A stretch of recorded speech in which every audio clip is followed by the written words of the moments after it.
Okay, did everybody get enough tea? Yes. Everybody get enough pastries?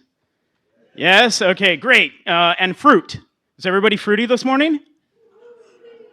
Awesome. I'm Noel. I'm one of a group of people that are organizing this particular event.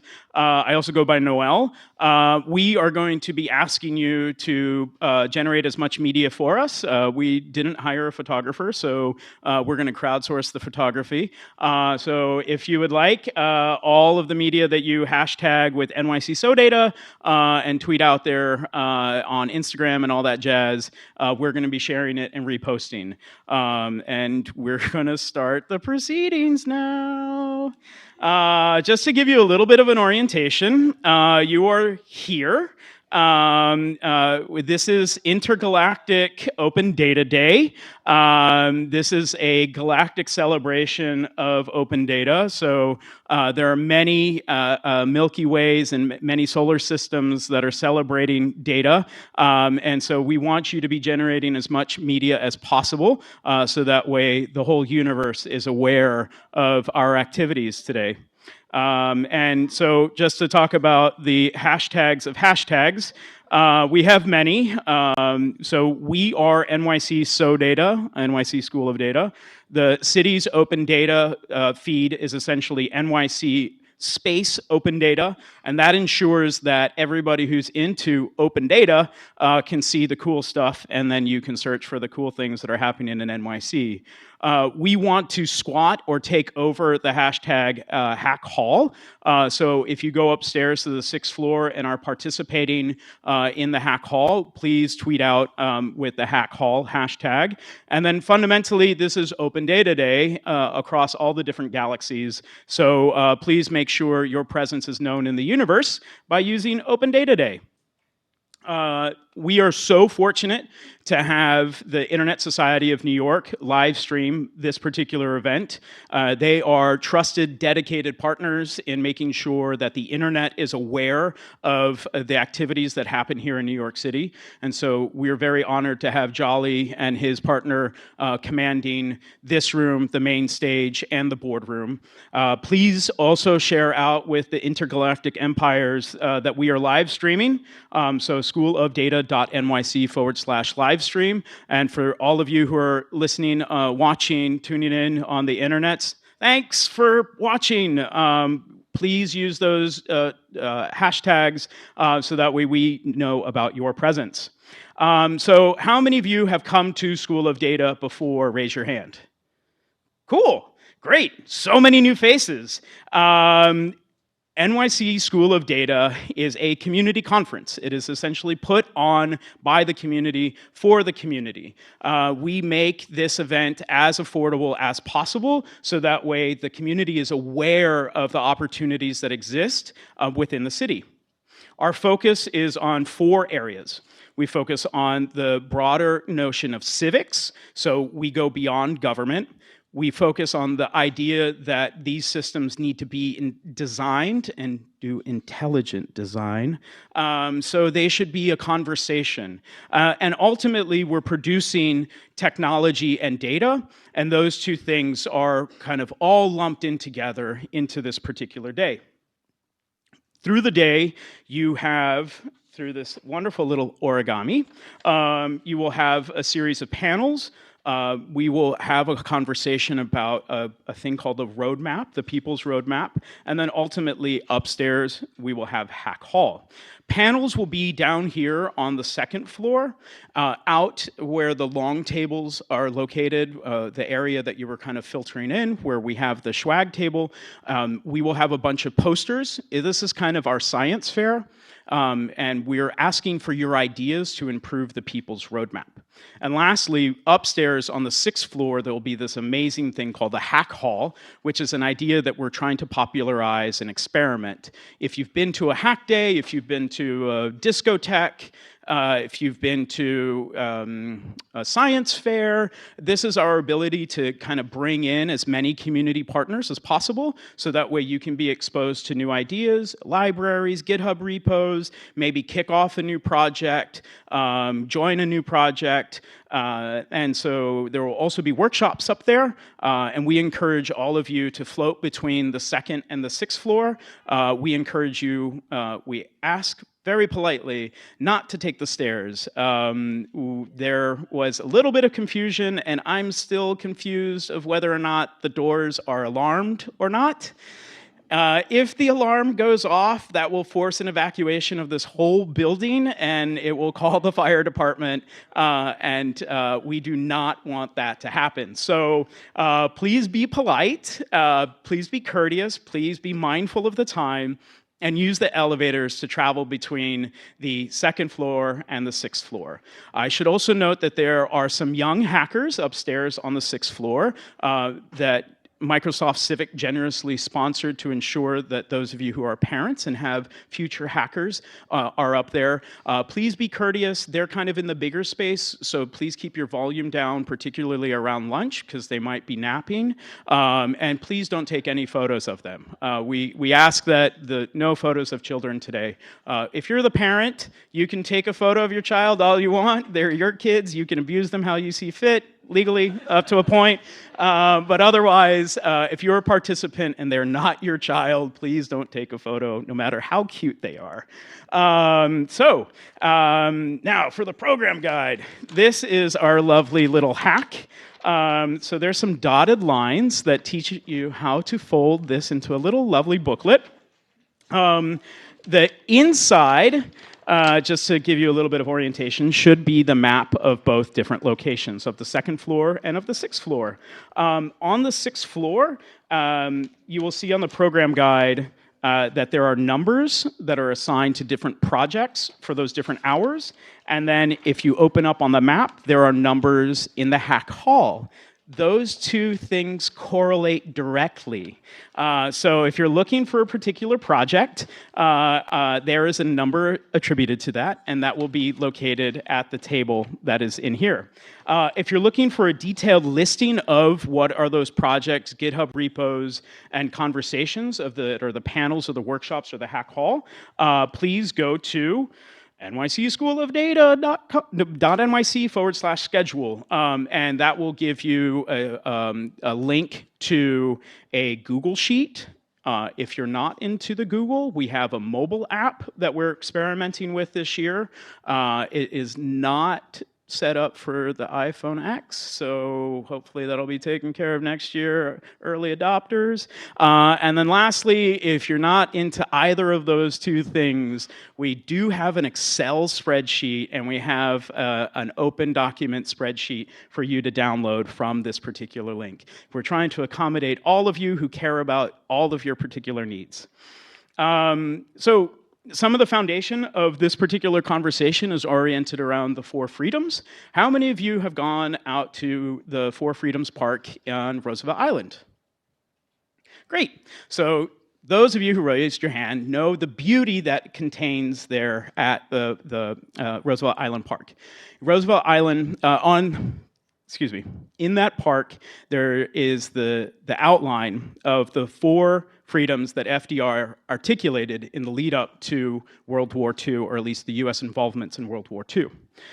Those 4 freedoms are at our foundation of the Universal Declaration of Human Rights and in the charter founding of the United Nations. And those are the freedom of speech, the freedom of religion, the freedom from want, and the freedom from fear. The first 2 are pretty self-explanatory, right? The freedom of speech and the freedom of religion. The freedom from want is the idea that we should have economic opportunity to pursue our own goals and to achieve dreams.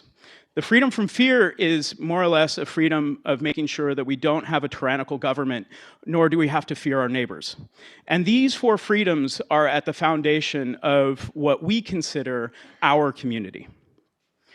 4 years ago, through a community collaborative process, we articulated 4 other freedoms.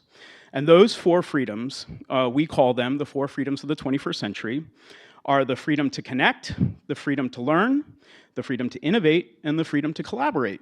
Connect should be kind of self-explanatory. We should be able to connect to the network regardless of wherever we're at, and it doesn't cost a lot. It should be free. There should be ways to connect to the physical networks, and I'm so glad that Gail is going to be introducing us to a new network that we should all be connecting to today. Freedom to learn is the fact that education should be accessible to everyone regardless of cost. We should be able to work our way up the ladder.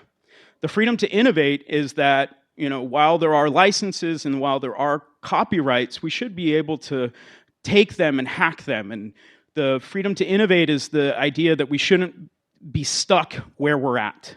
And fundamentally, there's the freedom to collaborate, which is the fact that we should be open to experiencing new things and that we should be working with each other to improve the common good. And those are the 4 freedoms. These 8 freedoms are kind of what governs us today in this room.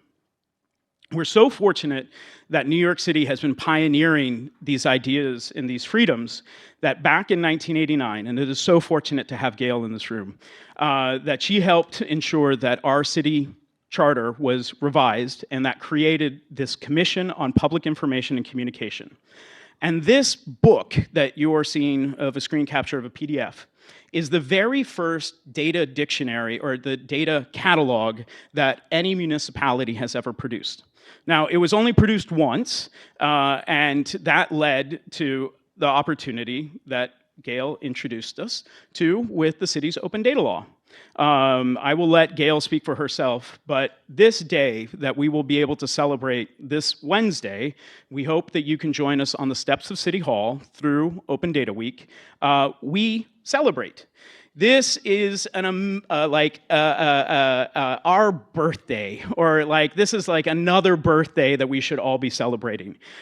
Because what this day did, it was a testament to a public-private partnership between advocates, community groups, city council, and the mayor to ensure that the government's information is freely accessible to us and that we can see it without cost, and that there is a program that is wrapped around it that has resources to continuously improve municipal information for public awareness.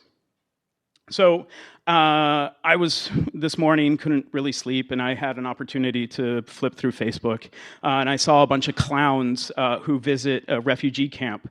And I saw this quote, and it just it struck me for the fact that the futures that we're building are the dreams that we have as kids that we turn into reality. And today is an opportunity for us to reimagine what it's like to be a kid in Hack Hall, hopefully come up with new dreams through the panels and different workshops, and hopefully turn them into reality. And we're so fortunate to have a good representation from civic groups as well as government. We did this, as I said, 4 years ago. It started with the People's Roadmap, which is one of our community, it's like our community values document and our manifesto. It is attached to 34 different proposals, which we have been chewing on over the last 4 years. We have not been alone. We collaborated with the City Council and we collaborated with the administration, where we're so fortunate to have 14 of these ideas introduced into legislation. 9 of them were turned into law, and 9 of them have become public-private partnerships. And we ask you today to help us reimagine what the People's Roadmap can be. And so out on that long table, you will find the areas of the People's Roadmap, and we would like for you to submit your ideas. We will then turn this into a new People's Roadmap, our kind of like our public, what does Lauren call it? Planners. What is this? The community plan. So this is kind of our community plan for the next 4 years. We hope that the advocacy groups that are here and the elected officials and representatives from the administration will be able to use this document to generate new ideas and improve our city. To be honest, working with the People's Roadmap and seeing the achievements from the People's Roadmap is kind of like winning a Tony or a Grammy. It's kind of like it's a monumental moment where we're able to just really celebrate the collective effort that it takes to get to where we are today. And so to get to where we are today cost money, and we want to thank these amazing sponsors. Microsoft Civic for being a dedicated, resourceful organization to support BetaNYC in its activities continuously, as well as to support childcare this year. We received a generous grant to support our efforts from the Alfred P. Sloan Foundation. The Fund for the City of New York has continued to support our work, and all of that has been done in collaboration with the Manhattan Borough President, Gail A. Brewer, who is here today and who is here always for us. These 4 sponsors have contributed money, and I'd love to give them a round of applause so that way the internet can know how much we thank them.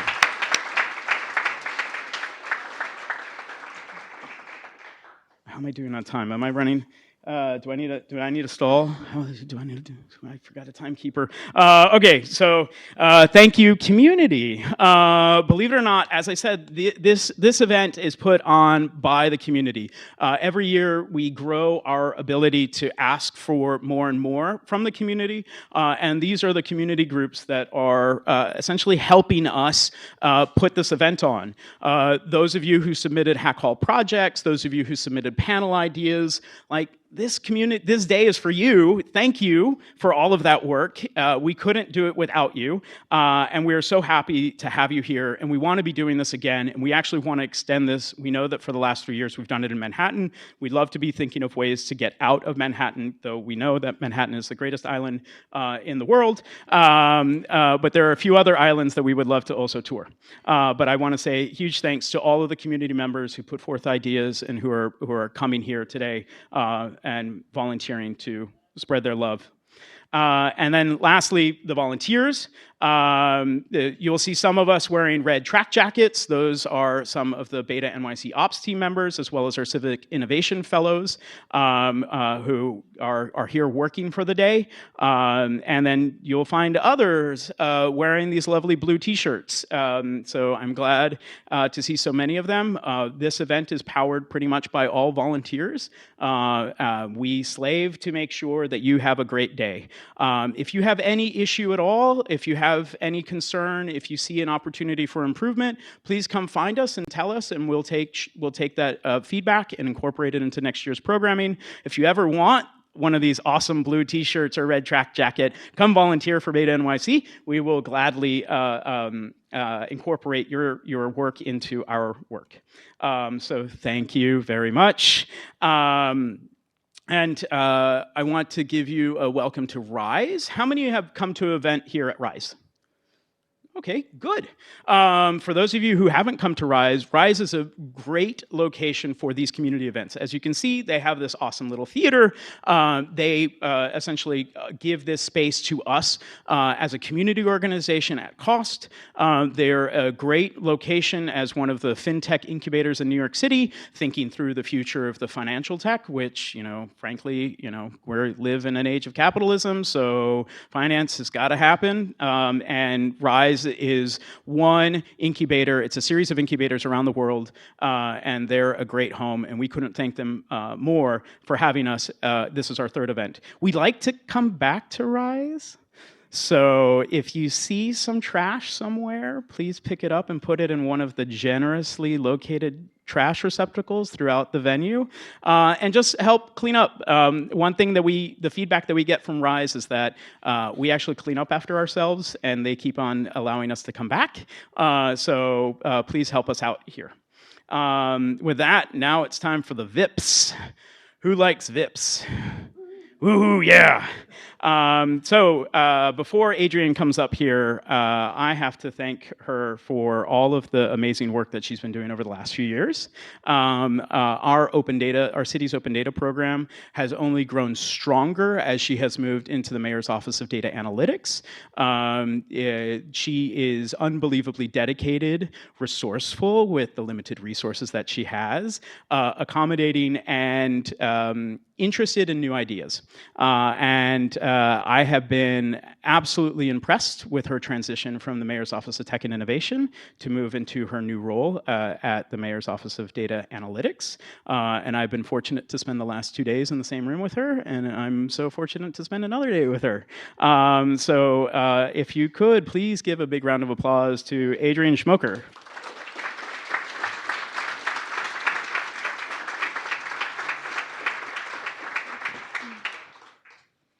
Well, that was a lovely introduction. Thank you so much, Noel. It's great to be here today. So as Noel mentioned, my name is Adrienne Schmoker. I'm the Director of Civic Engagement and Strategy at the New York City Mayor's Office of Data Analytics. And for those of you who don't know what the Mayor's Office of Data Analytics, also known as MODA, that would be our alphabet soup acronym, what we do, we have a handful of data scientists on the team and strategists, and we're responsible for helping to make New York City government more data-driven. And a big part of how we do that is New York City open data. So raise your hand if you've used New York City's open data. Awesome, that's great. I love seeing so many hands in the air. For those of you who didn't raise your hands, to demystify this word that you're going to hear a lot about over the course of the day, I'm sure, on your way here, you interacted with the city in a number of ways. You probably saw a street tree, you might have seen a park bench, maybe you saw a restaurant rating if you grabbed some coffee this morning. Those are all different government services, and they're also government data points, and they are open data points, which means that they're available for you to look at, to use on NYC Open Data. We have close to 2,000 different data assets on the Open Data portal. We see about 20,000 different visitors to the site on average per week. This is a free resource that's available to you to mix, to mash, to build applications with, to solve city problems with.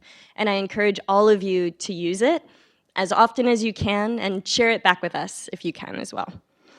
As Noel mentioned, we've spent the last few days together, and I want to touch on this for a moment. And it has been my privilege to actually spend the last 2 days with more than 50 of the city's open data coordinators.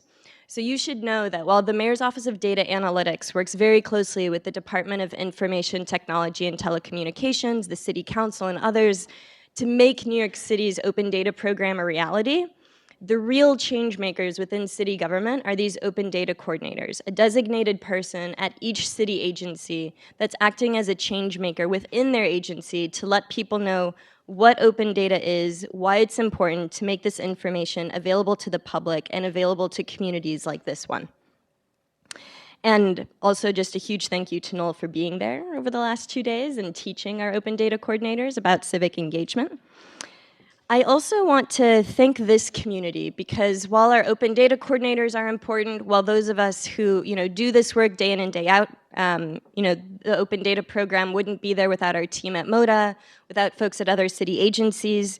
Open data also would not exist were it not for people in the room here today. Your questions, your demand for this data is what keeps us going.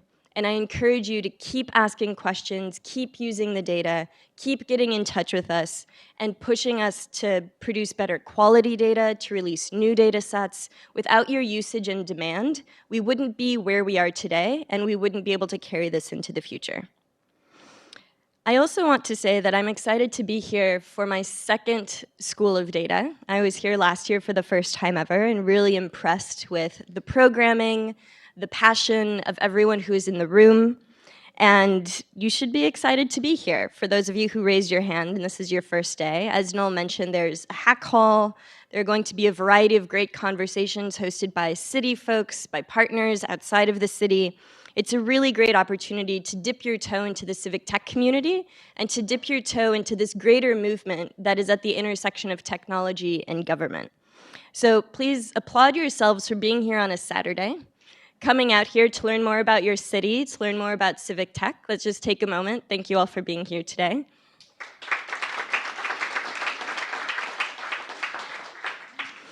And the greater movement that you're a part of, you're here for School of Data, you're here for the kickoff of Open Data Week, which was mentioned briefly.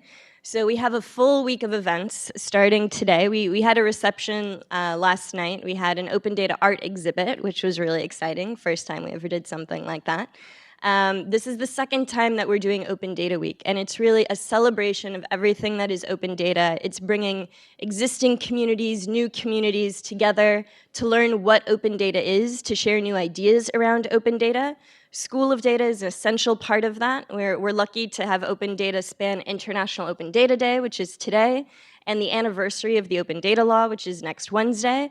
I encourage you to check out everything that we have going on for Open Data Week. As I mentioned, more than 30 different events. We have workshops for student entrepreneurs. We have high school youth who are part of youth leadership councils who are going to learn how to use open data, and tours at the Museum of the City of New York of a data exhibit.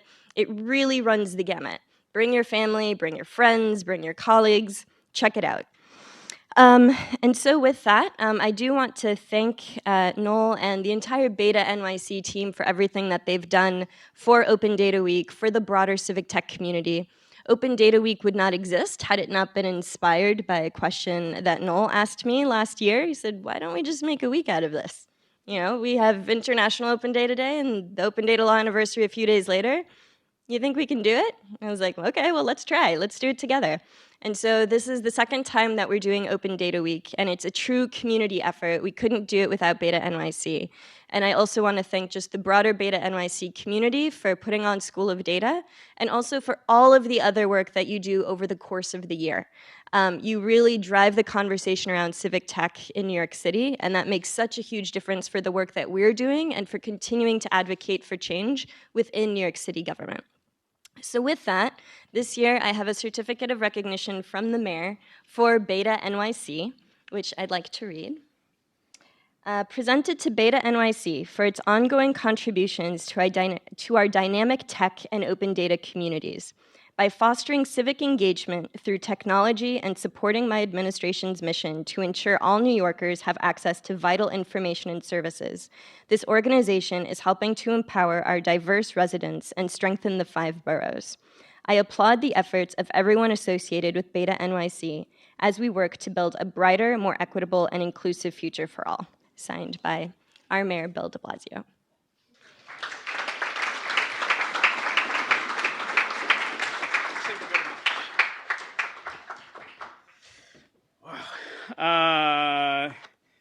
This one's actually written out to the community. This is great, thanks.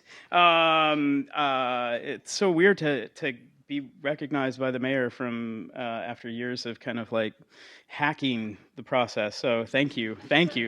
It seems like the CTO is running a little bit late. What I want to do is I'm going to take the opportunity to advertise something that we have that we're offering today. So those of you who bought Solidarity tickets, thank you very much. You essentially gave a $40 donation to BetaNYC, which is great because we're a nonprofit, but we also need to figure out a business model. And so apparently the way to do that is to make products. And since we're not really down with making a lot of technology products because we don't have a lot of tech staff, we're coming up with swag. So these are available.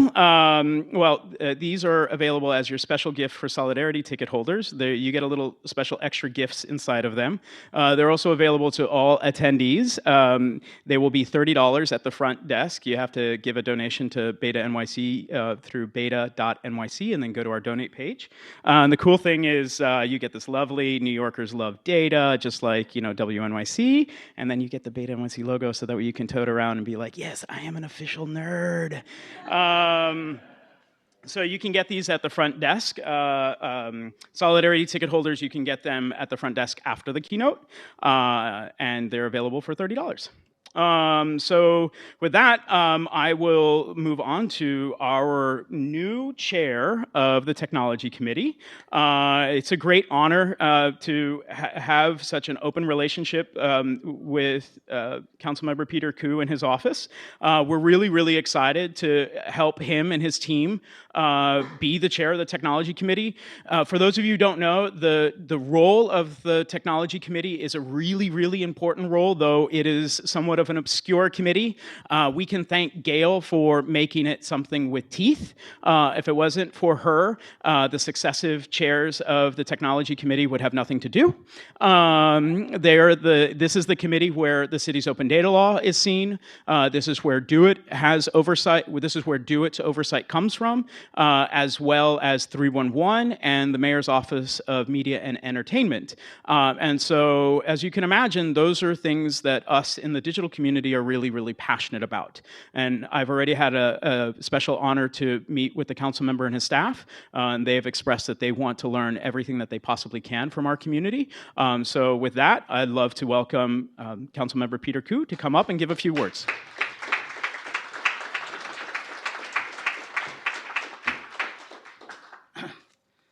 Good morning, everyone. Yeah.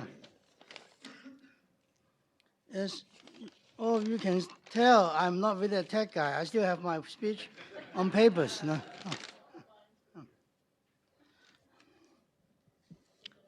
Thank you for having me today at the New York School of Data, and thank you to BetaNYC. Hold on a second. I just want to make sure that we have your name.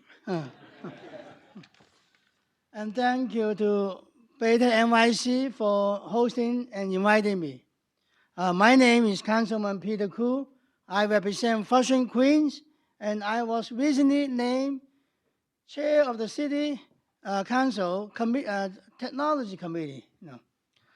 I'm very excited at this opportunity, and I hope to know all of you more over the next 4 years and to work closely with you to turn New York City into a flagship city for technological world. There are elements of technology that influence nearly every aspect of urban living. So my primary focus in this position will be to make sure the tech industry will excel and sustain here in New York. It is vitally important that we make technology work for everyone in our cities. It must happen here first. We must make it work for us to improve the quality of life for everyone. Because when you have over 8 million people living on top of each other, you have to use every innovation at your disposal. Technological advancement in our city is no longer something that would be nice to have. It's a requirement. And if it can happen here, it can happen everywhere. So let me first say that I think I'm the most excited about the theme of today's conference, to demystify complex ideas and foster local civic engagement. As a member of New York City Council, fostering civic engagement is my bread and butter. It is what I do in every aspect of my day job. But this usually involves some manner of face-to-face interactions, either one-on-one or like now, through public speaking engagements. It's a simple enough idea that has thankfully become less difficult in practice than it was even 10 years ago. Social media has made civic engagement a daily activity for everyone. Whether waiting in on the news on the day or reporting a pothole to 311, civic engagement is an increasingly common practice.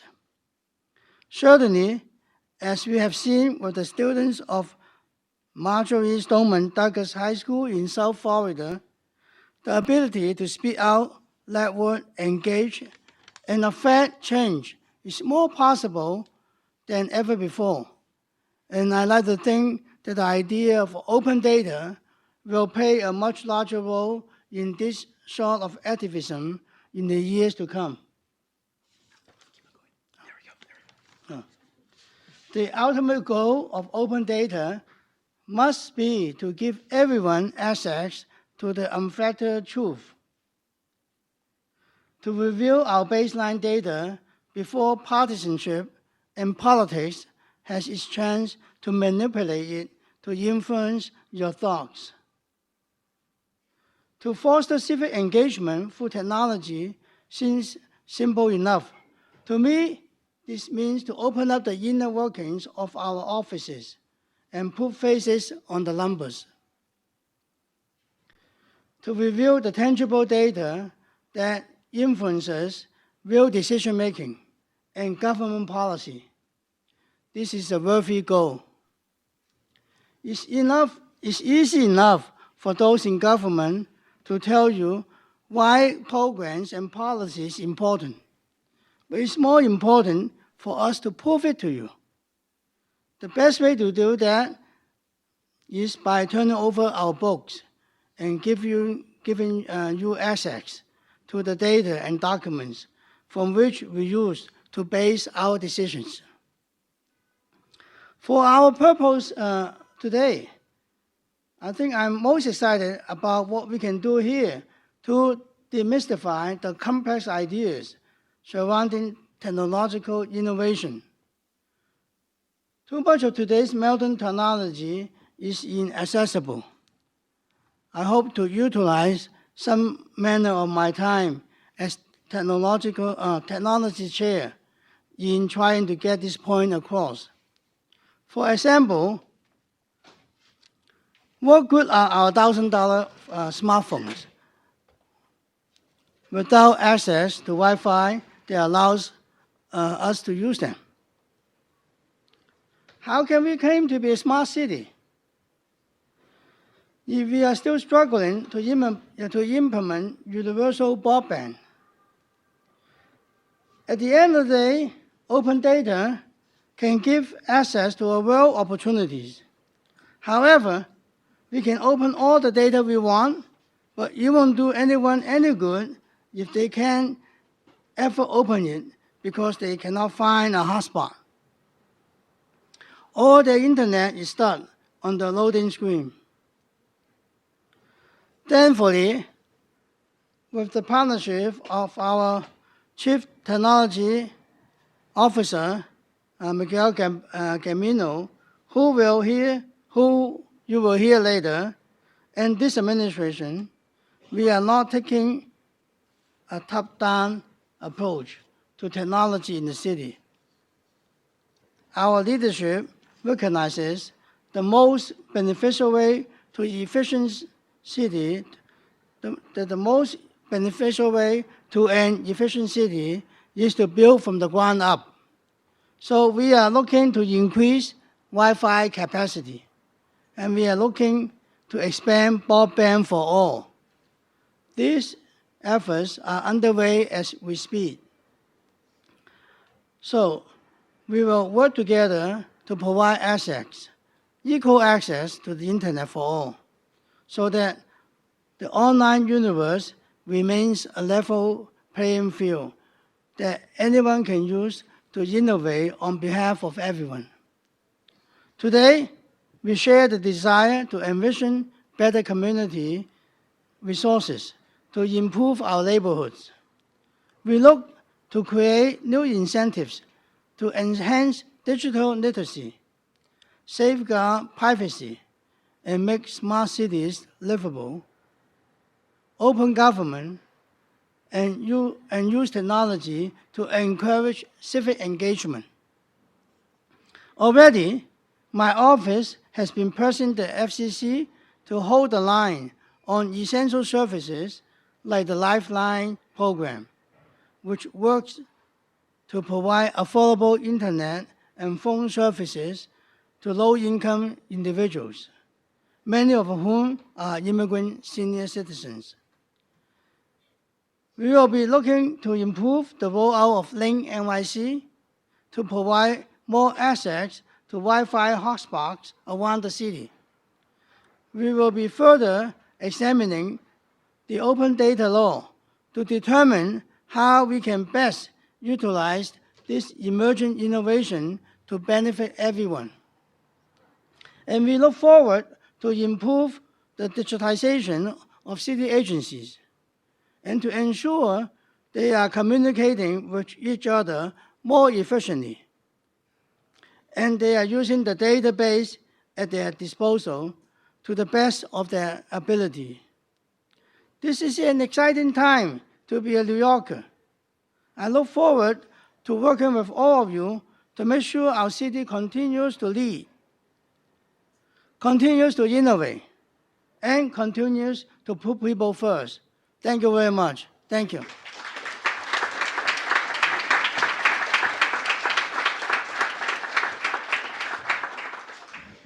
So that's our current leadership in City Council. And it is a real honor. Thank you for coming out here from all the way out from Queens. I was hearing that your schedule has been pretty packed for the last few months, so thanks for carving out the time, and we look forward to collaborating with you. So now, on to our fairy godmother. She hates it. She hates it when I say this, but Gail, but I gotta give you some props. The story of Gail is unbelievable. I will cut it short by saying when I was working in the state Senate, seemingly like, what was it, 9 years ago, I was intrigued that some council staff member came up a few floors and was like, "Hey, I'm working for this council member. This council member, thinks what Obama's doing is kind of amazing with the Open Government Initiative. Wouldn't it be great if we did this in New York City? Wouldn't it be great if we just opened up all of the city data and had access to it, so that way we wouldn't have to use Freedom of Information law. We wouldn't have to go through this laborious process to get municipal information." And I was like, "Damn. Who is this person?" And then come to find out, this amazing elected official has been supporting the city's GIS community for well over a decade. Gizmo celebrated, 26 years, something like that. Gail has been at the forefront of thinking about information transparency, how information can hold the city accountable, help pass a law right after 311 was introduced. So Bloomberg was like, "Hey, 311, right? Let's have this telephone number." And Gail says, "Well, that's cool. Let's see the data." And this was back in 2005, if I'm not mistaken, Local Law 47, 2005, one of the real first data transparency laws. And so it's a huge honor to have Gail supporting this particular community.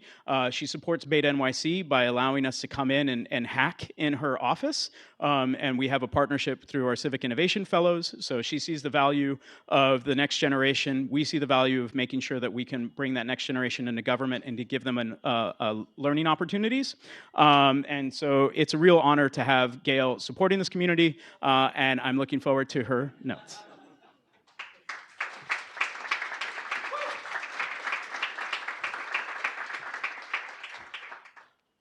Thank you very much. I know you're tired of being talked to because you really want to start doing the actual work, but I am honored to be here. I just want to pick up on a couple of things that have been said. First of all, in terms of Adrian talking about the people who work for the city of New York, they are the real heroes.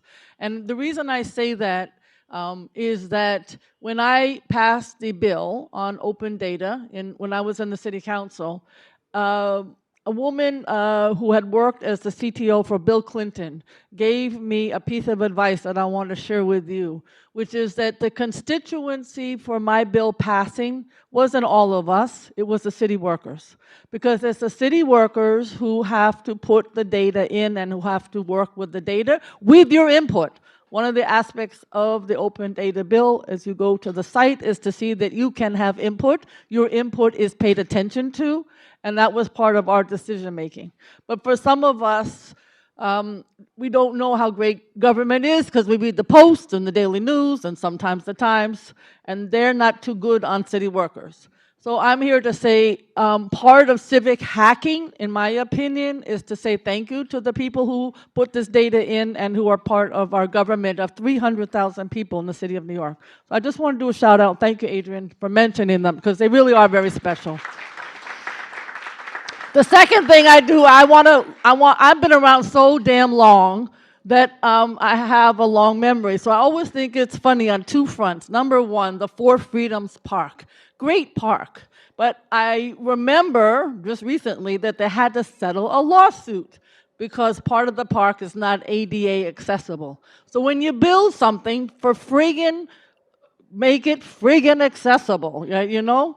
So the bathrooms are not accessible, and so now part of the park is closed off because somebody forgot to make it accessible. I wasn't there. I was in the council. It wasn't my district. So, however, we now have a park which is in Manhattan on the west side in Hudson River.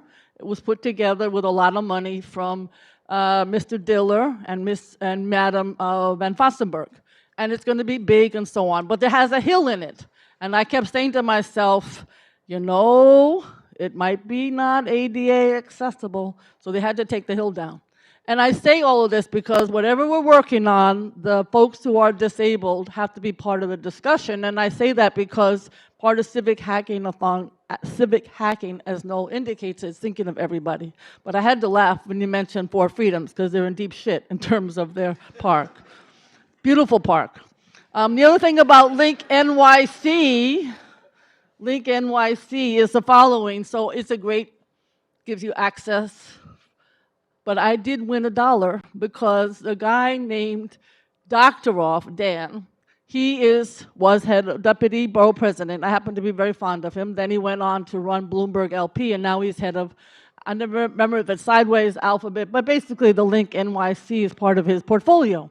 So he was building it, and they were going in, and I said, the homeless are going to be part of your problem. Oh, no, says Dan Doctoroff, not at all. First problem, who was plugging in? Tents, sleeping bags, everything, everywhere, Midtown, a lot of tents, homeless plugging in, spending the night, and so on. I got $1. So I am here to say, more importantly, trying to be funny, but more importantly, how important today is. It's really great to be here for this conference and to kick off Open Data Week. There are a lot of people to thank. BetaNYC means a lot to us, not just Noel, but also Emily Goldman, who is his partner in crime in terms of this amazing process, working with the students from CUNY, and then in turn working with the community boards, because if you can't get the data down to a local place, how many people have been to a community board meeting or who are on a community board?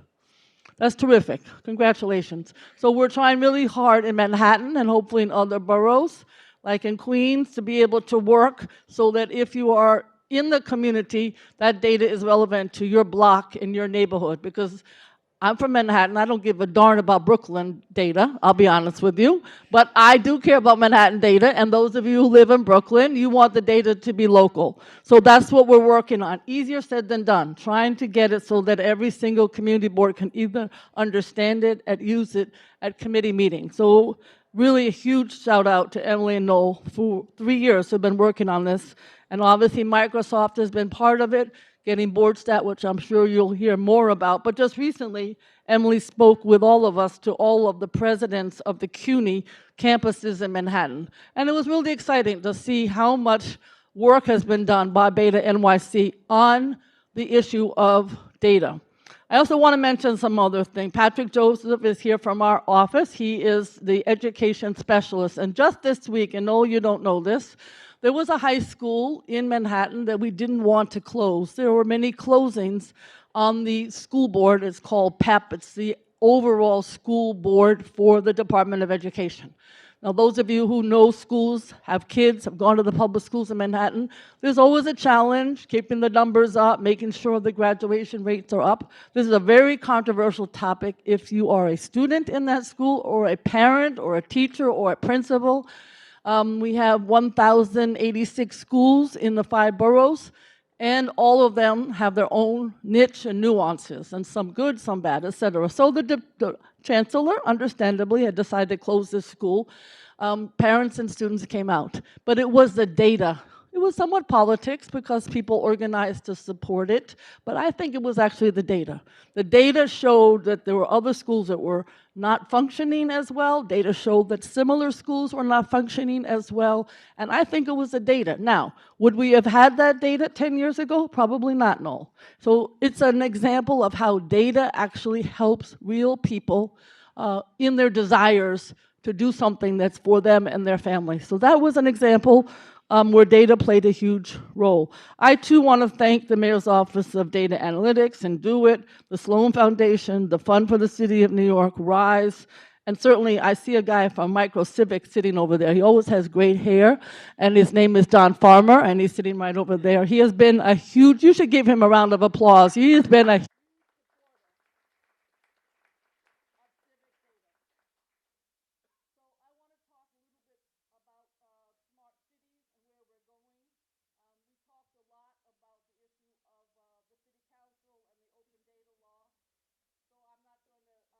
continue that discussion. There it goes. But the When we're talking about data, I gave you an example for the schools, but in 2016, a guy named Ben Wellington, a constituent, somebody who pays attention to data, he wrote in iQuant New York, it's a blog about NYPD giving him too many tickets where he was located, mostly because there were $2 million worth of tickets being given to him and his neighbors at a private pedestrian ramp.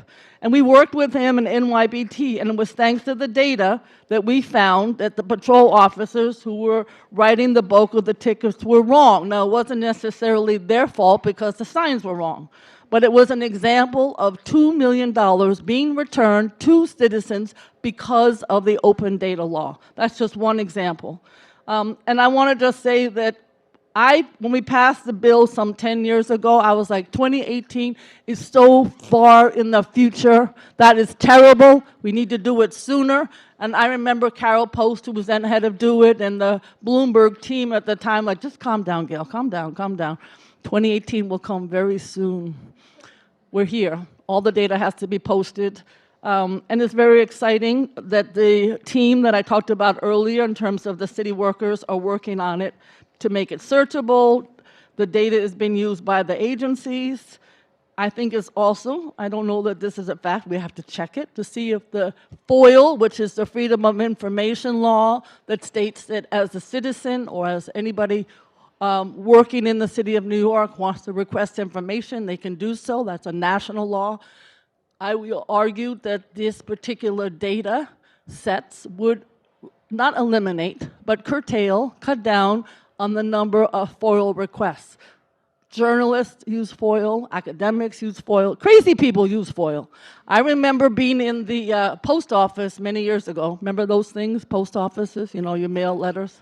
I remember being there years ago and standing behind somebody when I was working for city government, and I knew he was a FOIL guy, you know, like cuckoo. The envelope that he was writing was Gail Brewer.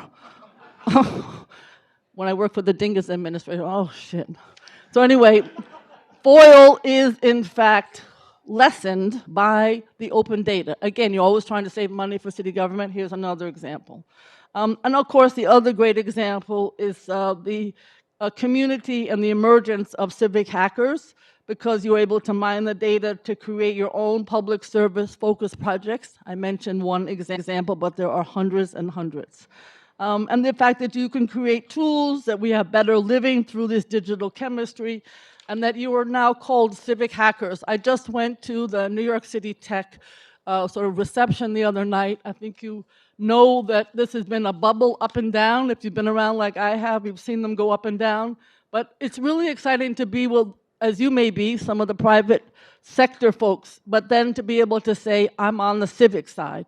There are now 7,500, according to Cranes Today, technology companies in the city of New York, 120,000 employees, which is 60% more than 10 years ago. And we're just under California's Silicon Alley, because we're the valley and we're the alley, as you know. And I say all that because much of it, as the private sector might want to take credit, has to do with you and with the civic world and the city of New York providing the data, because we are maybe behind California, but we are the data-rich city. And that's one reason that people come to the city of New York. So we all know that BoardStat, which I mentioned earlier, and you'll probably hear more either from John or Emily or Noel, takes data. This is a group that's been working with the young people and with people from BetaNYC and with the community boards. But BoardStat takes data from 311. How many people have ever called 311? That's fabulous. That's fabulous. I do it and it works. I get sanitation issues. I find that it works. And it's a huge boon to the city of New York. So we obviously in BoardStat, working with the community boards, trying to get the information to be local. We map those requests into the boundaries of each of the 12 community boards in Manhattan. You give local users, including elected officials and community people, an open data dashboard to view what's going on in their communities, spot trends and take action. Noise is the #1 issue in a lot of communities. Construction noise, bar noise, even honking noise where there's no sign. Those might seem like silly things unless you live on the block and you're concerned. So if you want to see how millions of rows of complaints can fit into one little island, you can see it on our website at the Manhattan Borough President. There are thousands of civic hackers in New York, and I'm so excited that our numbers are growing. You all need to use that open data, but you wouldn't be here unless you were doing that. I want to mention one other aspect of what we're working on, and I hope it works. It's pretty new. Some of you may know about what I call LoRa, which stands for long range. I think if we give more people data sources and a usable format, we'll know that the world is a better place. That's what data does. I mentioned what Patrick did and others in our office with that one high school. That's a big deal for 450 students and their families, mostly Dominican, mostly speaking Spanish, learning English. This school provides a home away from home, and they're really excited to be able to continue, and they also get, I think, a big success. Most of these families have very little success in their lives, and to have the data make that one item successful is a really big deal. So what we call LoRaWAN, I call it LoRaWAN, but it's actually LoRaWAN, and it's the key to shared spaces. It has the potential to generate lots of detailed, targeted information about our communities. Civic hackers can then use the Things network, which I'm sure you're aware of, to develop the sharing, unlock the potential of that rich, LoRaWAN generated data. And it's all about improving people's lives. So what we did in the Things network, it's a gentleman named Terry Moore who's organizing to build a network that serves the entire borough of Manhattan, which of course is very dense. Each LoRa gateway is powered by the Things network. It goes online in any borough, but Manhattan in particular, and we hope that it will be helpful to startup incubators and accelerators. This is how it works. We have a LoRa in our Manhattan office, both Harlem, we have a Harlem storefront, and at one center. In addition, this device, which collects data, is doing a couple of things. It's working with HeatSeek. HeatSeek, as you know, means that you can put a device in an apartment and real time get the fact whether there is or is not heat in that apartment. Now, there are some platform issues between how it's working with HeatSeek and how it's working with LoRa, but the concept is there. When I was yesterday at a New York City Housing Authority residents town hall, even in the snow, they all turned out. And when I mentioned this tech solution, in a quote solution, because the boiler is really the solution, a working boiler. But the fact of the matter is, so many of them, 300,000 of them, did not have heat during the coldest part of our winter, and that's another whole topic. But the issue is, if we had real time, then yesterday was cold, today is warm. You wouldn't have an inspector come and say the heat's fine, it's warm out. You can, in fact, have a discussion about inspection, but you can have a discussion about inspection if you have real-time information from the day before. So that would be an example of LoRa doing the right thing in terms of helping people's lives every single day. Number one complaint to 311, noise is probably up there, but housing or lack thereof, affordable housing, lack thereof, heat and hot water, mold, etc. There's a company called Pansofic, which is improving the public housing lives, hopefully, on a pilot basis to test the humidity in some NYCHA buildings, 3 of them in East Harlem. Now, this really will make a difference. I can't tell you how many roofs leak because there's a long list of the developments in the borough of Manhattan and citywide. Mold, mold, mold. You have mold because the roof leaks. So if you have a sensor that tells you in advance that there's going to be a leak, then those particular inspectors and repair people can be sent to that building. This would be revolutionary with NYCHA if it's to work. When I mentioned these ideas to the NYCHA residents, they gave a huge, almost standing ovation because they're so frustrated, whether it's management and funding, the list goes on, or what the problems are, but they don't have the data. And this would give NYCHA the data. There's another company called Re-Radiate, which is looking in urban agriculture by looking at monitoring compost temperatures remotely. Would be another example of how we could use compost more effectively. Another group both in Ithaca particularly, but also here in New York City, is looking at power and efficiency of the heating systems in office buildings. Let me give you an example. Terry Moore, whom I mentioned, who's in charge of this company here in New York, Office Midtown, puts a sensor into his office building, right into his unit, and looks at it and finds that for some reason the air conditioning is going on off at 5 o'clock when it's supposed to, I guess, and then comes on at midnight. No reason. The management company had no idea. 25% of the heating bill went down in the entire building because of this $100 sensor. So you can see that, again, helping real people and saving money. City College is doing the same thing. They have a gateway atop their 13-story science building, and I mentioned that we have 2 in ours. Everything from how many people, this wonderful gentleman, the council member who's chair of technology, is a very successful businessman. He has pharmacies in the Flushing community. He's like a god in terms of his pharmacies in Flushing.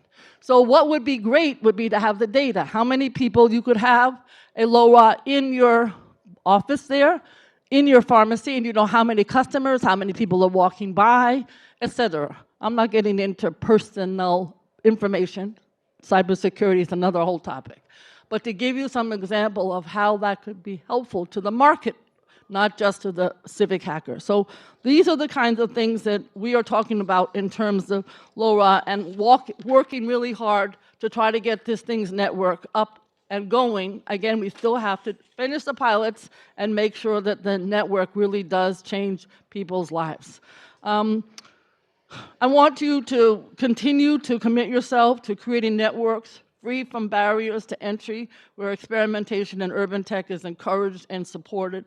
And maybe, I'm sure there are other examples of how you use the data to improve people's lives. Because 10 years ago, we never could have imagined that this would be possible. And in 10 years from now, something else will be exciting, just like this data is. But first, we have to figure out how all of this data, whether it's collected from LoRa, from 311, from BoardStat, or other possibilities, can actually help people. I just want to mention a couple other things that we're working on which are related to data, but not specifically. One is, yesterday I was at Stuyvesant High School. The students there are unbelievable, no surprise to you, and they are doing an innovation maker lab. And what that does is it takes all of the things that you can make, everything from figuring out how all of the issues we're trying to do, alternative to fossil technology could work, how we can work with all kinds of items, robots being one of them, to make life better. I want to be honest with you, I like drones. I know that they're very controversial, but the notion that a really effective drone could look at a building before that friggin' scaffolding goes up. Because once that scaffolding goes up, the small businesses, I'm sure the council members familiar with this, get hurt. I have friends who have businesses under scaffolding, and their business goes down sometimes for 5 years, 20 or 30%. So if we could have a drone that goes up and down the building and discovers that the cornice on the left side is missing, you wouldn't have to put the scaffolding up until the problem is actually going to be fixed. How many times have you been by scaffolding and sitting there for 5 years, and you're like, who is working here? And sometimes it's because they can't get the service people at that moment, but a drone could take care of all of the information needed before the problem exists, or maybe there's no problem. Second, yesterday I was at a meeting of the new 2nd Avenue subway. Going to come 96th Street to 125th Street. I won't get into all the movings. Oh, God. But the issue is, if you had a drone, and the drone could figure out what's underneath before the actual building begins, because there are actually tunnels there, without getting into all the specifics, millions of dollars could be saved. So here would be another example where the Stye kids and there may be Stye kids on the road, before we've even gotten up tomorrow morning, they probably figured all this out. But the issue is, example of how technology and Maker can in fact improve the data. That's what I'm trying to get at. That is an example of what we also have to focus on, Maker, innovation studios, where this kind of data could be gathered because of the device that you're using. I'm always, as the council member indicated, concerned about the bandwidth in our schools, Because if you don't have enough bandwidth, then the schools are not going to be able to be as innovative as we wish. So I'm asking you all to promote the Things Network and Laura in your own communities, as well as the amazing work that John Farmer and Noel and Emily have been working on with our students at CUNY. Share the network, figure out the quality and scale of the data that remote nodes can generate, and try to use it for real people in real time. The potential of you and this community is vast. Things are moving very, very quickly, and I look forward to your amazing successes. Thank you, Noel, and don't talk about me anymore. Thank you.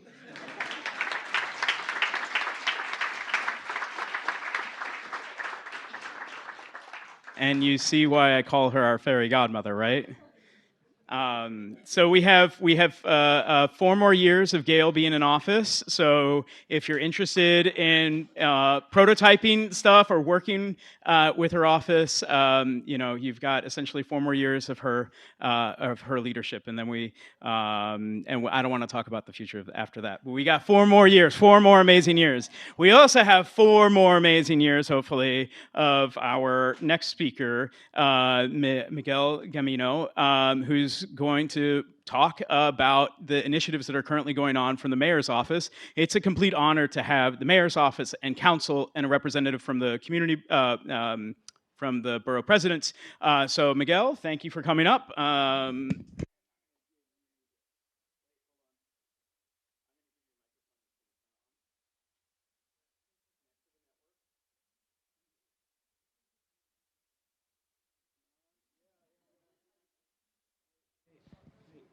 It's like a bad relay.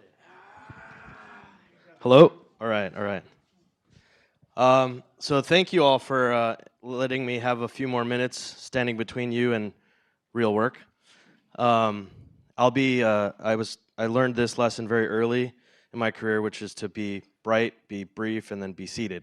So I'm going to try to do that. But I want to thank Borough President Gail Brewer. She is certainly, it didn't take me long to figure out who was in charge.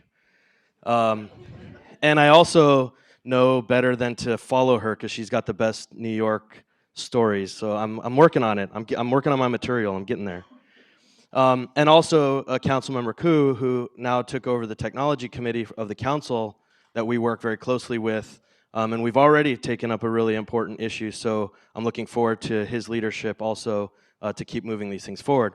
The reason I bring those things up, other than to honor our distinguished guests, is to bring up something I think that's really important. I don't have to tell anyone in this room the value of data. You all know as well or maybe better than I do. But what's important, a nuance that you may not fully recognize, is open data is different than data.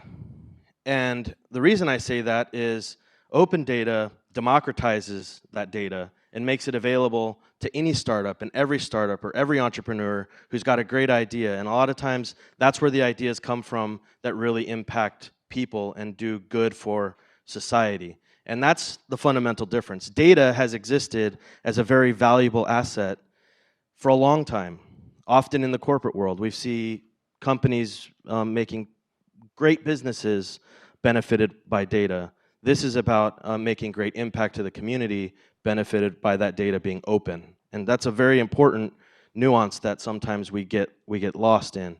And that's important specifically in New York because of the work of Borough President Brewer to not just make open data a policy statement or some administrative action, but actually putting it into law. And again, it's one of those kinds of things, much like Central Park or Prospect Park in other boroughs. Some great natural assets and resources we have in New York that when you live here, you take for granted. And open data being what it is in New York might be one of those things. It might be the Central Park of data, and we just take it for granted for how great and majestic it is, and in other places it's not the same. So all that to say, that generates rooms like this where you have government really taking an active role appropriately in helping feed this innovation and this development culture. And then you have a room full of really smart people wanting to make a positive impact, taking advantage of that. And so I come from another great city on the West Coast before coming here, and I can tell you this was one of the first events. Also, Noel, thank you for inviting me for my my part 2. Apparently, last time I didn't screw it up too bad, because I came to this event last time and I was new, and the like deer in the headlights look on my face at that time was a little bit of confusion, and just trying to get my head around what was happening. The look you see on my face now is awe. I'm really genuinely in awe of the tech community, the government's interaction and role with that tech community, civic tech, and the industry. People like Microsoft who are at this.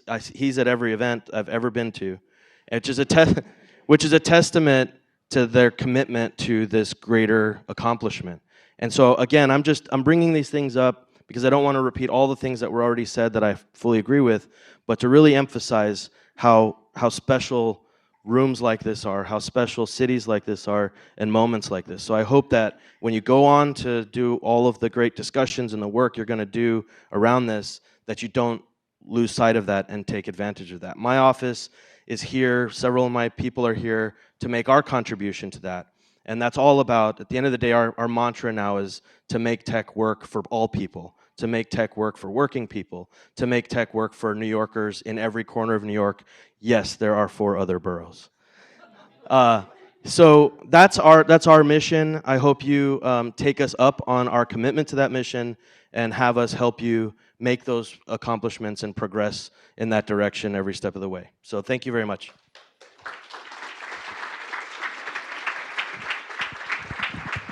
Thank you. Yeah, there's actually, Miguel was here last year. There was a deer in headlights look. I didn't want to mention it, but thanks for mentioning it. And it's really amazing to see the work that team has done over the last year. His leadership and the leadership within the team has been leaderful, and they've restructured their activities. It's quite phenomenal to see all of the things that are going on. So all of the CTO's team is actually going to be here upstairs in the Hack Hall, participating, doing some user testing. What is that thing? It was called net neutrality, if I wasn't mistaken. Miguel's office is taking a leadership role in one of the national leaders to be in a point to make sure that we still have a neutral internet. The team is going to be upstairs. Portions of the team is going to be doing some broadband user testing, because even within net neutrality, we don't always get the advertised speed that we pay for. And so there's going to be a team upstairs that are going to have a series of listening sessions. They're going to be around for 2 hours, so I please encourage your intelligence to go up there and to hack with them.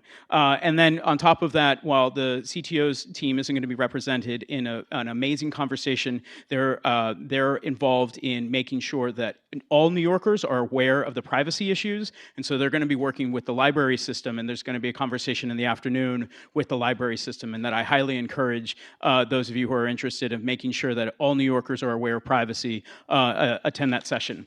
So thank you for your leadership. I'm glad you're in awe. We do this for you. We do this as a platform for all of government. We know that government doesn't really have a really easy way to engage with the public all the time. So that's kind of the role of BetaNYC and the community members that help put on this event. So we are 2 minutes.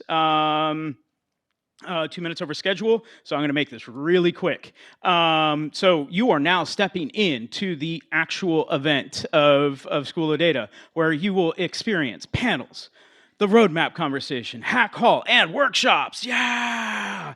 The next session, so once again, for those of you who are coming in a little bit late, who are maybe out there in the overflow area, please do not use the stairs. If the alarm goes off with the stairs, we will have to vacate this building. So please use the elevator to go between the 2nd and 6th floor. Lunch is going to be served on the 2nd and 6th floor. We will not have any programming other than food on the 2nd floor, but we will have amazing showcases of hacks upstairs on the 6th floor. So during the lunch hour, we encourage many of you to go upstairs to the 6th floor and to see the amazing work that hack haulers are hacking on. At the 11:30 hour, All of our sessions are designed to last an hour, and then there's a 15-minute break between them. So in this room, which is the theater, which will continue to be live streamed, we'll have the future of open source and digital service design by NYC Planning. For those of you who are really interested in looking at the future of New York City government, New York City Planning has devoted a significant amount of resources to make sure that there's an engineering team, that there's a design team, that there's a data team that's infused throughout the organization to rethink how technology, data, and design can empower one agency, which is NYC Planning. And NYC Planning, they're kind of like the cradle to so much amazing data because the city is so built. So in this particular room, you'll hear an overview of their programs that they have, and then you will be able to go upstairs in the afternoon and actually attend a workshop on how to redesign Pluto, because Pluto is not only a planet, it's a critical data source here in New York City, and it needs to be rebuilt. And then you'll also be able to hack with the NYC Planning Labs. In the boardroom, we're going to have oversight and mapping, advocating for a healthy internet at the local level with the Mozilla Foundation and BetaNYC. This is essentially, if you haven't heard of the Internet Health Report, it came out last year. It's Mozilla's framework on how to make sure that the internet is healthy, and the health of the internet is taken on a number of different vectors. So we're talking about privacy, we're talking about net neutrality, we're talking about ensured broadband access, which is a phenomenal panel, and BetaNYC is going to be there to talk about how we localize that into the people's roadmap, so that way we can then take it toward elected officials in the administration and say, these are the very specific things that we're looking for. Out on the long tables, we'll have the people's roadmap ideation session, so you can engage with volunteers from BetaNYC on how to reimagine the roadmap. The Hack Hall workshop upstairs will be with the city's citywide GIS department. Tim Keene is going to be showcasing a number of GitHub libraries that he produces as a city employee and encouraging you to adopt them. And then later on in the day, he'll actually be part of the Hack Hall. And then we have 6 great, amazing sessions. 18F is here to show you what are the federal projects that we're working on. The CTO's office is looking for your insight on broadband user testing. The Attorney General's office is here to think about how to build products to address the opioid crisis, which is affecting Staten Island in a way that's disproportionate to the other boroughs, and it's also affecting the rest of the state. We have this is cut off, and I apologize for that. But there's a group that deals with city children. They've been collecting data for years and years and years, and they want to showcase the data that they have and try to encourage you to use it. We have the NYPL Connections Data Liberation Team, and then as well as the refugee libraries with Urban Librarians Unite. Please be timely and hop into those spaces at 11:30, which is in 10 minutes. Thanks for being a part of School of Data. Enjoy the day. Hack the planet.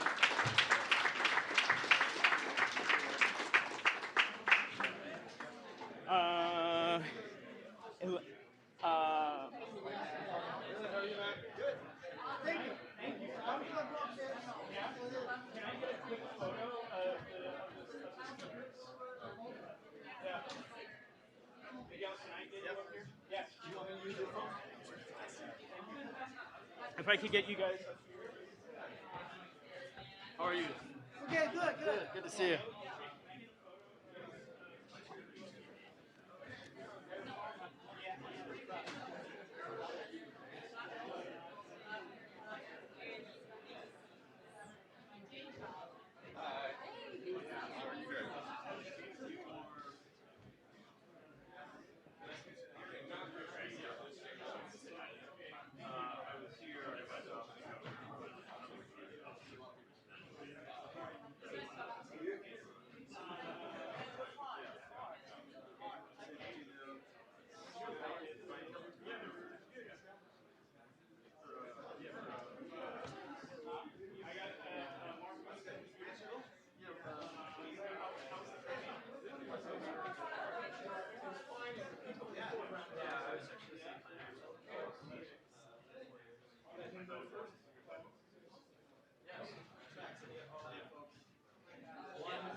Holly. That's kind of amazing.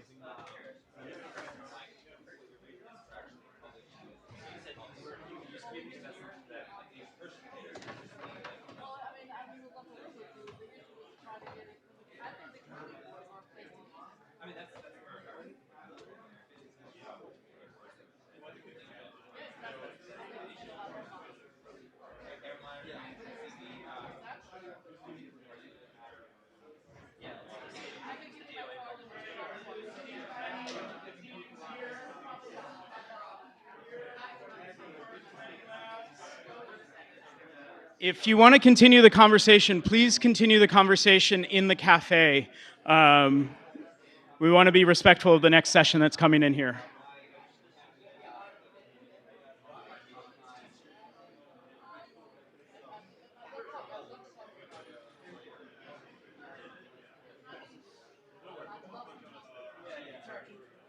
Huh?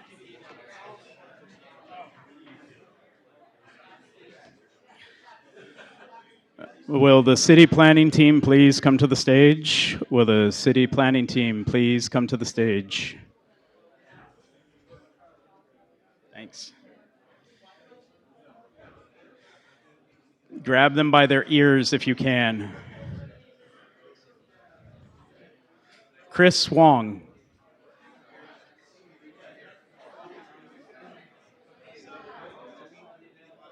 Tim! Hey, you made it. Just about half an hour ago. Oh, wow.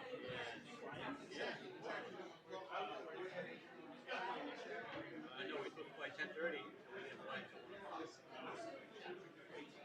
10:30 last night. We got in at 5 o'clock this morning.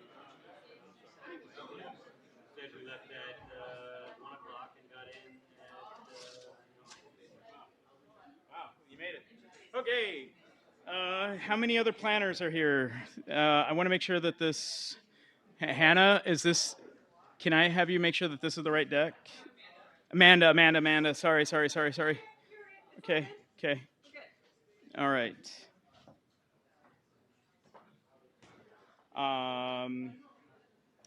I'm supposed to.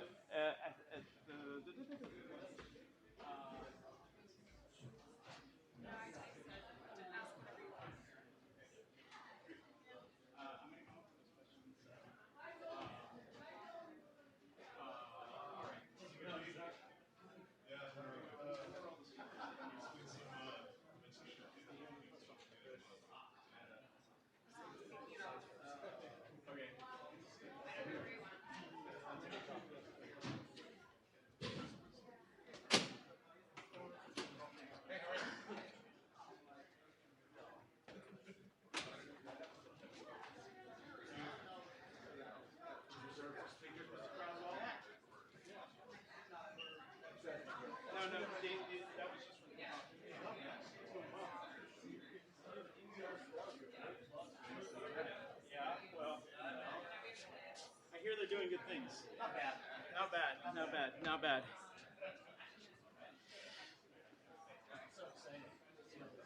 All right, planners, are you ready?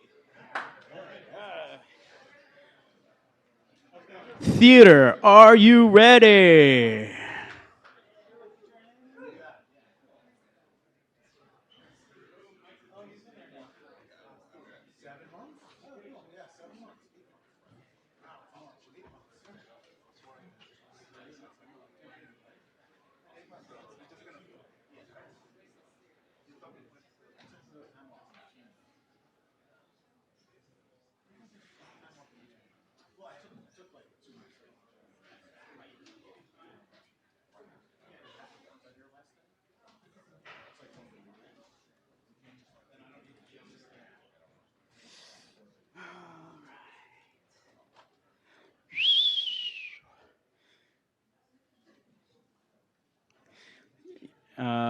How's everybody doing so far? Did everybody get a chance to stand up, stretch your legs, shake your booty a little bit? Yes? No? Do I hear any no's in the room? No? No? All right. Well, if this is your opportunity, stand up, shake your booty a little bit, feel like a New Yorker. All right. Get your groove on, and then sit back down. All right, it's 11:30. Now we can start this amazing session. Hi, I'm Noel. I'm not well caffeinated enough. I'm going to be working on that during this hour, though, because this is going to be a presentation of New York City planning and really some amazing things. We've been fortunate in the city to have many examples of agencies kicking off different labs. New York City Council, the Do It has started a mini lab, and it's great to see these innovations that are going on throughout the municipal ecosystem that are trying to create or creating efficiencies with technology inside of our municipal ecosystem. And it's a real honor to see the programs that have been established by planning over the last 2 years. Yeah, roughly. Just really kicking out the jams, taking names, and thinking through how do we sunset some of some mainframes, old technology, and bring in 21st century tech into our municipal ecosystem. And so it's a pleasure to have so many friends over at City Planning, and it's a pleasure to have them come up here and talk about this amazing ecosystem that they're building for us. So with that, I'm going to hand this off to Hassan, who's going to start off this slide deck, right? All right, great.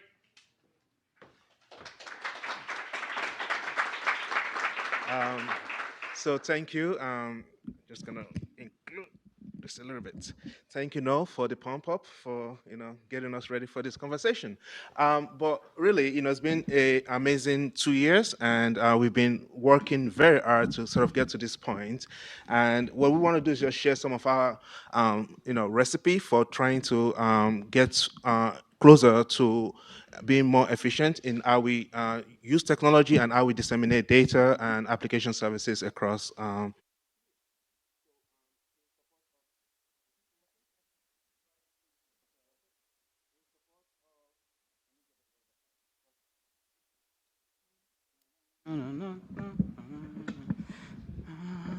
This is what high school AV club was all for.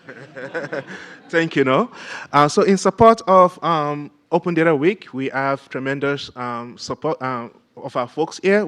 John Kaufman, our Chief Operating Officer, and fearless leader when it comes to aligning what we're trying to achieve with technology, with the business needs, and also we have leadership support from our different units in IT. So Chris Wong, who's going to be speaking in a few minutes, Lynn Syrup, Nilesh Pav, and as well as Steve Oliver, who is also going to be speaking in a few minutes. We pride ourselves in the data that we use in city planning and also the quality of those data sets. And by the sheer nature of data that we have on open data, I think, hands down, we've contributed a lot of data, and we're challenging the next city agency to do the same. But ultimately, what it comes down to is that, we want to aspire to do more, and, the agency's strategy in how we do that is actually triggering how we do that. So around 2017, the agency released its strategic objectives. It was essentially an attempt to sharpen the focus of what we deliver to New York City and make sure that the limited resources that we have are actually working on the most important things for the agency. So, from that perspective, what happened after that was that a thinking around the agency. So some of the critical thinkers around the agency, like John, Danny Fuchs, who's in attendance, started thinking about, how can technology help move this agenda forward? And during that time, we started thinking about a technology strategic plan that would sort of, move our technology workforce closer to the business priorities and ensure that we can deliver on this on this huge ambition. And again, very ambitious, as you can see, and I think you agree that, these 6 initiatives are very impactful to New Yorkers. This is how we shape the future of New York City. So moving forward, what we did, in the year and change, we worked on a technology strategic plan that focuses on 5 pillars. So, what the pillars are essentially trying to ensure that we we can deliver on the technology promises that was outlined through the strategic plan. And so the first one is around optimizing IT services delivery. So in a sense that we already have invested funds in technology. We already have services that we are providing. Through continuous feedback, we are saying that we want to improve. We want to hear about the product, how it's effective, and fine-tuning it or even discontinuing it, because at the end of the day we don't have unlimited resources. And if it is not effective in its purpose, making that a conscious decision to discontinue. So that was one, and it's essentially keeping the lights on and making sure that what we have invested in continues to be more effective for us. The second area in the pillars is around leveraging technology for agency effectiveness. This is where we are now trying to ensure that we are staying ahead of the technology innovations and making sure that we're harnessing the new ideas around technology and applying that to technology, to the application delivery, and also to analytics. And through this pillar, we've been able to sort of launch the Planning Labs unit. And Chris Wong will talk about his work and how he's pushed forward in that agenda. And also, we also continue to evaluate what kind of technologies are we using for analytics, for modeling, 3D modeling, and making a conscious decision again to not just go with the status quo and invest in other technology options. The third option around excelling at planning information and data stewardship is something that we've already done in the city, and we want to continue to do that. We want to ensure that we are organized in the way we create data, how we manage and maintain those data sets, and how we deliver that into the hands of our planners and the public. So with that, we're able to also focus all the different groups that manage data and make sure that they're one group. So Amanda, who's in the Enterprise Data Management Unit, would also talk about that effort and how we're using that to push forward digital service delivery. The fourth option, which is around support for public transparency and engagement. This is, in essence, the work that the agency does the most. The work that is, we need to, as part of the ULURP process, as part of the land use process, we have to make sure that we engage with the public. And part of this is also realizing that, there are some folks that have time to go to the public meetings, and also realizing that there's a digital divide, and ensuring that, the folks that can't make their way to the meetings can actually also participate using digital technologies. And so creating feedback loops that can tie into the public engagement process, ensuring that our website is interactive, accessible, and also make sure that the data itself that we're publishing is also accessible. So that's part of the public transparency and engagement pillar. And lastly, we have to make sure that our workforce can push this forward. So investing in our workforce, realizing that there are gaps, and in our capabilities, and ensuring that we are recruiting the top talents to come and work for us. So that is the pillars that we kind of came up with as the way forward for engagement. It is again in support of the ambition of the agency, and there's already immediate results that we can actually point to as our success in this realm. But one thing I want to also point out is that as we try to trailblaze, as we try to be innovative, there are always constraints that government agencies have to sort of play within. And unlike startups where we could just we can buy equipment, we can change direction on software investment. In government, it's really hard. And some of the constraints, and this is kind of like the square of despair that you've seen in a lot of organizations. It's around procurement. They're very lengthy. Especially when you're trying to, again, think about this. We're trying to deliver services. We have limited workforce. Of course, the workforce that we have, we're targeting them to push those priority initiatives forward. There are things that we just can't do, and we want to do them. So, augmenting what we can do with our staff, with vendors and staff and consulting opportunities. But procurement is always going to be the bane of the work that we do. So so we always at least we're looking at ways we can augment our staff with consulting resources. Again, people would not want to hear that, but the stark reality is that it comes down to being able to being able to deliver services in in perspective of the fact that the funding is always not also available. So and even within that constraint, the funding, even if it's available, there is constraints around what you can buy and what you cannot buy. So so that in a sense, we also have to be very conscious about that. And when we have opportunities to hire, we make sure that we hire the people that can make the immediate differentials, and for the talent that we have, just homegrown them, make sure that they are capable of and trained up, to ensure that they meet the future needs of the organization. In the area of governance, again, there's always a lack of, I would say, of governance at the data and technology level. And what we're trying to do moving forward as a way to mitigate those constraints is to ensure that we have a diverse technology and data steering committee. And there is also the perception that IT, as we're trying to evolve, is always the department of no.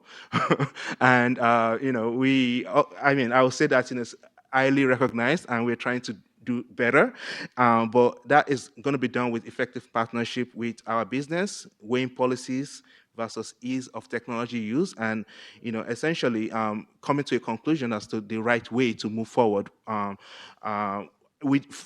the best interest of the organization and the taxpayers' dollars. Lastly, in the area of design, as you would, most of you have probably seen, most government technology tend to look a little bit, flat when it comes to the UI, UX, and the experience that the public gets for it. We're making a change in that aspect and ensuring that we are taking into account human-centered designs. We are also looking at the time it takes to actually execute.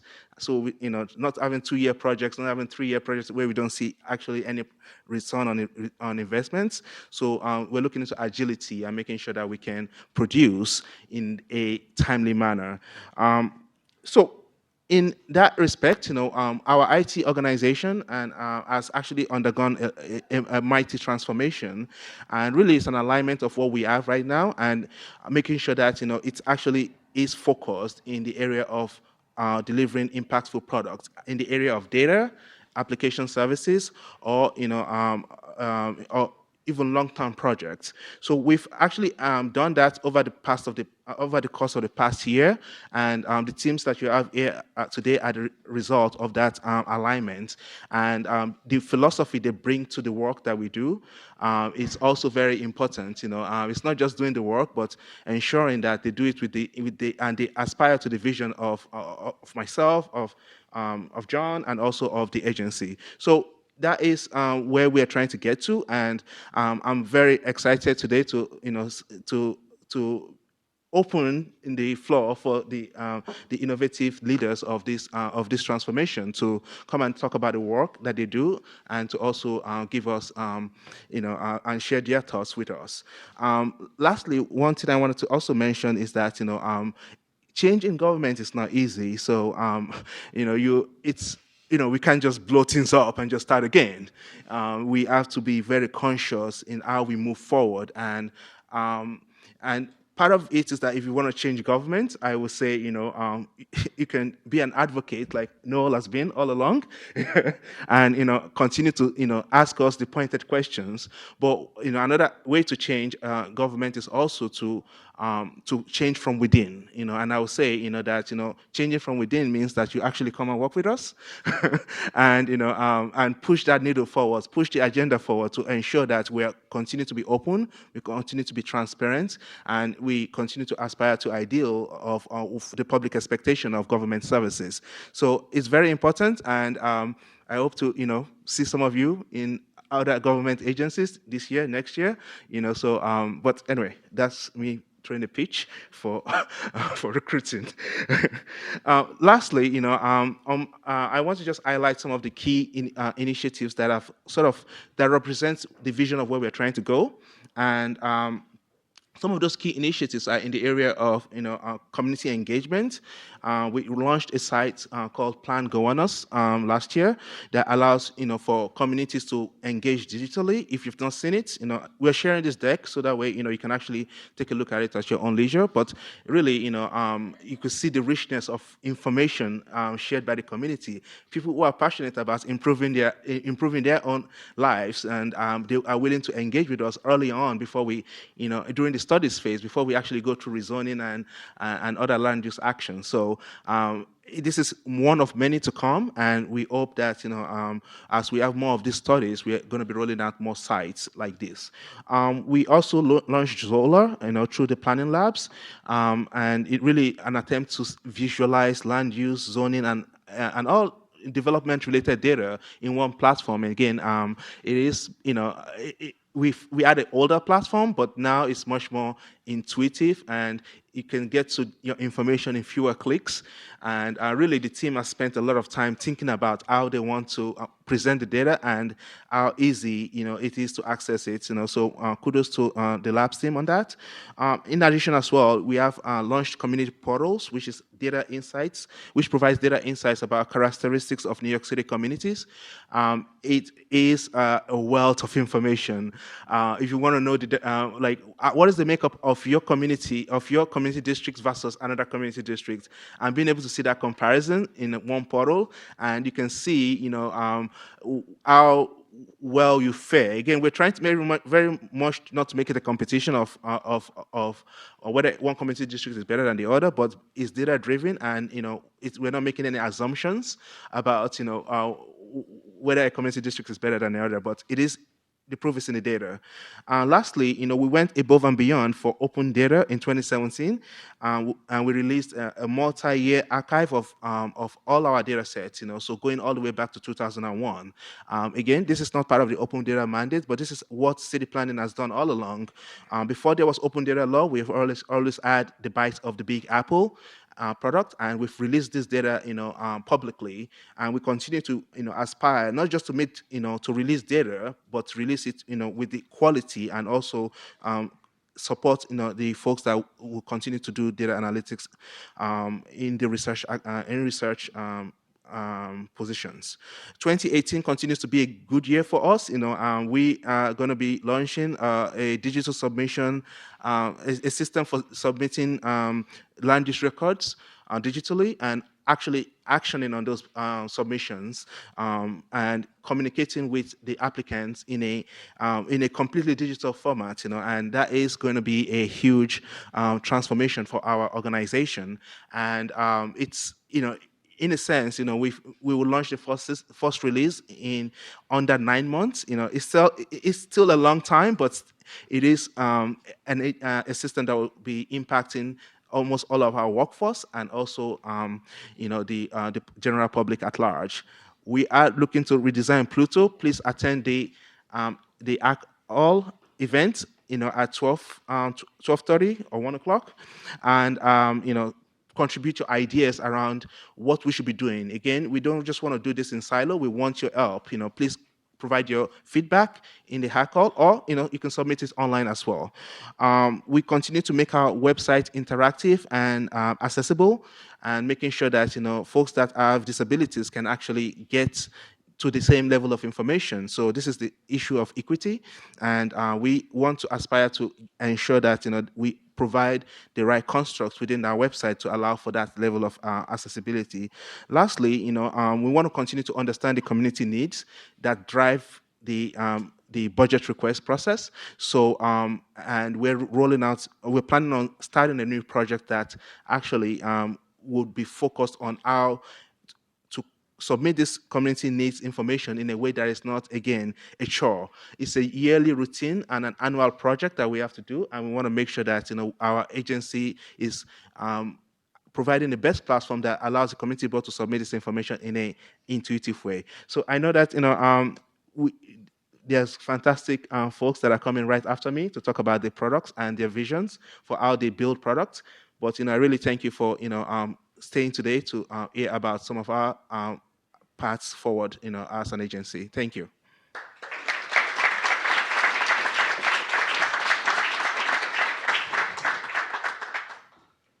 right.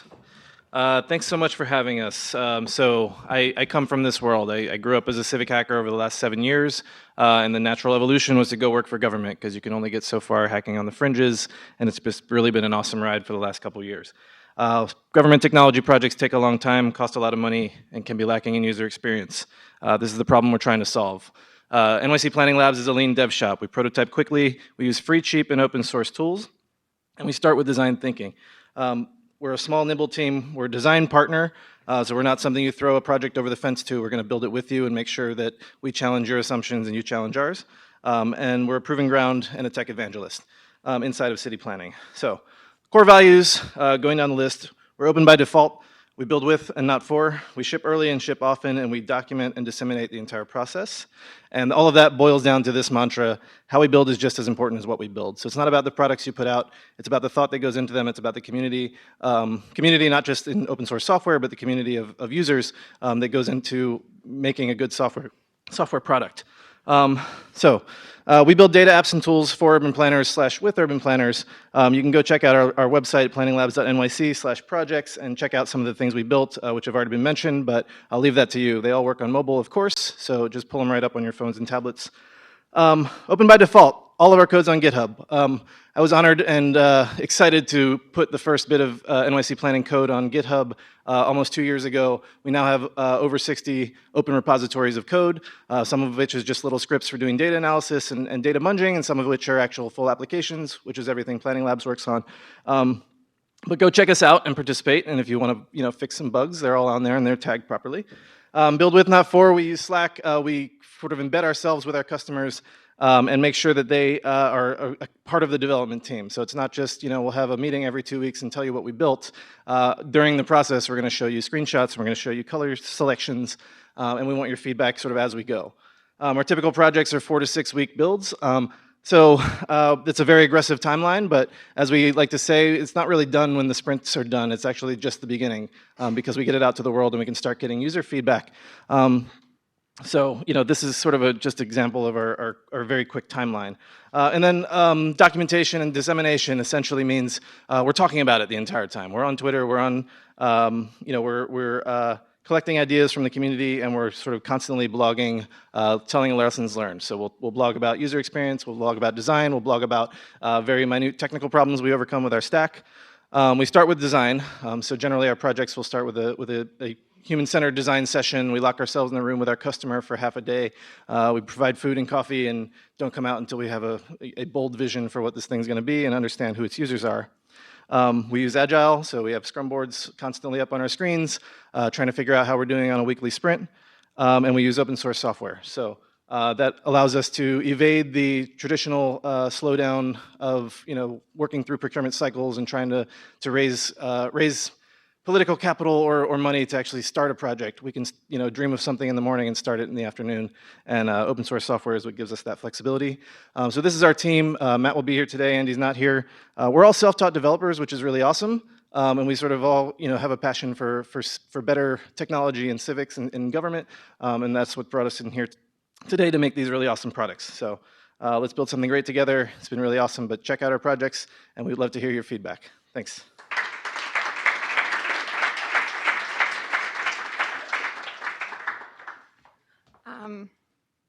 Morning. So I'm Amanda Doyle, and I joined City Planning 2.5 years ago.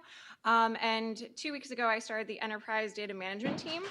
And so I joined City Planning because there was a challenge of I know that there's data out there on this thing, and I can't get it, so please build it, because a lot of information in the city can look like this, which is really valuable, but not necessarily accessible. And so what I really like doing is taking stuff that looks like this and making the data format so that it can be consumed with things that Chris builds, and it can look like that. So you can put it on a map, you can click around, and really just make the data more consumable for more users. How do we do this? So really following Lab's philosophy of using open source technologies so that everything is reproducible. So it's all on GitHub, and you can do a pull request and really try to build these things on your own, and things aren't locked on people's computers or on drives, so that if someone's computer dies, not all the data are gone, which is a scary thought. But why are we doing this? And so, a philosophy is like really to foster more strategic and collaborative planning through data and technology. Like this is a core goal, to really get people thinking about how they can use data to really inform their decisions when it comes to making policy that ultimately shapes our city. So really to, take data from an Excel format or from email and do more of this, like, do what more Chris is doing and really make data, available online in accessible format so that anyone can get at it, which is a huge goal. But, city planning, we have lots of data, which is awesome. And we've always had a mission to make it available to the public. And so, there's Pluto, there's Zola, there's Lion and GeoSupport, and all these really rich data resources. And our goal, so, we're working on, making it most useful, most reliable, and most accessible. And so, I would encourage you to join us at 12:30 to, reimagine Pluto. Like we're rethinking our data products, like how, sorry? 1:45 is okay, anyways. Upstairs, 6th floor. And, to really give us your feedback of like, how do you use them? What do you find intuitive? What do you not find intuitive? So that we can really put data products out there that meet your needs. Provide more context and use cases. We give you a data set and you're like, well, how do I use this? Well, we want to tell you how you could potentially use it so that you don't use it incorrectly and really use it to its full power. We want to make things more transparent. We take census data, for example, munge it, and then put it back out there, but we don't exactly tell you what we do. And we want to change that. So we want to publish how we transform those data sets. We have lots of data that we use internally. Put it out there. You guys should also be able to use it, and then incorporate your feedback. Like, Pluto is one data set that we just munge a whole bunch of data together and publish it, but it's not perfect. And so if we are able to get more user feedback, we would love to incorporate that as well. And so find us later, and thank you.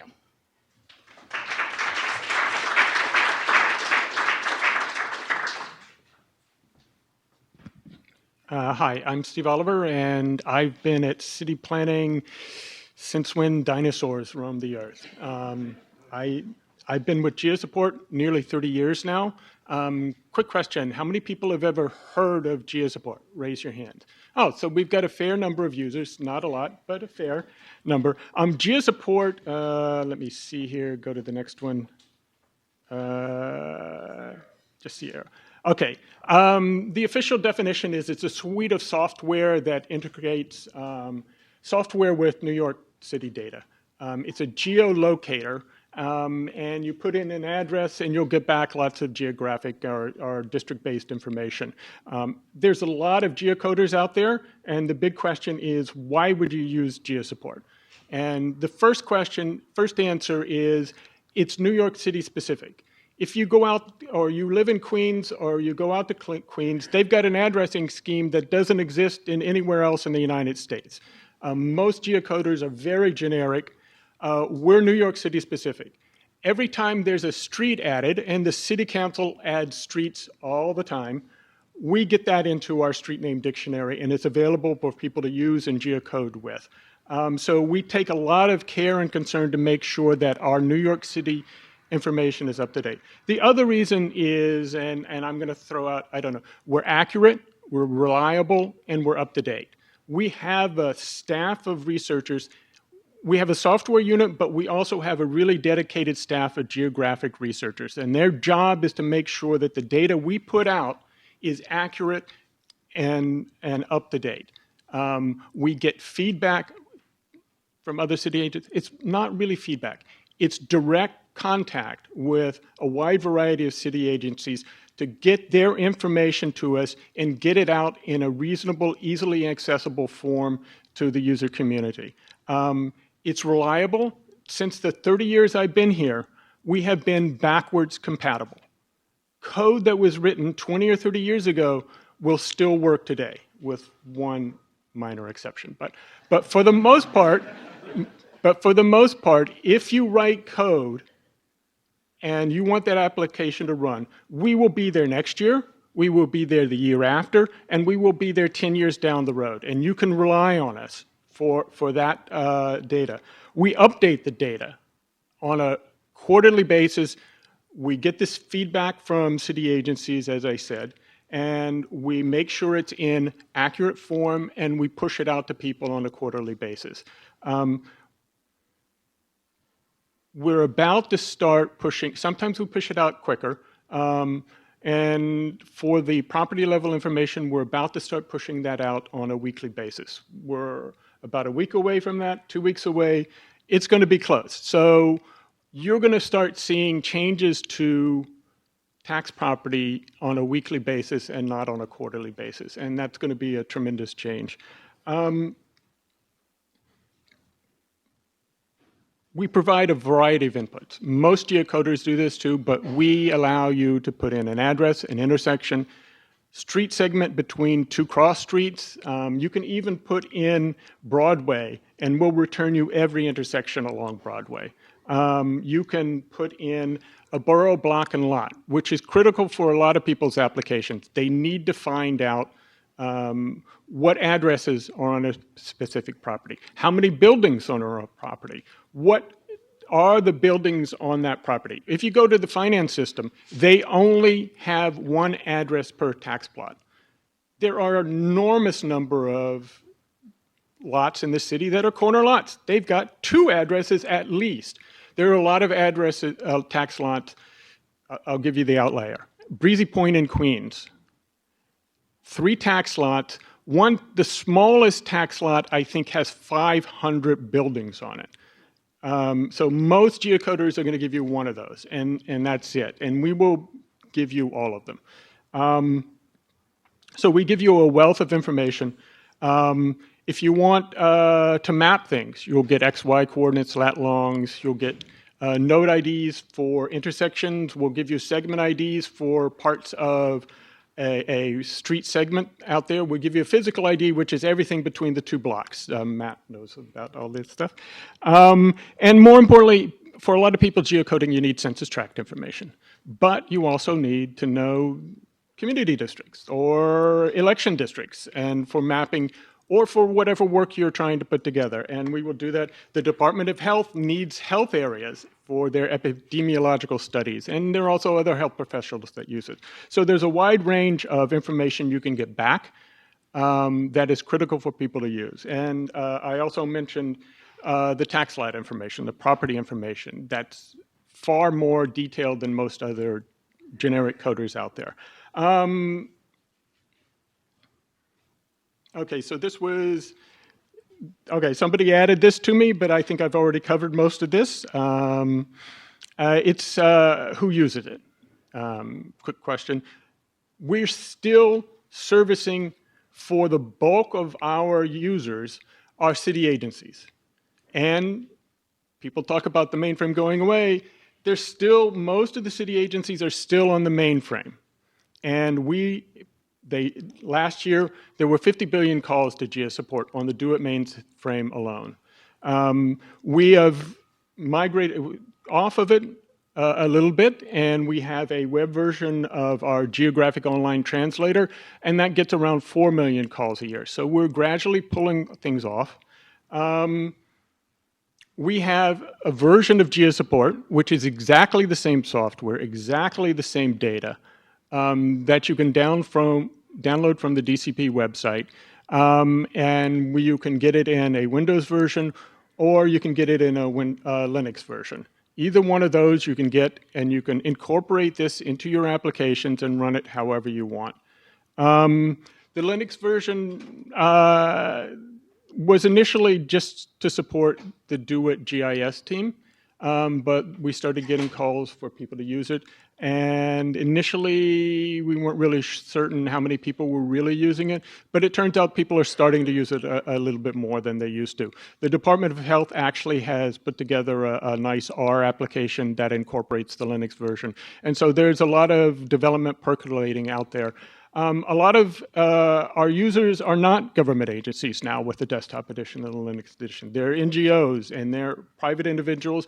There are even students who are doing their projects and they need to find out geographic information. So the big question here is, okay, how many, I asked you how many people knew what GeoSupport was. How many have actually used it? Okay, oh, I got a really great crowd. But the thing is, everybody in this room has used it. You didn't know you were using it, but you used it.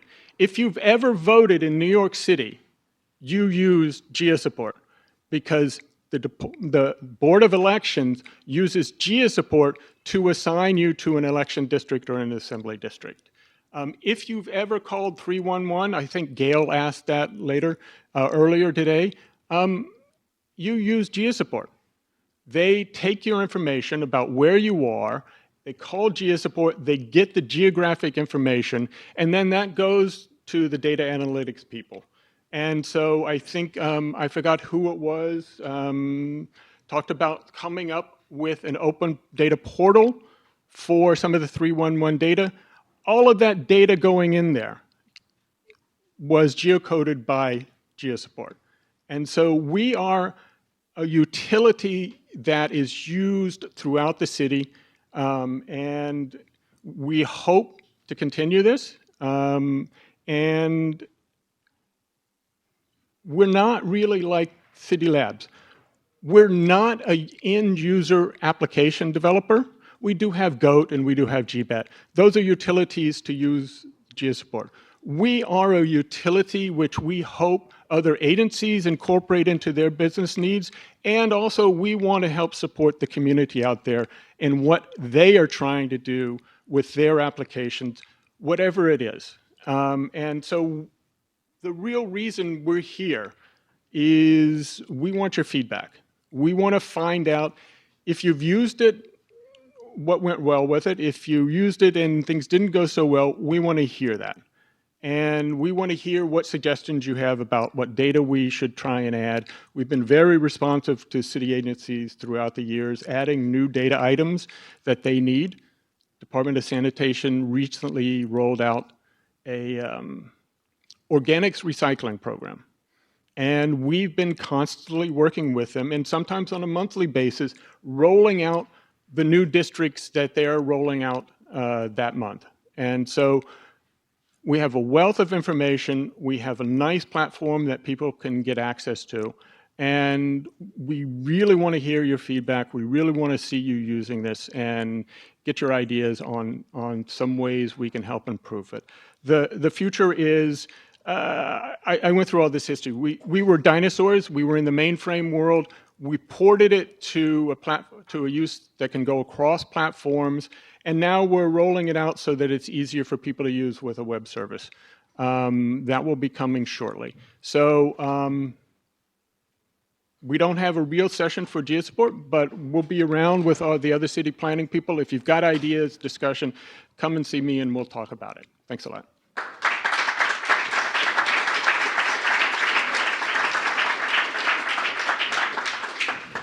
All right, who's going to be answering questions and engaging in the panel? Which one of you? Okay, one. We can share. Three. So the four of you. Yeah. Hello. Yeah. I'm sorry.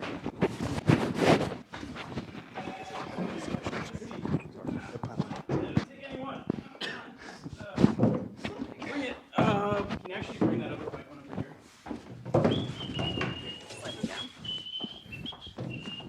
All right, we have roughly.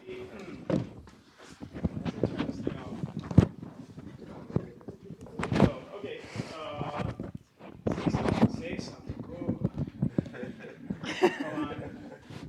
Connected to the network, and we are connected. Weird. Okay, sorry. See something. Say something. Did anybody know that that's actually trademarked by the MTA? Yeah. So I went to London and I was just like, what? Oh, that's such a British thing. Why can't they just do see something, say something? And then it's like, oh, the MTA tries to get money off of that. Okay, so I'm going to ask a few questions, a moderator privilege. I'm going to ask the toughest, most pressing question possible.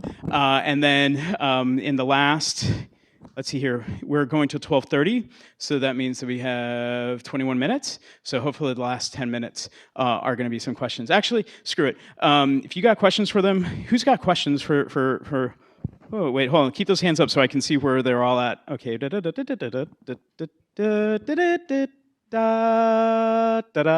Okay, great. I'm going to sweep the room. So my first question is,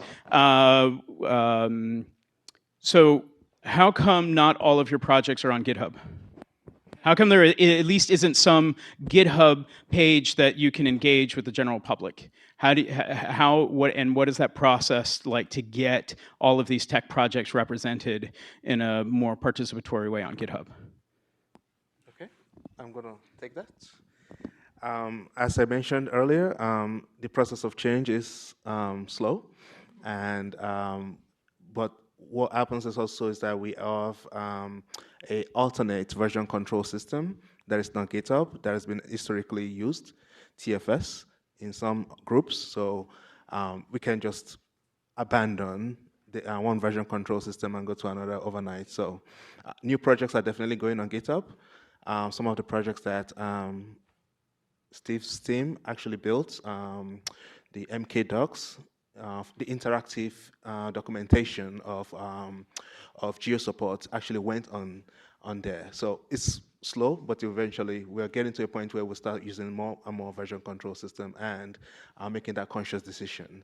Another reason as well is the fact that there's a separate development team that actually uses the integrated Microsoft development environment, which integrates with TFS very easily. So again, there's some institution there, but we're also trying to make sure that, where possible, we're also reassessing what's possible. Great.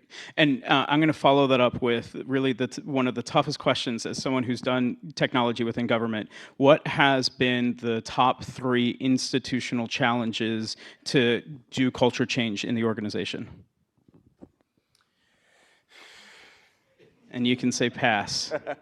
The top 3 for culture change. I mean, one definitely is one thing I've already said earlier. I think there is and Chris and myself talk about this, there has been a sizable investment in certain technology, which also drives how we react to things moving forward. So there's that decision that has been made, within our group, external to our group, that now impacts the way we operate. So I'll say, from that perspective, those investments kind of, have kind of been cemented, and we're trying to chip away a little bit at it. The other is, I won't call it a barrier, but I think, we, from a workforce development, we've definitely, we've invested again in, certain skill sets, and that is hard to change. So we actually almost have to continue improving in those space as well and innovating in those space, because as it is a function of the times, and we try our best to make sure that in whatever technology platform. And remember, I showed that utility knife, Swiss Army knife. Really, when it comes down to it, how can we deliver based on the teams that we have, and how can we do that quickly? And that's our objective, So perfect utility knife. But ultimately, that's what it comes down to, that we are trying to ensure that, whatever silos that we have produces innovations for the city of New York. Well, we're very fortunate to have you. How did you get hired? How were you selected? How did they find you? Someone actively recruited. No, I'm just kidding. I applied. You applied. See?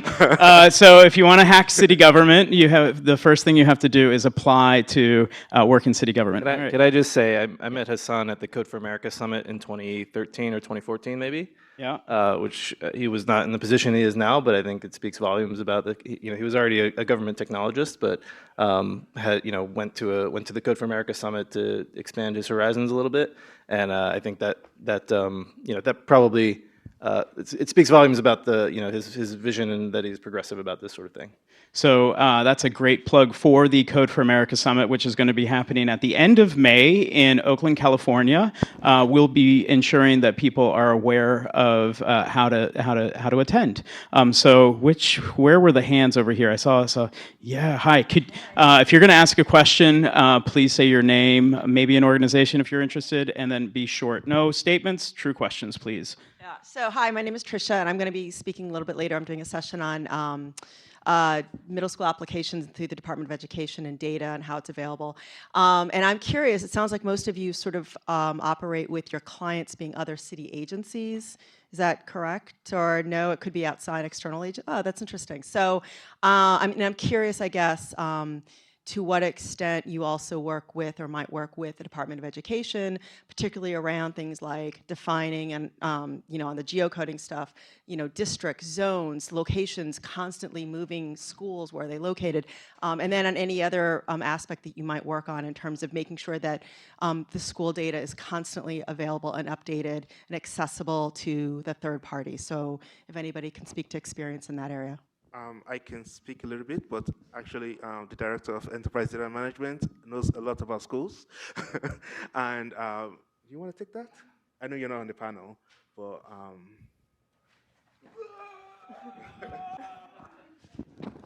So, I can't talk, I've been in the position for 2.5 weeks. I've been in the position here for 2.5 weeks. So Hassan is... You talk, I hold. I'll hold it. Okay. We do have the facilities database, which is temperamental, sorry. Which is tracking school data. But I come from New York City Emergency Management, and one of the things we looked at there was looking at a little more fine nuances in the school data, which is the secondary locations for particular schools, the schools that are co-located. And so that's something I'm interested in looking into. There's not a good data set publicly available that shows you that this school actually has 2 or 3 locations, and that obviously matters. And it's also very important to know who's on the same location for, the health department was interested when we had the H1N1 outbreak a number of years ago. So those are some of the things that we'll be starting to look into. GeoSupport gives you back various information, that the basic districting information about schools, but there's more fine tuning we can do, and the data is really complex and it's really interesting, but I'm interested in looking into that further. Yes, John has. Hi, I'm John Kaufman, Chief Operating Officer of City Planning, who has these great folks on the team overall. On the schools issue in particular, it's less of a technology issue and more just a function that City Planning performs more generally regardless, which we do for a lot of sister agencies. In this particular example for DOE, we actually work with them pretty heavily to help them understand where new housing units are being built, so that when they think about rezoning, they're thinking about the future and kind of where the kids are going to be in the future as opposed to just where they are now. That's using Department of Buildings data, where we look at all the housing permits and sort of project that into the future. Where they're building now, you can imagine in 2 or 3 years the units will actually be there. So we help extrapolate that data, and we also work very heavily with Census Fact Finder, which tells you a lot of demographic data, such as where the fertility rate's higher, where there'll be more kids per household, so to speak, in the future, which they all take and put into their planning purposes. So we don't really forecast where the kids are going to be. We forecast where the housing units are going to be and some of the characteristics of that population. But we do a lot of that collaboration, and we use technology wherever we can, obviously. But that's really a core city planning function, which is how do we help our sister agencies do better planning and that's the Department of City Planning. Great. All right, we're going to go here to Lucy. Hi, I'm Lucy Block. I'm at the Association for Neighborhood Housing and Development. But my question's not really related to that. So you've been making all this great progress in making your data and your tools and your, all kinds of information related to public interaction with the actual agency so much easier and more transparent. And I'm wondering, since you already support community boards in some ways, and you had community boards up there, what can you all do to make that public interaction with community boards as transparent and accessible as you're doing already with your own agency?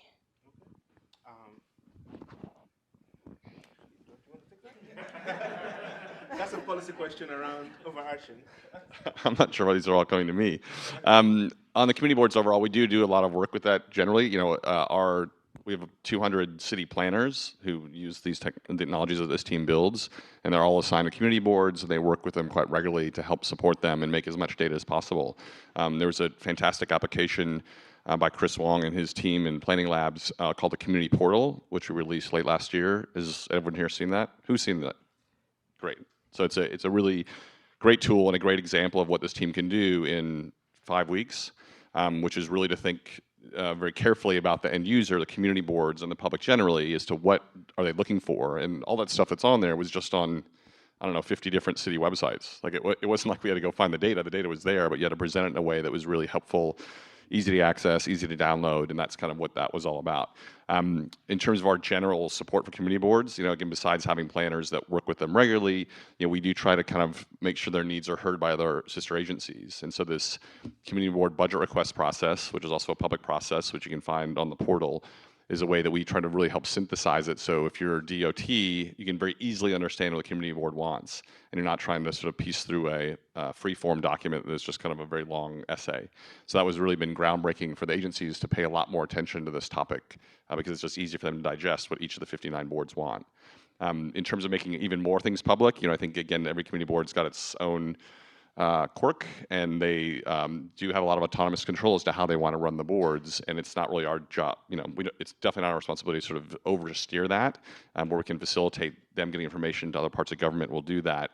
But I think the borough presidents actually have a lot more ability to kind of help amplify those voices and give them the support they need to make sure that each of those boards gets an equivalent amount of city support, so to speak.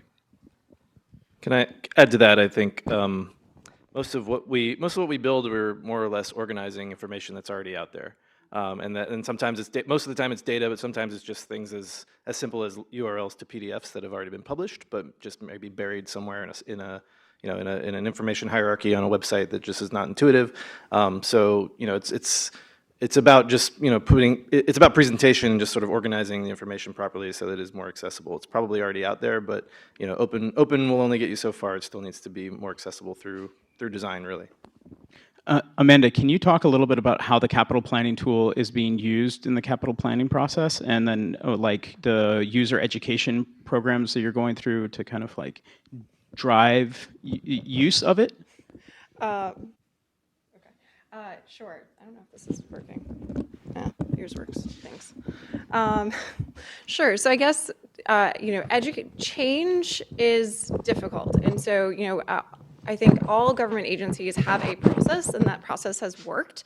And I can kind of like lean on something I learned when I interned at MODA of, you know, someone said to me of like, you know, everyone wants us to change so quickly, but our primary job is really to keep the lights on.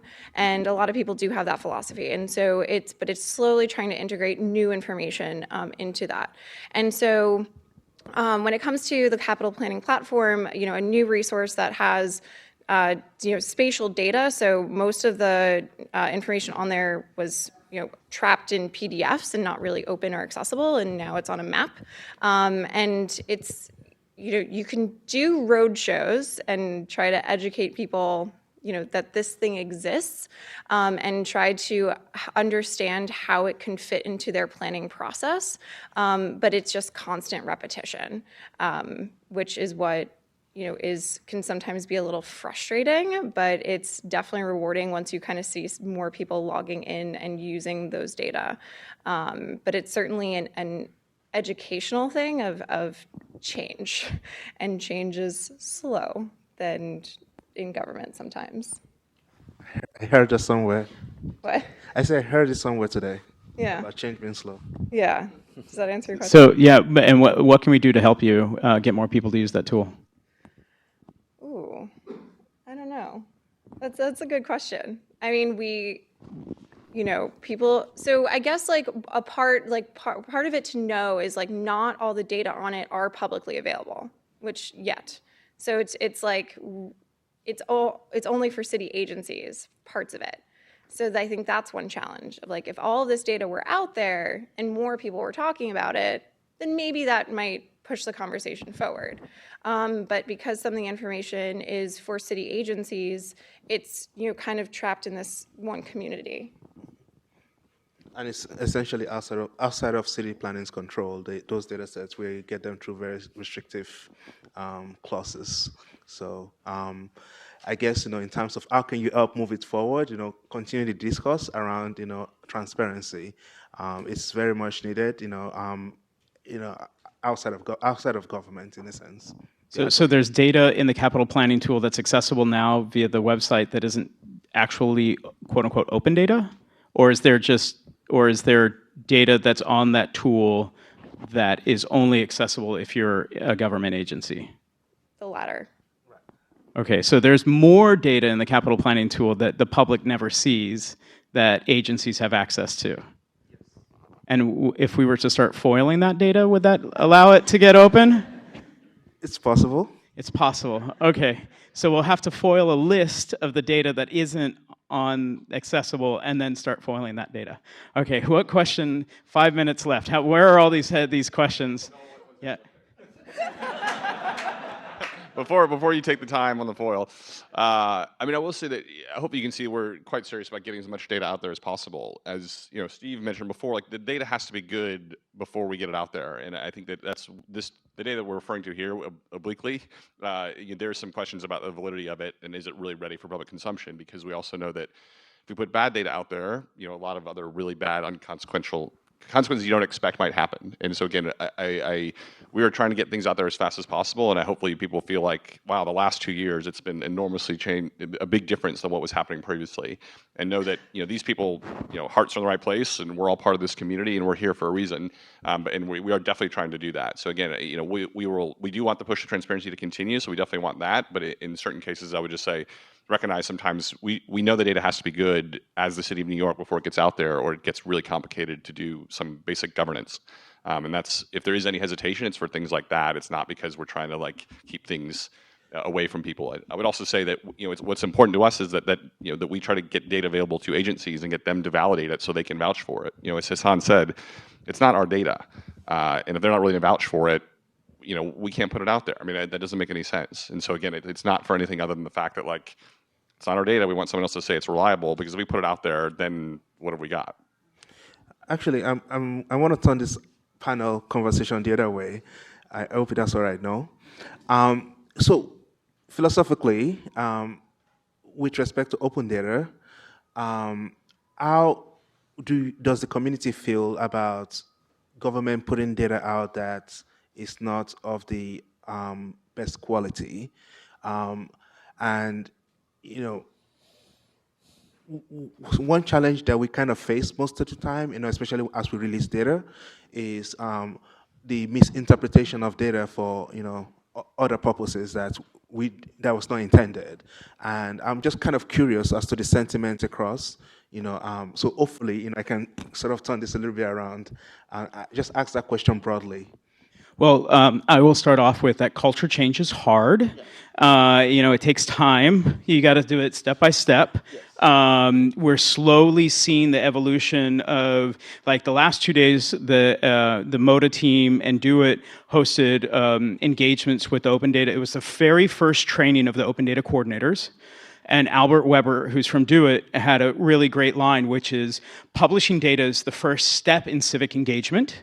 And a number of times as we've gone through the open data liberation and through the open data law, this is the fundamental argument that we get back from agencies, which is if I don't publish it in a PDF, I can't validate that number was accurate, right? Because when I hit print PDF, I know that's locked, right?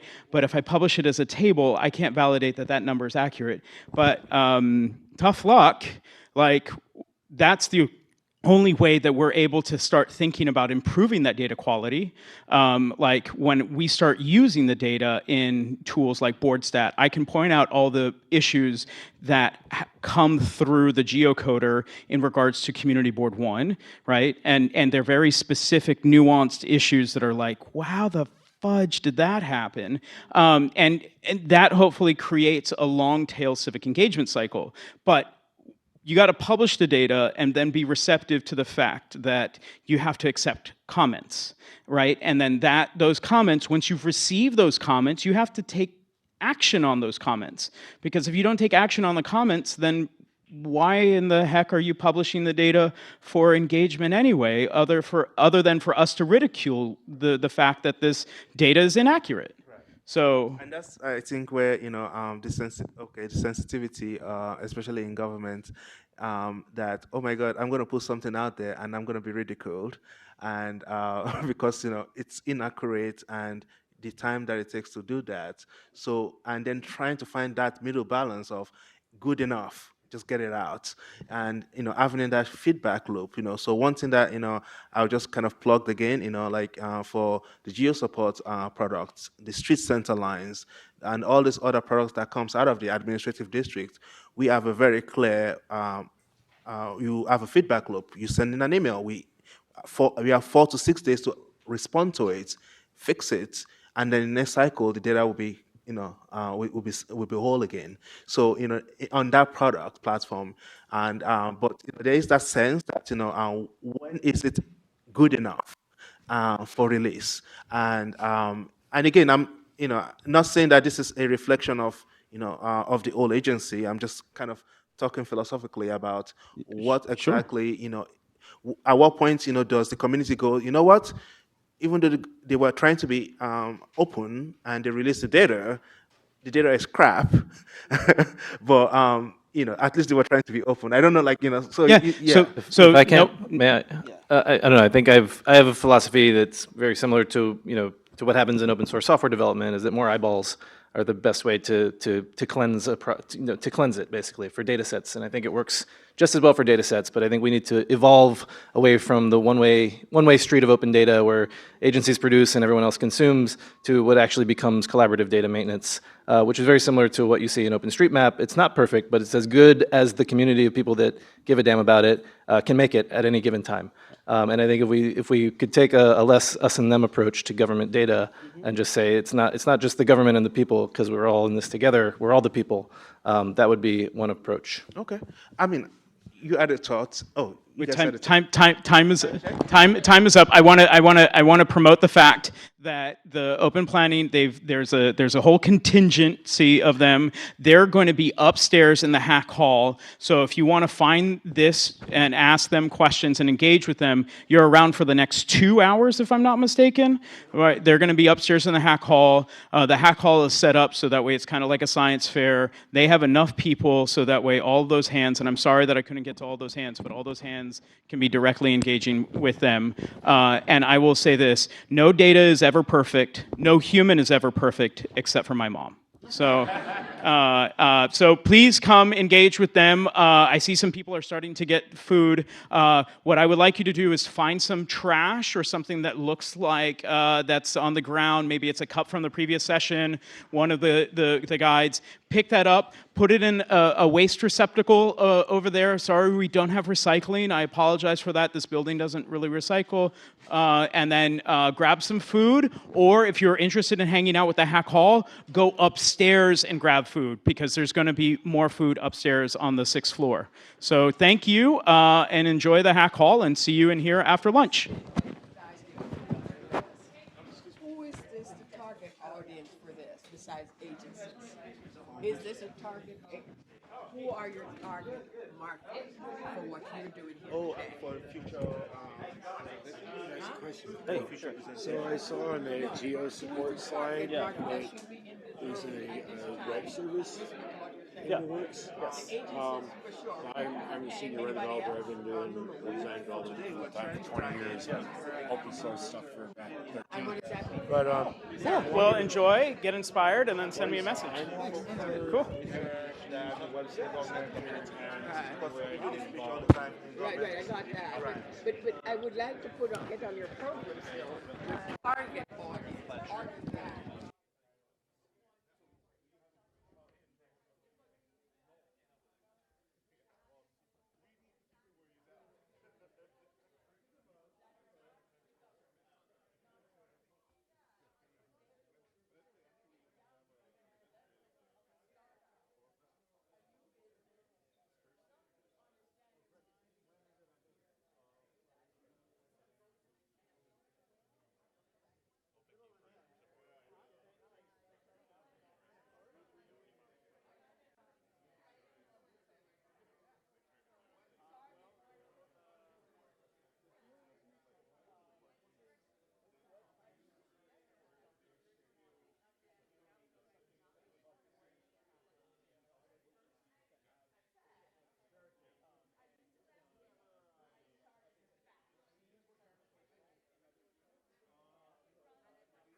It's blinking. Yes, yes, yes. Hi, we're going to get started in a couple minutes. I'm so glad everybody's early, but it felt like there was some energy of people ready to start. So if you're really like eager to engage civically, I'll give you a little assignment to think about as we're getting ready, which is write down that burning question that you have about civic engagement and the landscape and where we're headed. So sometimes I find that when I'm at something, I have something I really want to ask, and sometimes that makes it harder for me to listen because I'm just really focused on remembering that question. So I'm inviting you now, if you want to think about some question while you're coming to the panel, and take a second to write it down so that when we're ready to start, you're clear and ready to be present with us. So thanks. And keep chatting. We'll get started in a couple minutes.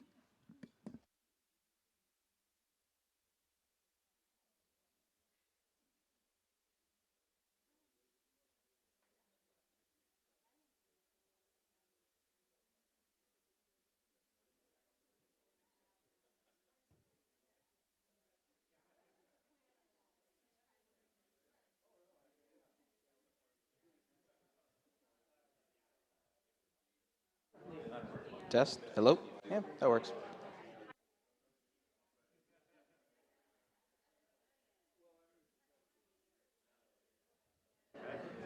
Hello? You want me to turn mine on too? Yes. Yeah. Test, test. I don't know who's supposed to be hearing me. You? Yeah, it's picking up. Okay, great. Someone, yeah, Jolly will adjust volume. Yeah. Exactly.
Test. Yep. Oh. Okay, are we coming up on the stage after you introduce us? No, no, no. Take a seat.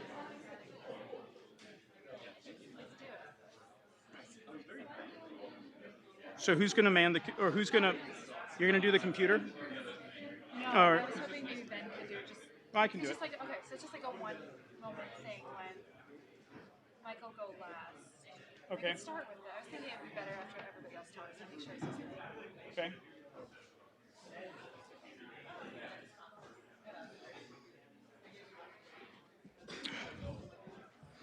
Live streamers, are you ready? Pam, yeah. Is there supposed to be an open? What? Howdy, everybody. Hello. Hey, did you get food? Did everybody get food? Did everybody enjoy it? Get your money's worth? Did everybody get enough food? Yes. Yeah? Okay. So good. Well, I think there were a few sandwiches left upstairs on the 6th floor, but you're in the wrong place to get food now. So this is a really amazing panel that we're going to have. When Adrian and I were talking about civic engagement, it's interesting to be thinking about the framing that Adrian is going to present. I'll steal it. Is that the city's open data program is a digital first municipal service, right? It's online. It's designed through a website, servicing data from a website or computers. And when you think about when you think about services, government services in the 21st century, how do you start to bring in examples of physical services and then manifest that in a digital platform?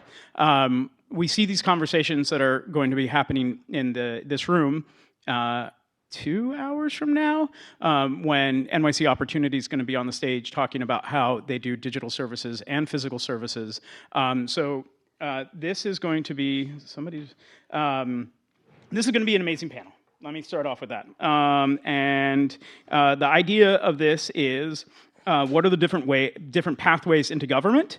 How can the various existing touch points and channels be used to increase citizen government engagement?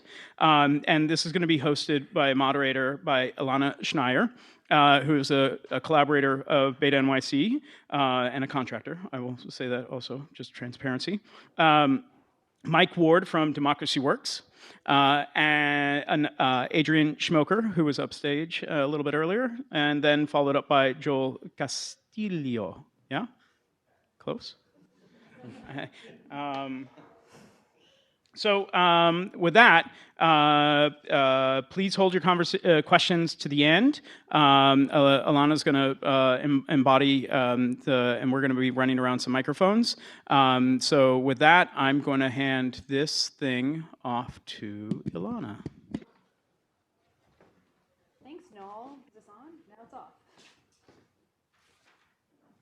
So it's pushy. No, just wait. Okay. Connecting to the network. Connecting to the network. Connecting to the network. It's like a Christmas experience. Yeah, it's dialing up. There we go. Wow. Okay. Hello. Good afternoon, everybody. So I'm going to invite you to come on in. There's a couple seats. There's 2 seats in the front row for anybody who wants to be brave and come up here. And there's some seats maybe on the back over there.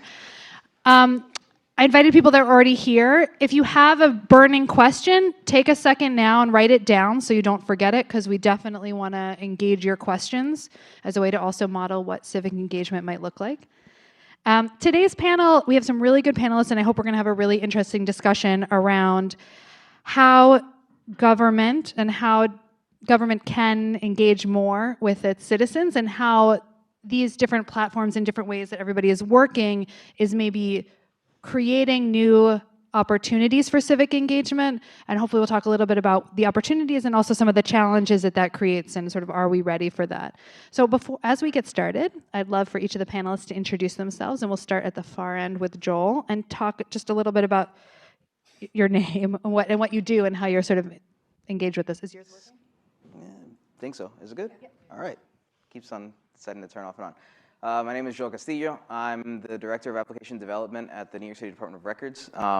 We are tasked with keeping track of the history of the city of New York, as well as helping people access government information that they need to do their day-to-day lives in New York City. Our 2 biggest platforms are the Government Publications Portal, which is a place where you can find any report, press release, whatever an agency has pushed out. It's going to be found in our search engine. And then the other big piece is the Open Records Portal. We're working with the Mayor's Office to unify the FOIA process throughout the entire city.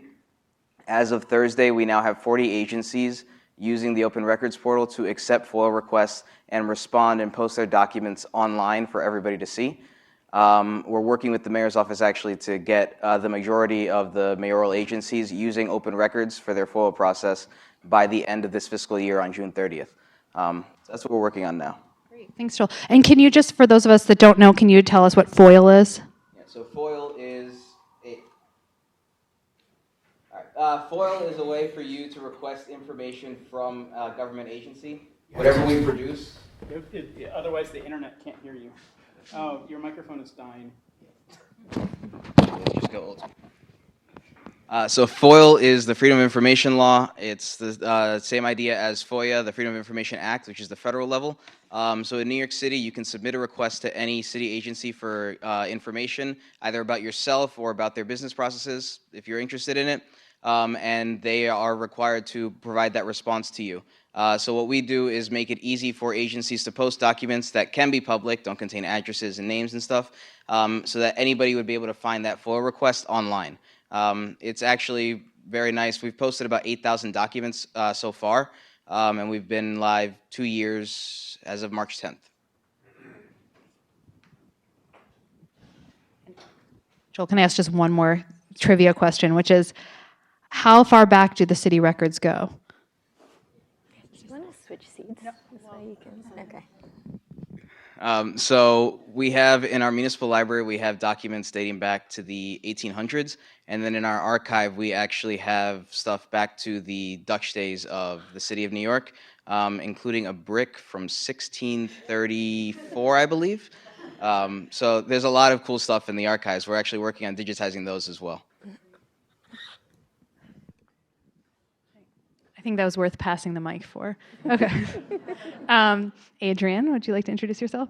Sure. Good morning, or good afternoon, everyone. Some of you heard me speak this morning. I'm the Director of Civic Engagement and Strategy for the New York City Mayor's Office of Data Analytics. We're a small team, a handful of data scientists and strategists. Our vision is to make New York City more data-driven. One of our key programs in doing that is the New York City Open Data Program.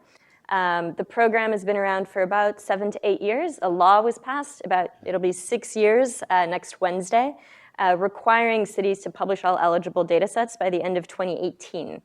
New legislation was just passed in December, requiring that law essentially go on into perpetuity. So any new data sets discovered will continue to have to be published even beyond 2018. And we have close to 2,000 different data assets on New York City's Open Data Portal, and we see about 20,000 visitors to the site on average per week.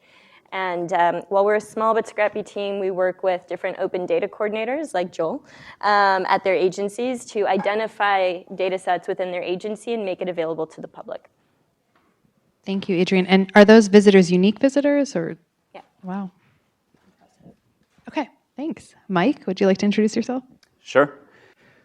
I'm the TurboVote Program Director at DemocracyWorks. DemocracyWorks is a 501c3 based out of Dumbo, and our mission is to build data sets and technology to help upgrade our democracy. And I'll ask a little trivia question and give you the answer later on while you guys can chew on it while I'm talking about DemocracyWorks. George Washington lost an election once, the first election that he ran to have a position in, before we were the United States. And then his competitor who beat him in that election chose a campaign tactic that George Washington said he did not want to do, and his competitor won. And so in the second election, George Washington adopted this campaign tactic, which is no longer legal. So I'll let you imagine what that potential campaign tactic could be while I tell you a little bit more about DemocracyWorks. We have 3 program areas. One is the Voting Information Project. If you're familiar with the Google Civic API, it's the API through which it's a freely accessible API that you can use to find out if there's an upcoming election in your area. We collect the data from election officials, standardize and QA them, and provide them to Google. It's a project that's funded by Pew. So if you're familiar with Pew, the Pew Charitable Trust, those are the people who sort of own it. Then that was unexpected. And I'm the TurboVote Program Director. TurboVote is a public-facing tool that helps you register to vote no matter where you live in the country, we can help you register to vote, we can help you vote absentee, and we send you text and email reminders for every election that you're eligible to vote in. Last year, we tracked over 7,000 elections in the United States, and that's not even a number that I can say with confidence because it depends on how you count elections. There are people who would look at that number and say that's impossible. Well, you're right, it depends on how you count. So that's how complicated democracy is nationwide. And so if you think you may have missed an election recently, you can go to turbovote.org, sign up for election reminders, and we'll make sure that you are not missing any elections. And then the third program area we have is our gov-facing department, where we work with election officials to build open source technology because, well, actually, I'm going to show a video, and that does a much better job of explaining some of the work that our gov department does. So do you want me to show the video now? Yeah, you can do that, and I'll just introduce myself quickly. I'm Alana Schneier. I'm a consultant. I have my own consulting company focusing on the interaction between community, and particularly community groups through the nonprofit sector, and government, and helping them work together more to engage more voices in our democracy. So I think we're all aligned in different areas, and I'm excited to see this video.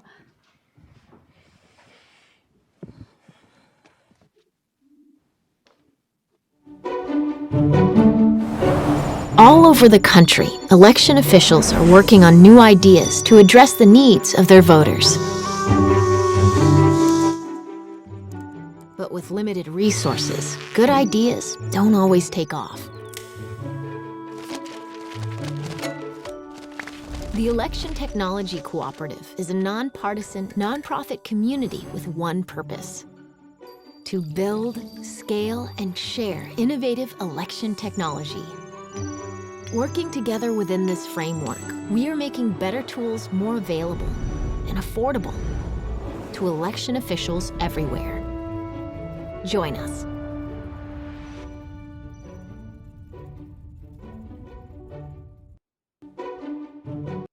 All right.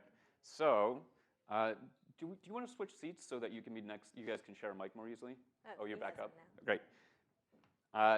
To finish up that trivia question, should I stay over here or sit back up here? Sit. Okay, great. To finish that trivia question, George Washington, in his second election, in order to win, purchased an obnoxious amount of alcohol for the voters. He purchased 28 gallons of rum, 50 gallons of rum punch, 34 gallons of wine, 46 gallons of beer, 2 gallons of cider, and totaled over 160 gallons of alcohol. And he won, and he never lost again. So that's one model of civic engagement. So we're going to talk a little bit more, get into it now. What are different pathways into government, and how can various existing touch points or channels be used to increase civic engagement or citizen engagement with government? I think is what we're talking about. So I'm going to start off by asking each of the panelists what they think civic engagement means. Anybody whoever wants to start can start. Oh, you want to start? No, go for it. I was going to say, I believe civic engagement is people working together, collecting their power to help improve the community around them. And today, to me, that does not mean only your immediate geographical community, but any sort of community that you participate in.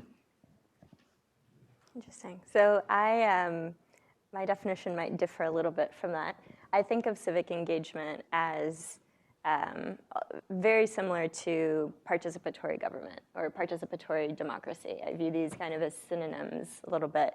Is any pathway or activity that increases activity with your government and strengthens democracy. Although in saying that, I realize there are plenty of things you can do outside of working with your government to strengthen democracy as well. So. I guess I'm kind of in the middle ground between those. I view civic engagement as working with the data that your government provides you, be that actual data sets on the open data portal or reports about the flu in the city this year, in order to improve the lives of the people that surround you in your day-to-day life. Great. So my next question was going to be why civic engagement? I've heard a little bit from both of you gentlemen on the stage with me about the idea of improving your community or improving government. Are there other reasons why one might want civic engagement?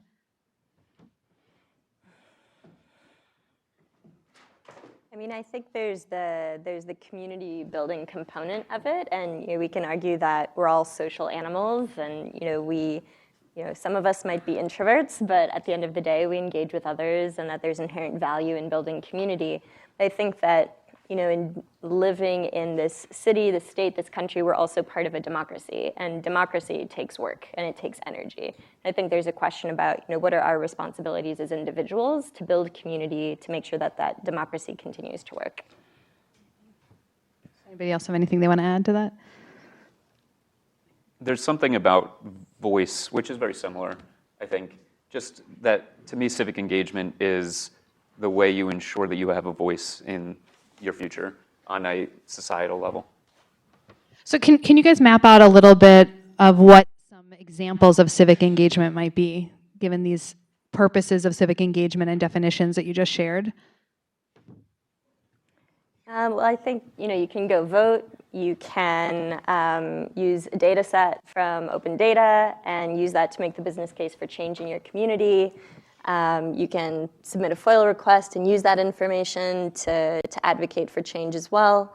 I think where I start to get kind of a fuzzy line with civic engagement is also around, I think, a lot about customer service. I led client services in a startup that I worked at before I joined the city 3 years ago.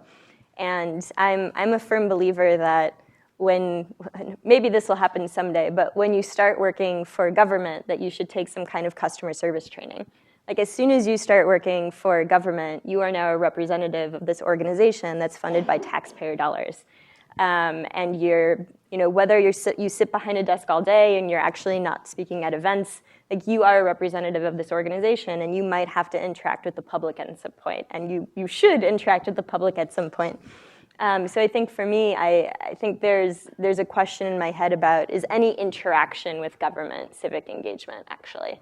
And I think I'm still trying to answer that question.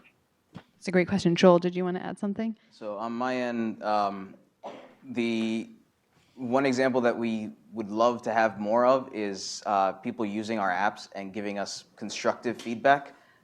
We worked a lot with BetaNYC and a number of other organizations to build the Open Records portal. And then we haven't been able to keep up that type of interaction with the public on what else do you want to see in the portal? How do you want us to make it provide better data for you? Right now, we're kind of guessing at that. So we get a lot of engagement from within the city, but if you can just go to the website and look at the app and let us know, hey, maybe it would be better if you provided a graph of the FOIL requests that every agency is getting, in my specific example. But actually looking at the government services that are available and trying to think about how you would improve them is one of the best ways, I think, of improving your government through civic engagement.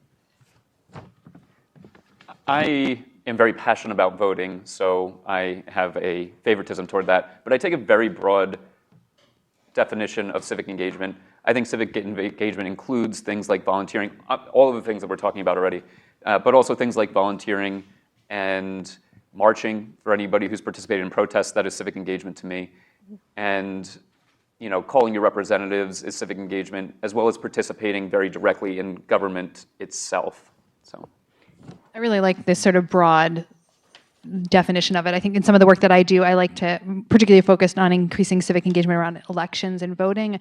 I've sometimes thought about it as like voting as sort of the center activity, and then how do you like radiate the vote more powerfully? And so some things are like being registered to vote is going to be a helpful key in that. And in New York City, probably registering with the political party, or kind of volunteering on a campaign would be sort of stepping up that engagement a little bit more, or working for your elected after they're elected, or so there's so many ways to engage, and that I think I like this really broad definition.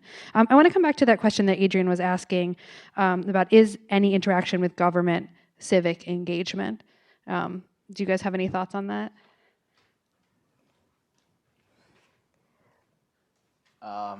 As a government employee, I would say constructive interaction.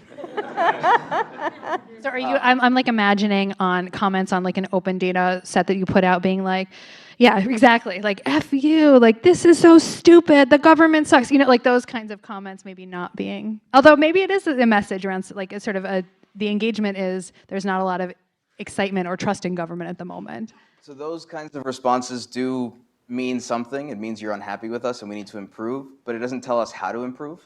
So in order for civic engagement to be successful, it needs to not be just a, this is horrible. I need to know why it's horrible, because otherwise it's going to stay horrible because I don't know how to fix it. So that's where I would put that. And I think also that, and the more we talk about this, the more I think about this as we're talking about dialogue, right? Like, how do we create a space and different vehicles for dialogue with this organization called government?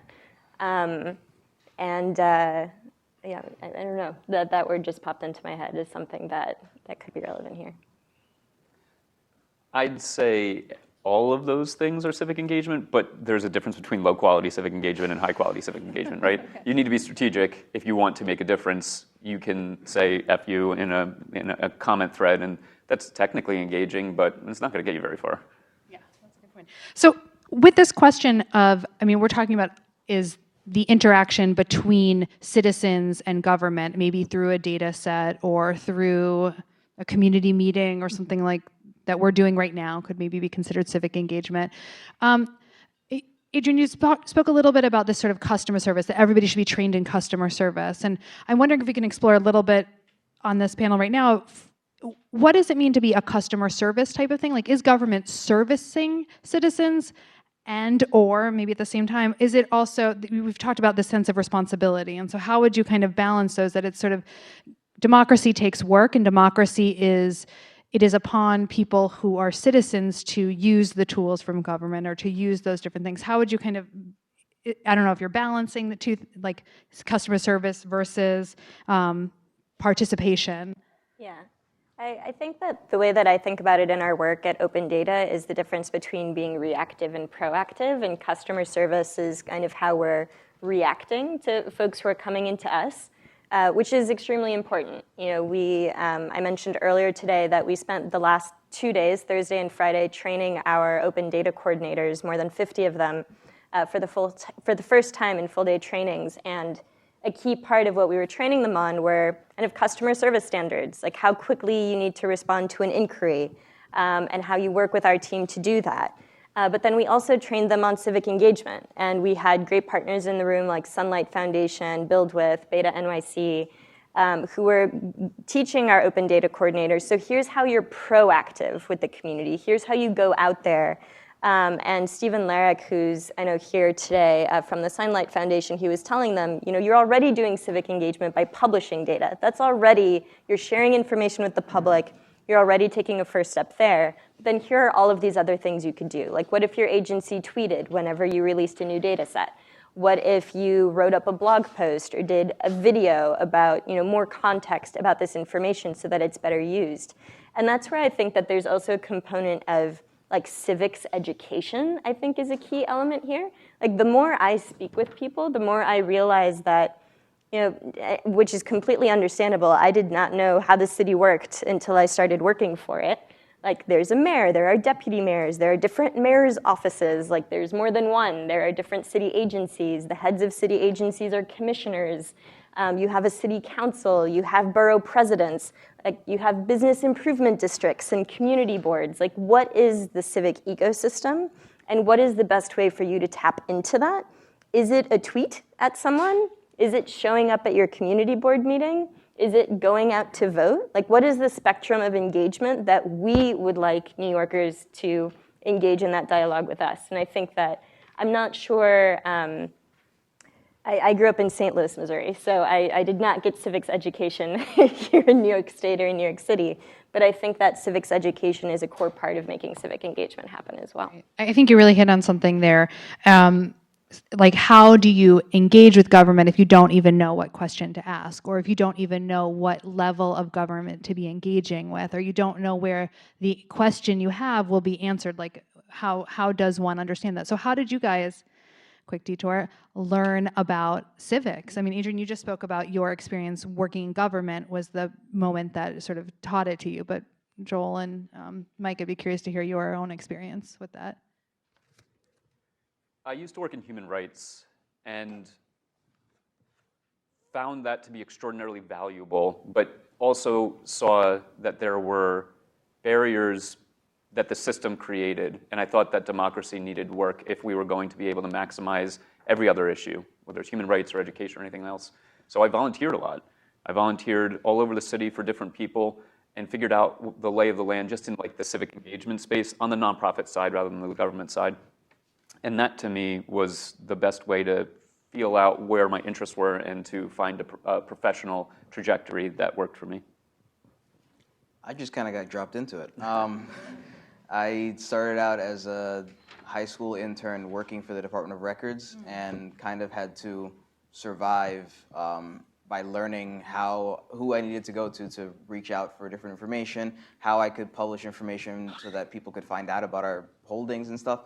And just as a result of that, naturally just started learning about how, and I'm still learning because there's a lot of stuff that gets confusing as a government employee anyway.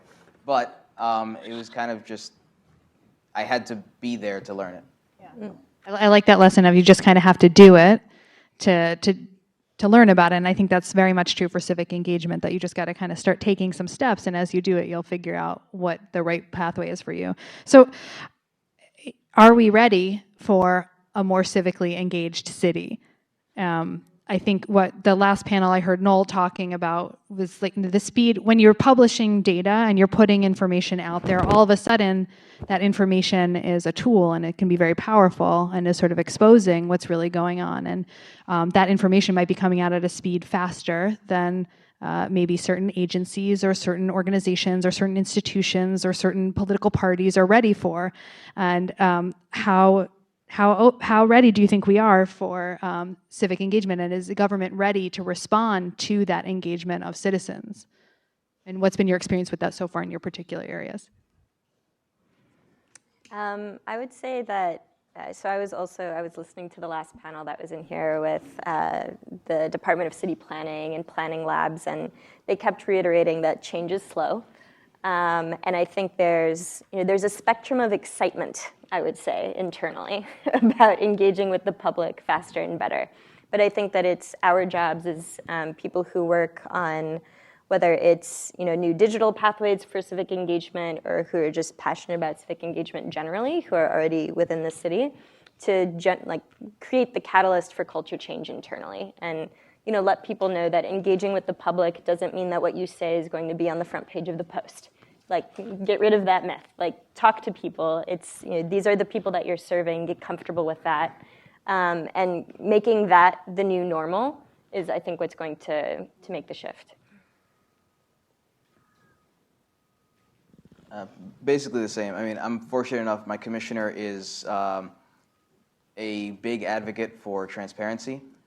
So the way we work, for the most part, is publish it as it is, and then work with people so that you can form a conversation around the data. So the way it's worked for us is our agency is very happy with publishing something so people can see it and letting them know we're still working on this and we want your feedback. But as has been said before, change is slow, and we're working through the Open Records Portal. We're working with other city agencies to kind of give them a better way of being able to interact with the public so that they can get ready to actually have conversations around the work that they do. So this might be an unpopular opinion on this panel, but just if we're talking about people being civic and whether government is ready for people to be more civic, I don't particularly care whether government is ready to be for people to be more civic. I want to push hard and fast and create a little chaos with strategy and see what comes out of that chaos. So I totally respect that the people who work in government are doing everything they can, and I hope to one day be one of those people. But for the moment, I would like to break things.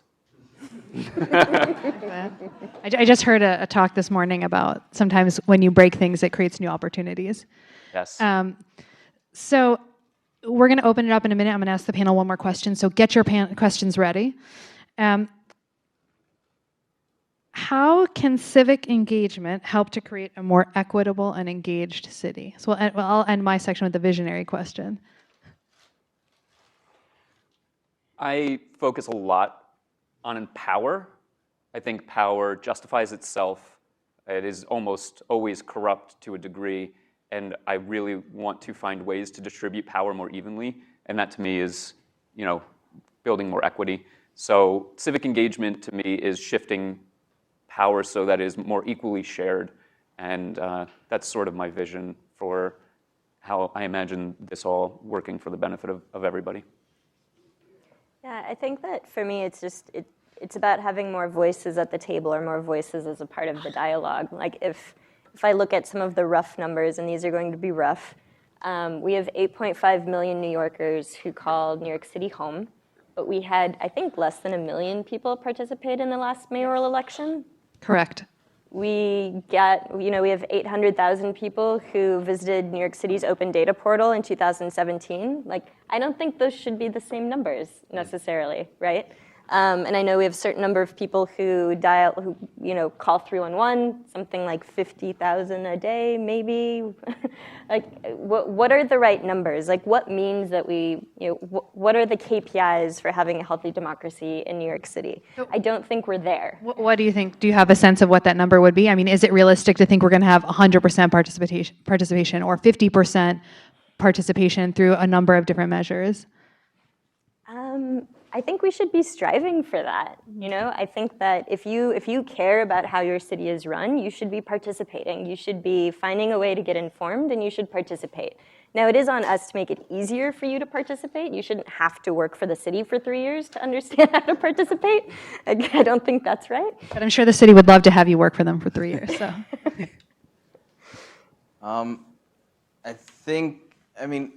as Adrian was saying, if you have more people involved in making their opinions known, that will help us make a fairer city. And on my side, I'm working as hard as I can to push people to start releasing data. Our guidance for the Open Records portal is if you're going to post a document, make sure everybody can see it. You can redact the addresses or whatever, but make sure that the content of the document is available, that you describe what people are looking for. And if it's a data set, make sure it goes on the Open Data portal. Don't just send a printout of a spreadsheet. Make that searchable so that people can actually find the information. And once people find the information, then we need to start working with them so we can teach them how to use it, which is why Open Data Week exists. great, yeah. I think what you guys are talking about, and I just want to sort of pull out and make it a little more clear, is a fundamental shift, and Adrian, you talked about this a little bit, is are we operating from an idea of fearfulness of engaging with the public, that what you say is going to be on the front of the post, and that's going to be a bad thing, as opposed to, wow, you're sort of like, this great thing happened. You know, what if the news were that way? And also this sort of shift that the assumption that more voices equals a better city. And I don't think that that is necessarily the underlying assumption in government and in institutions that sometimes do civic engagement. And so that is a big shift that has to happen. And I do think that from this space, a lot of that shift is happening. But just to kind of recognize, and I think that might be one of the reasons that culture change is so slow, because there's a value. There's two different competing values rubbing up against one another. So I would love to open up to questions. I see somebody in the back. Are we're going to pass the mic for questions? Or okay. I think we want to do it on the mic so that people that are watching it through streaming can hear, because they can't hear outside of that. So.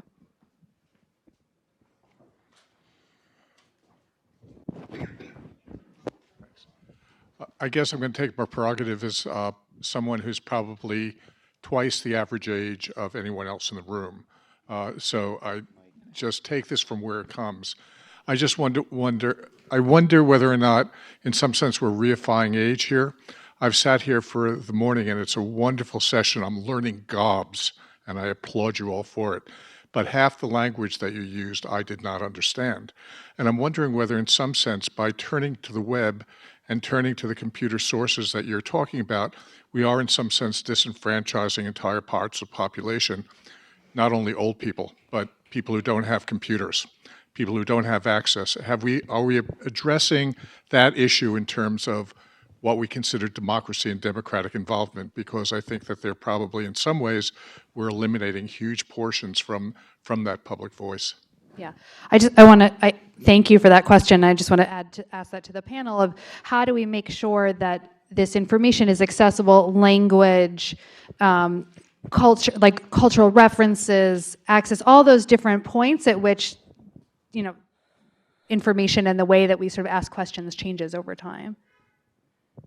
Yeah, that's a great question. I mean, I think that one thing that's really great about working for government, I came from the private sector before coming to work for the city, is that we don't get to choose who we're serving. Like we're here to serve everybody, and that's a beautiful challenge. So we need to think about when we build websites, is it accessible? Do we have translation functions on the website? There's a guide that was just put out for all city agencies, making sure that we're checking all of the boxes before we create new digital products to make sure that it is accessible digitally.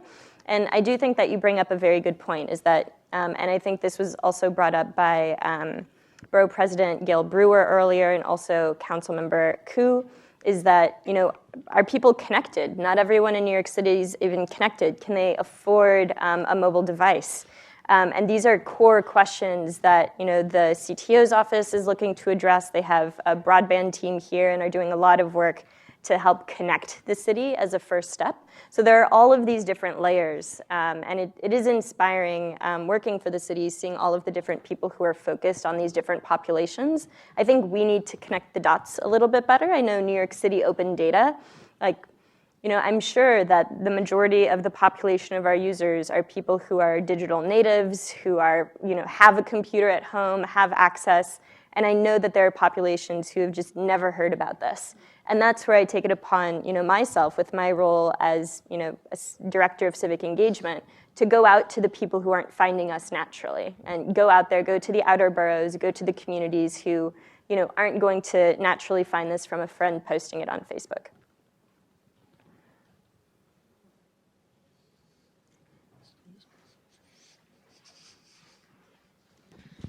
So hello, thank you for all of your comments. It was critical for me to listen to all of that. I work for the New York Immigration Coalition. So in my work, I lead our advocacy work across the 5 boroughs. It's 156 organizations that in this climate have an array of different problems beyond civic engagement. But we know civic engagement is crucial for us to think about representation moving forward. And so one thing I think that I struggle with is, specifically right now under this in this federal climate, under this federal administration, how do we get immigrant communities specifically, right? I was waiting, I was like, I hope someone says immigrant, I hope someone says immigrant, and I didn't hear anyone say immigrant the whole time, right? And so how do we think about the most disenfranchised communities across our city and how we're tying all of these tools and all of these activities into engaging them? And so I'm always looking for ways that we can work with other agencies and organizations, and even just figuring out like language access, right?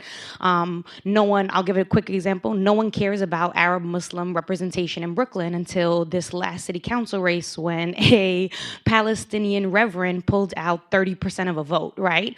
And so no one was making civic engagement material in Arabic, right? Except for Bernie Sanders. And so like when we talk about local initiatives from commissioners, how are we communicating with different communities, and do they have to spend thousands of their own community hours and dollars into representation and engagement for the city to see them?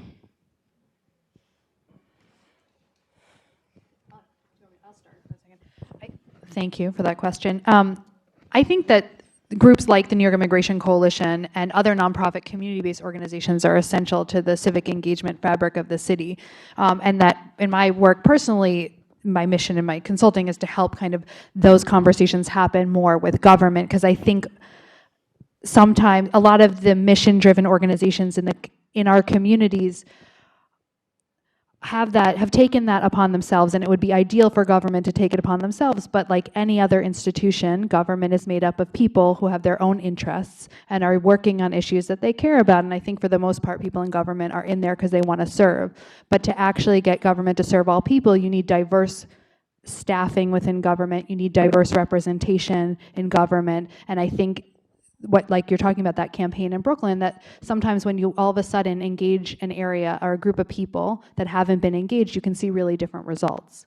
And that actually some of the keys to changing that representation is not targeting the same people who are always voting in an election, for example, and just saying like, vote for this person or that person so you're competing for the same pool. It's actually about increasing the pool And that's how you actually make change. So I think all these types of steps are important.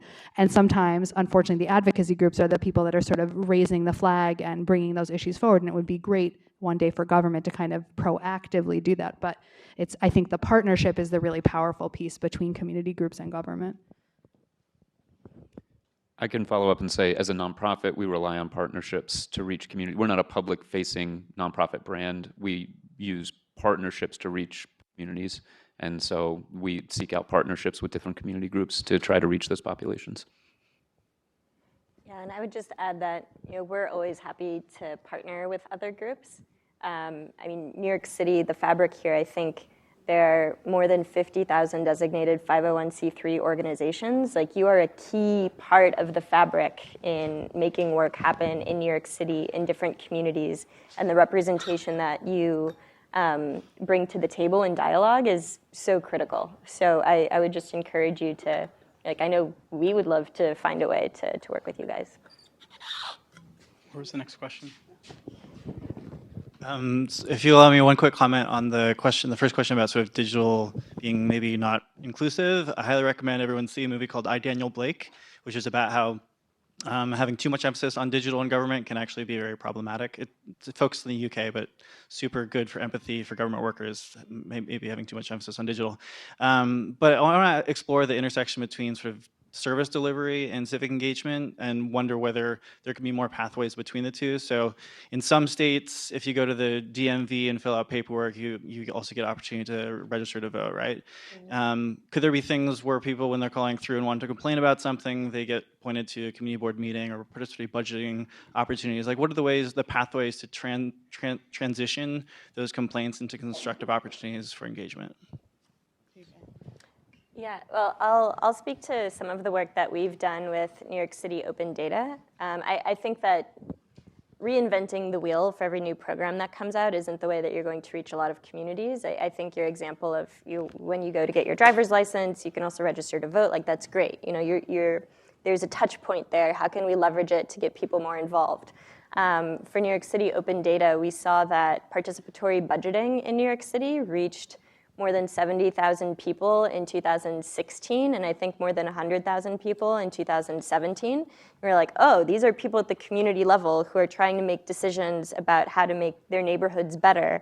Open data can play a role in that. So we talked to the team, we developed like a one-page resource, and it got distributed to everyone in the last participatory budgeting cycle. So I think trying to figure out those pathways, because also thinking about the constraints of the number of people on each of our teams, like creating a whole new engagement vehicle is going to be really difficult. But how can we tap into these existing service streams, the existing communities that are out there, and make people aware of these other engagement vehicles? I'm also going to plug the last panel in this room is going to be about the service design, which is a combination of physical and digital services. I'm a health data analyst, and we constantly have to be addressing the tensions. Eat the mic, please. I'm sorry. Put it close to your mouth. Okay. There. Okay, I'm a health data analyst, and I'm struggling constantly with the two opposing tensions of making data useful and making data private. And I wonder if you could just comment in each of your areas how you guys are navigating that, because the more useful my analyses are, the less private they are. So I just wanted to hear from you guys what you guys can comment on that.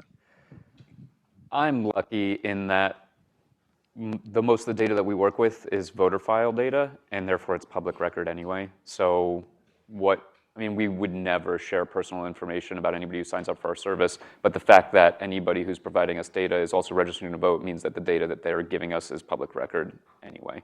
So that gives us an ability to be a little bit more open than other entities might be able to be.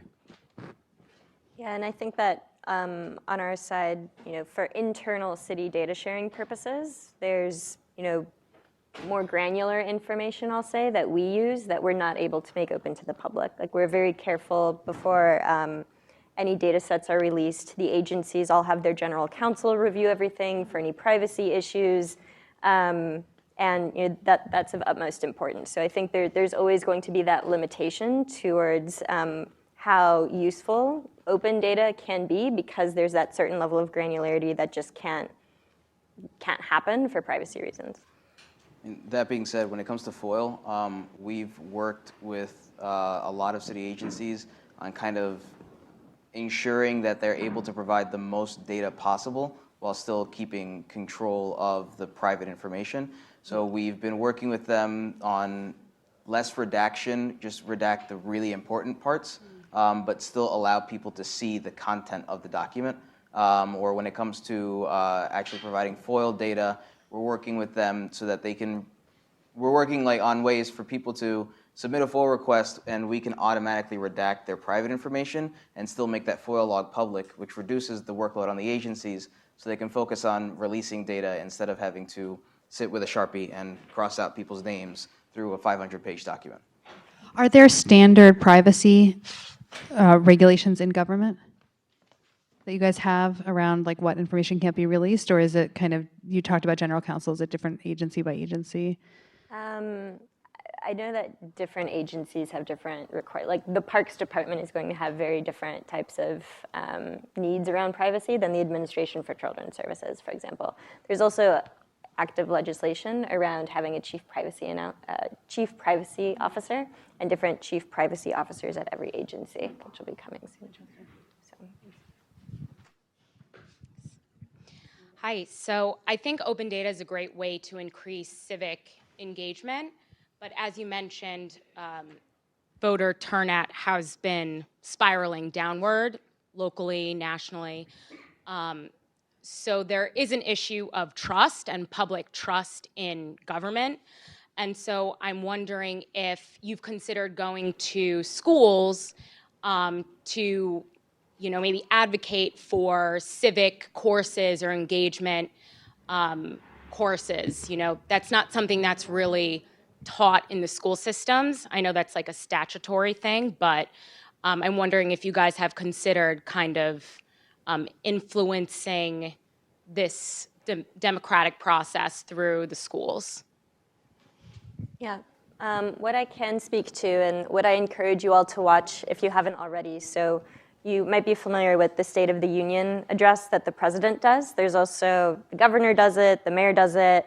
So we had the State of the City address February 13th, something like that, where the mayor actually announced a number of things around increasing civic engagement in the city, one of which is going to be, so they're going to have a voter registration initiative in all of the schools, and they're rolling out participatory budgeting at the school level as well.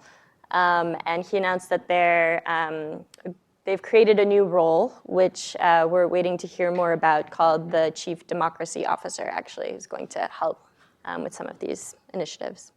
There's also making sure, I'm sorry, there was a citywide program that just got cut, so it's also making sure that folks know. For folks that don't know, there used to be a student voter registration day, right? And so every year that has to be included in the budget for it to get funded. It's like a city initiative where they pull together nonprofits to do one full day of voter engagement. Really what it is a bunch of nonprofits going into schools and doing a full day of civics and actually doing voter registration on site.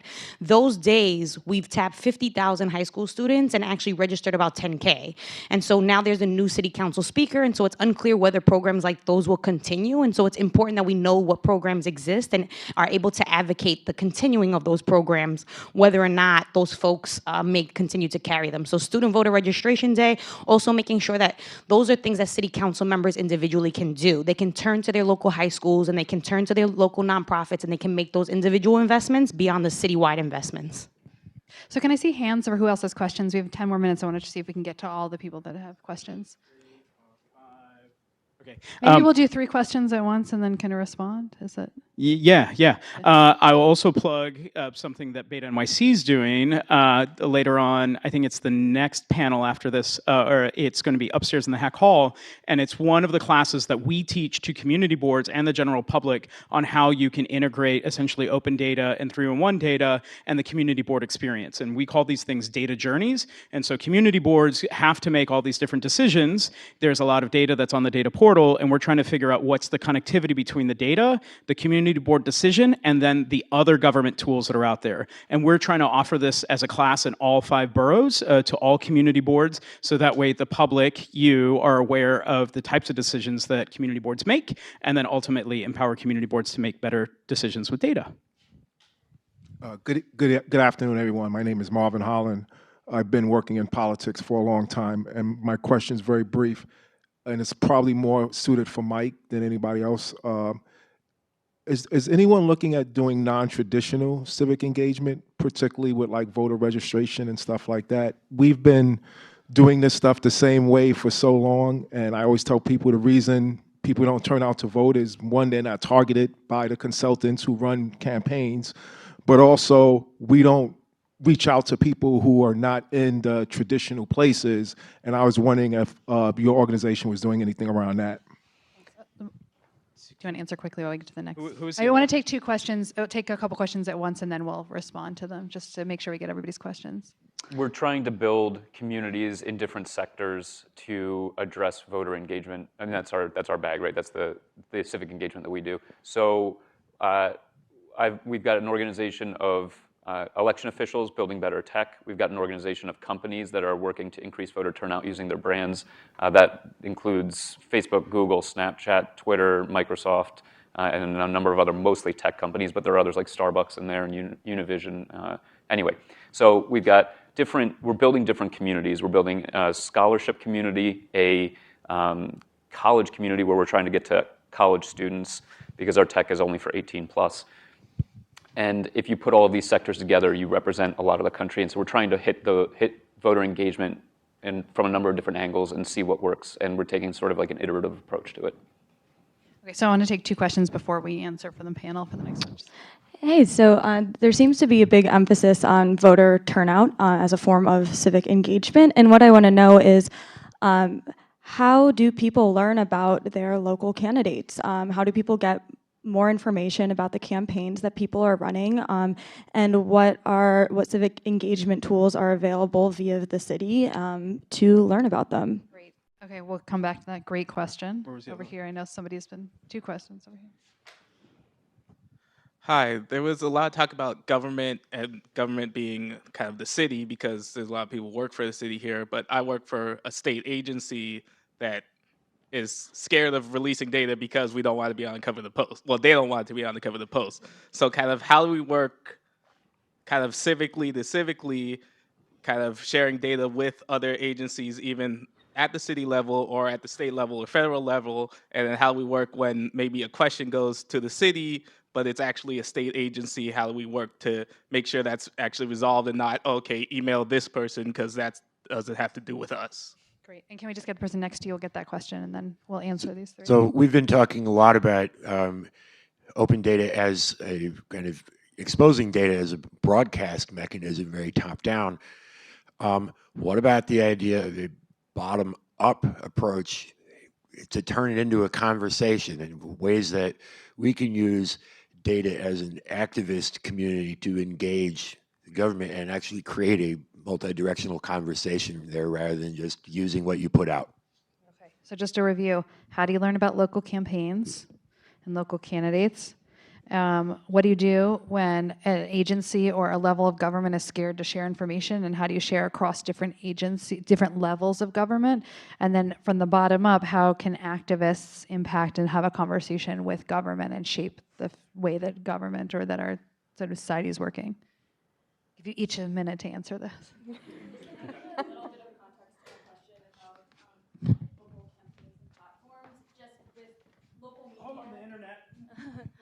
With a lot of local media going under, like Gothamist, I feel like as citizens we had to be auditors of local news and really be engaged with our community boards and have a lot of foundational knowledge about the way the civic ecosystem works in order to understand local politicians and their campaigns. And so, like, what is the city explicitly doing to open up and make that information more transparent about city council voting records and whatnot, so we can make informed decisions? Sure. So my disclaimer is that I don't work for the Board of Elections. I work on New York City Open Data. So I'll try to answer your question as best as I can.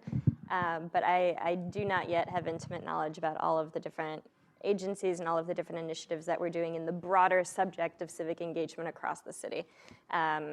But I do know that I, as like a New Yorker, received like a pamphlet a few weeks before the local election in November, which I brought to the voting polls with me when I went to go out for the mayoral election. And according to the State of the City address, where the mayor addressed this, I believe they're looking to make that digital, which is great.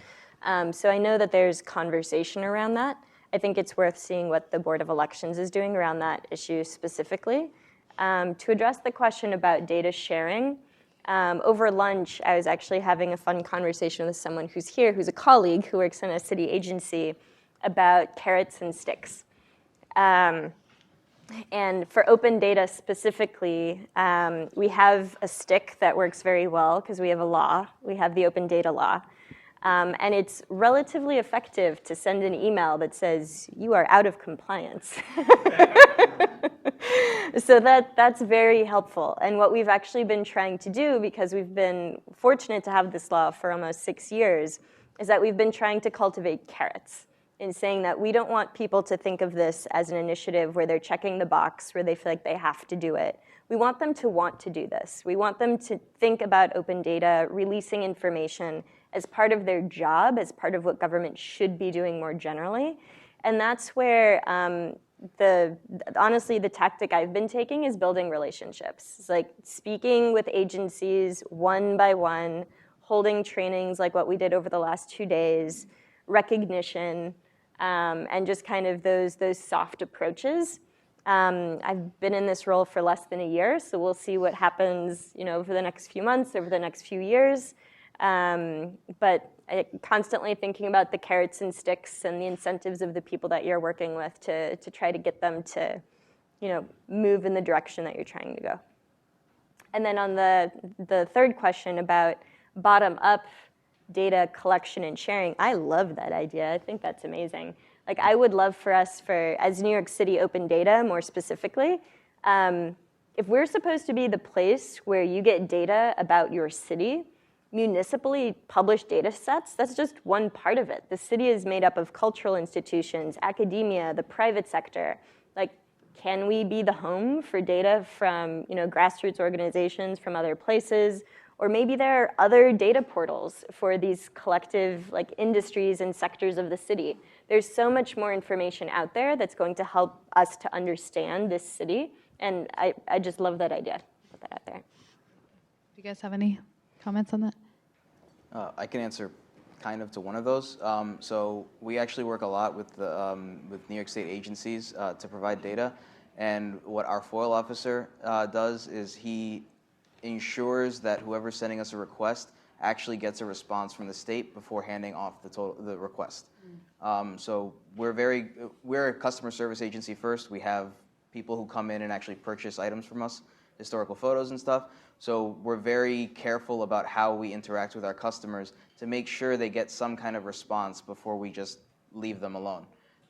So if we can get other city agencies to work on that kind of follow-up, that's what we want to do, and that's what we try to encourage with the FOIL portal. It sends out messages whenever people are working on a FOIL request so that people are aware that the government is actually doing something for them. It's not that you just submitted a form and then you're going to get a response 20 weeks later. I would say that what you're talking about in New York City, I think your question is the only one that I can really speak intelligently to, is not unique to New York City. And there are a lot of nonprofits trying to figure out how to surface information about ballot, what's going to be on your ballot, et cetera. Ballot Ready is one of them, and they started out of UChicago recently, but it's a really, really hard problem to solve. Local media would be great if it's something that we still supported as a society.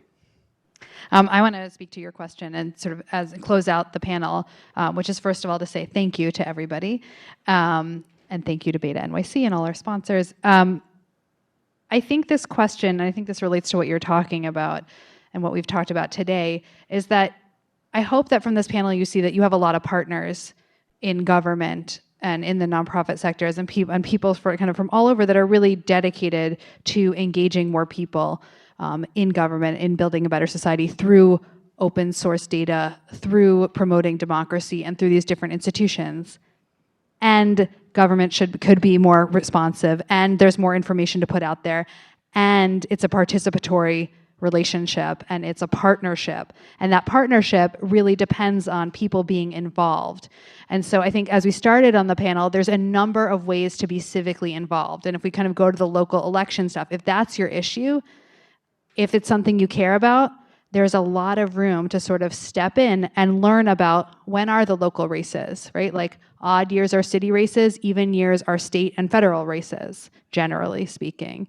In 2021, for example, we will have another city election where over 70% of our city council will be termed out. And so there'll be all these open seat races. So like, if this is your thing, talk to me.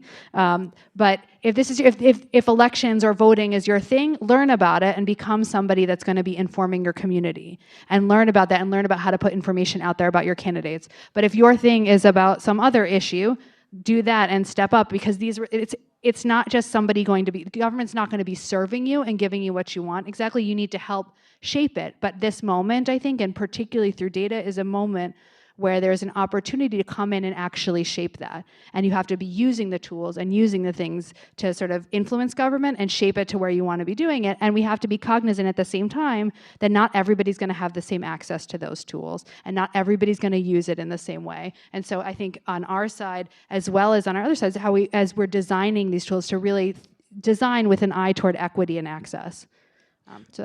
And don't forget about community boards. Don't forget about police precinct councils, and don't forget about the ones that's attached to schools.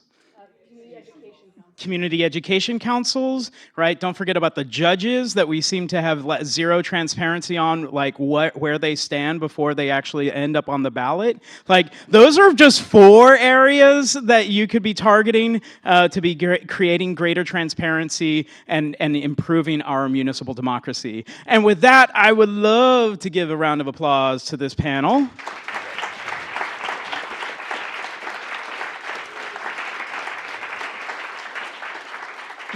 You can continue this conversation with them in our lovely cafe, where we do have some coffee that's out there. Please be mindful of any extra trash or cans or anything like that. And then we're going to be resetting this room for the next panel. Thank you.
Two of them.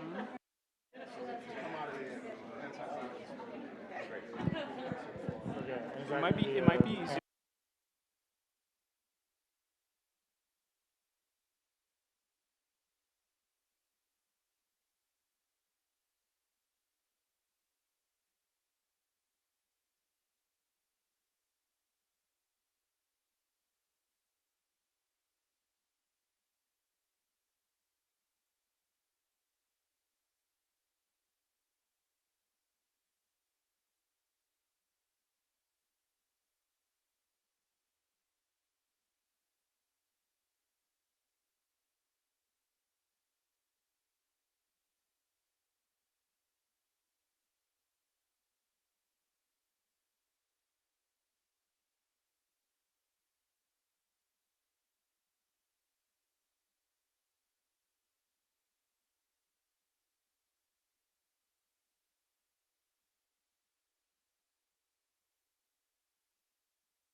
I need, hey, Ben.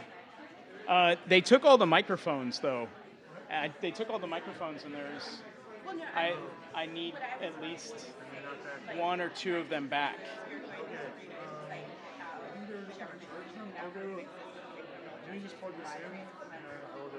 Okay, all right.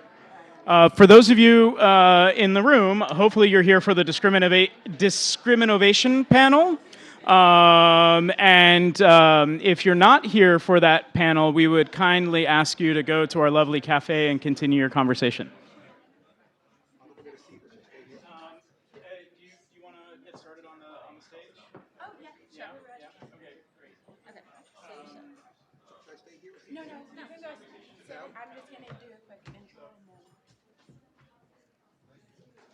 Okay. Hi. Yeah, you're gonna kick this thing off. Unless you want, I have like an intro kit, but I can if you want to do it. Can I say just a few words to start this off? Yeah. Okay.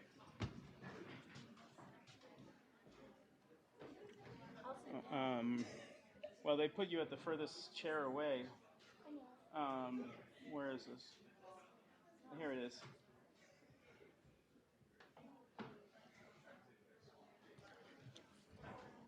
Hello, is this thing on? Is that door propped open? Great. There we go. Oh, it's 2 minutes. How's everybody doing today? Great. Everybody having a good time? Getting your money's worth? Yeah, learning a lot? Yeah. How many of you have gone upstairs? Who hasn't gone upstairs to the 6th floor yet? Wow, we've captivated you here on the 2nd floor. Hopefully, we'll run this panel on time, and that'll give you just enough time to go upstairs, see the insanity, and then come back down. So far, it's been a really wild time up there, so if you have a chance, please check it out. If not, we're very, very honored to have you stuck on the 2nd floor all day. That means that we've captivated your brain, eyes and ears. Great, so it is time to start the 3rd panel here in the main stage. For those of you who are watching on the internet, hello. We're going to do a round of questions at the end. Please make sure that a microphone comes. I'm going to be running around like Phil Donahue. So, yeah. That being said, this word, discriminovation, is trying to be a little bit of a tongue-in-cheek for a very serious conversation. We are very fortunate enough to have Cindy Conti-Cook coming back to be on this panel that we continuing the conversation that we had last year. Rashida, Rashida was also on the panel. And sandwiched between them is Councilmember Jimmy Baca, former city council member, now professor at Queens, in Queens College. And what we want to talk about this conversation, how many of you know about New York City's open algorithms law? Raise your hand. Great. Well, for those of you who don't know, one of the things that has come up is the fact that there are these crazy things that are called algorithms, right? Artificial intelligence, and it's powering a lot of our world. And Councilmember Vaca was able to introduce a pretty forward-thinking piece of legislation that we were honored, BetaNYC was honored to give testimony at in support of, and New York City has the unique opportunity to continue leading the way in regards to digital government. We have more or less a 24-month time period for the city to work on this task force to think about like how to pioneer and make sure that our government is transparent, responsive, and ensures justice through digital government. And so it's a real honor to continue the conversation that we started last year around discriminovation. If you want to use that as a hashtag, I would love that because it's something that I would like other cities to be discussing all in one long swoop. And then what's the hashtag for NYC algorithms? It will be up there. All right, well, let me move this over here. So that being said, there's 2 additional hashtags for this panel. Internet, please tweet at home, and I'm going to hand this off to Rashida from NYCLU or NYCLU, and she's going to walk us through everything, right? Yeah. Okay. Or not. No. Hi.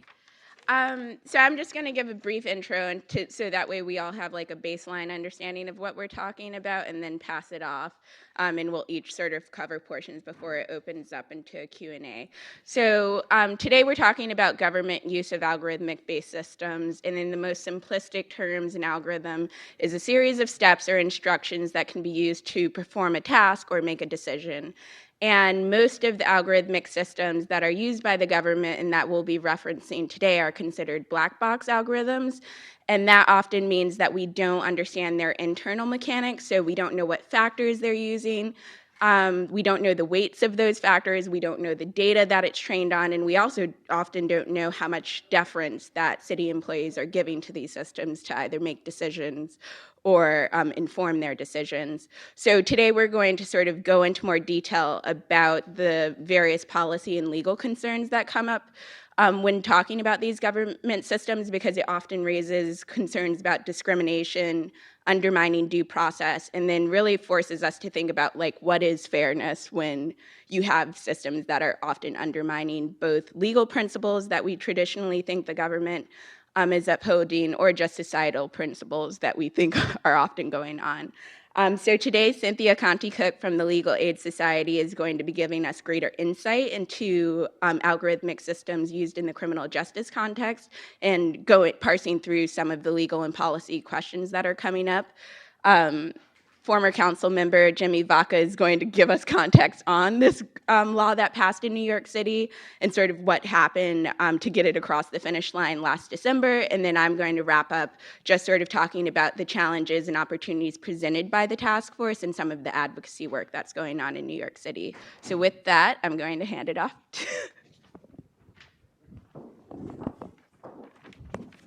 Great. Good afternoon, everybody. That's right. Okay, so there's one person here. He's sitting over there. Good afternoon, everybody. There you go. So my name is Cynthia Conti-Cook. I work at the Legal Aid Society, which, among other things, is the primary public defender in New York City in all 5 boroughs. And I want to talk with you today about 2 specific types of risk assessment instruments being used in the criminal justice system.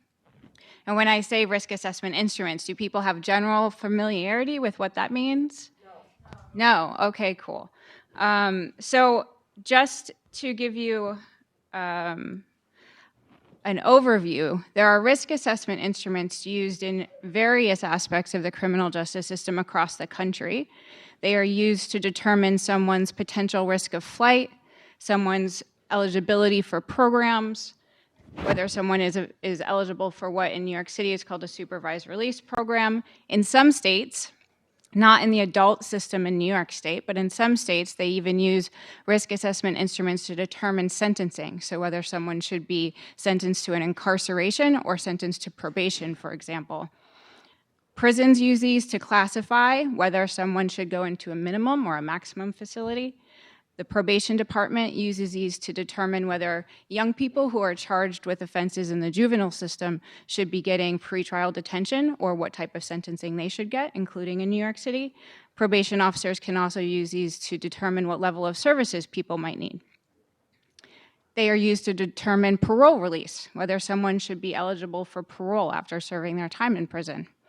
Parole supervision is also another way that they're used to determine what level of services they might have need for in parole. So these systems are built on data sets that have previously accumulated in the criminal justice systems, and then they introduce machine learning in most instances and basically ask the old training data, right, the question of what is likely to contribute to this person's risk of rearrest, to this person's risk of flight, to this person's successful rehabilitation.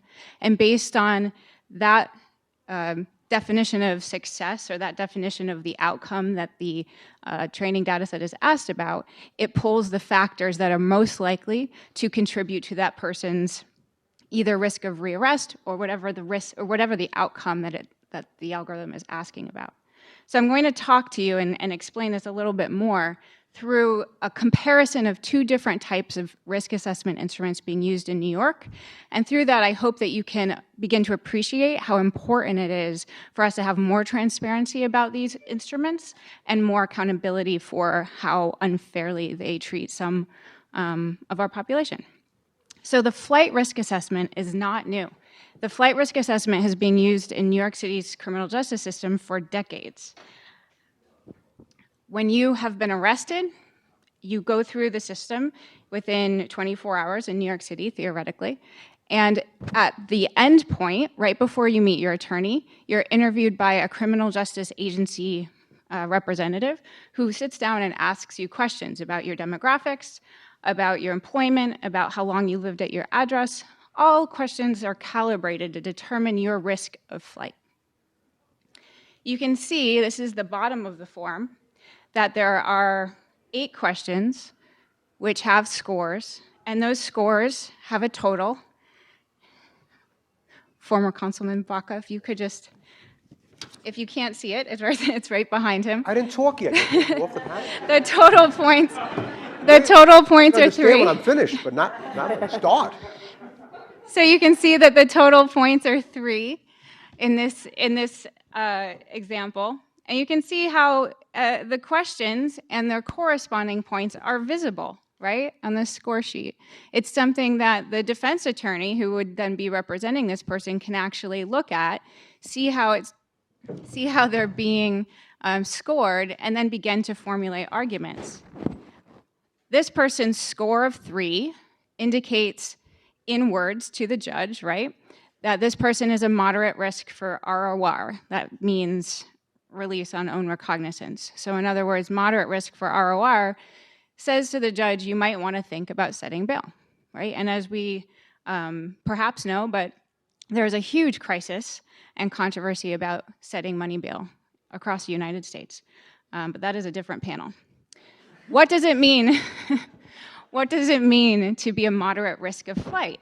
Well, mathematically, it means that you have a 14% chance of not coming back to court.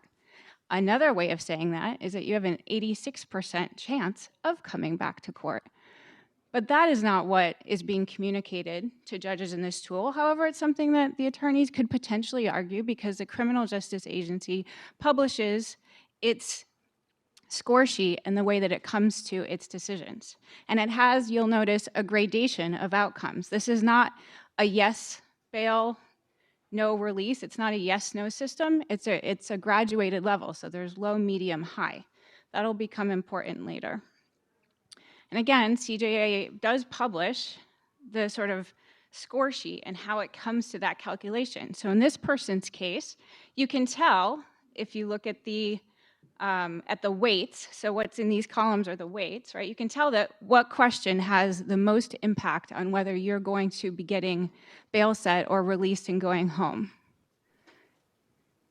The one that says 5, right? Okay, so whether you have a prior warrant. And do you notice that it's just prior warrant, yes or no, right? So if you've had 10 prior warrants, it doesn't matter. If you've had only 1 prior warrant, it doesn't matter. If you had 1 prior warrant and you came to court the very next day because that other day you had a child care emergency, that doesn't matter. So this question is really problematic, right?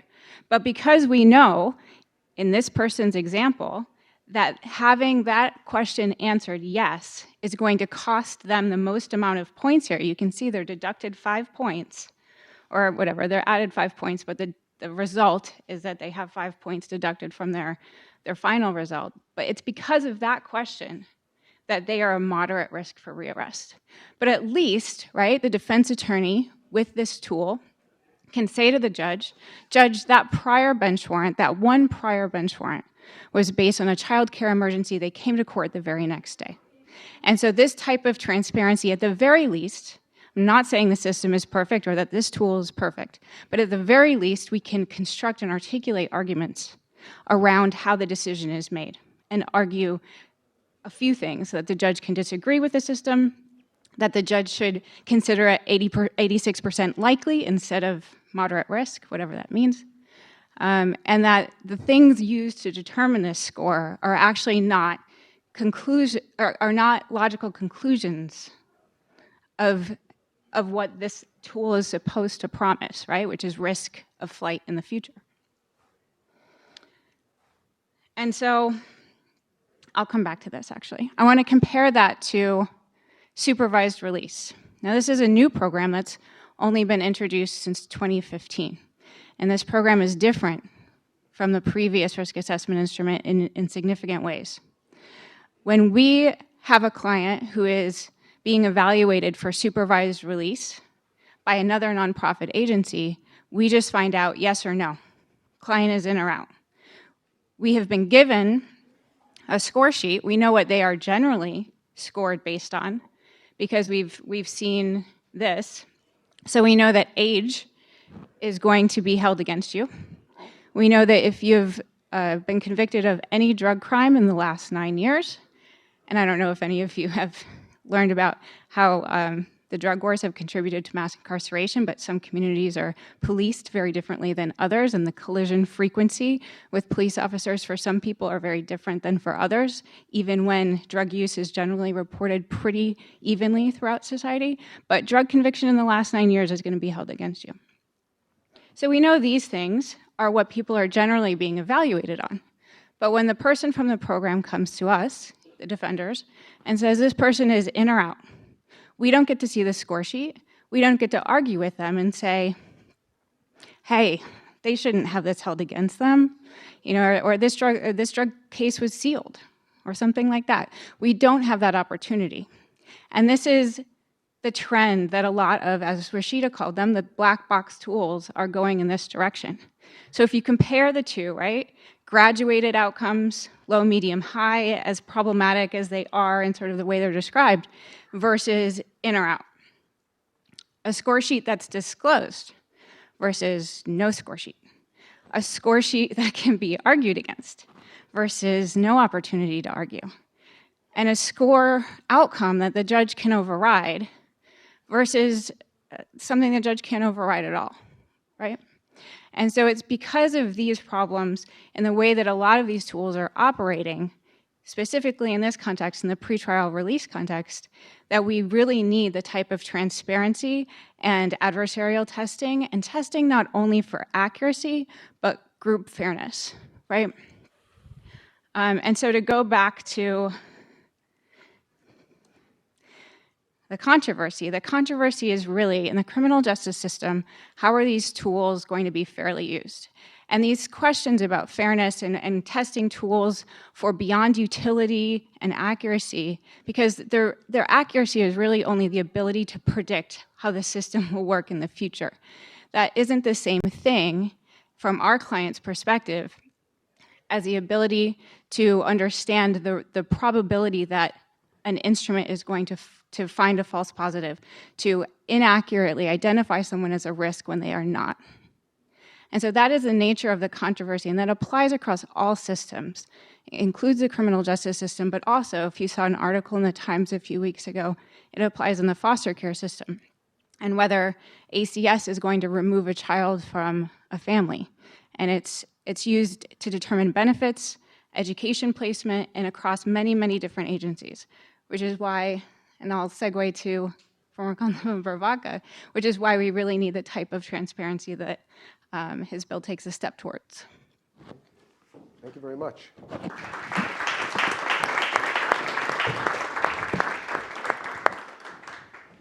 I did something. Just a slideshow. I can end on that. Okay. All right. Well, with that, we can actually have you sit. Oh, you're mic'd? Can they hear you? I don't know. Yes. Put this thing on me. I don't know. Huh? I think I need a microphone, not just this. Try both. Yes, right. Okay. Okay, I'll have to speak. Can I speak over there? Yeah. Oh, all right. Hello, everybody. How are you? I'm former Councilman James Vaca.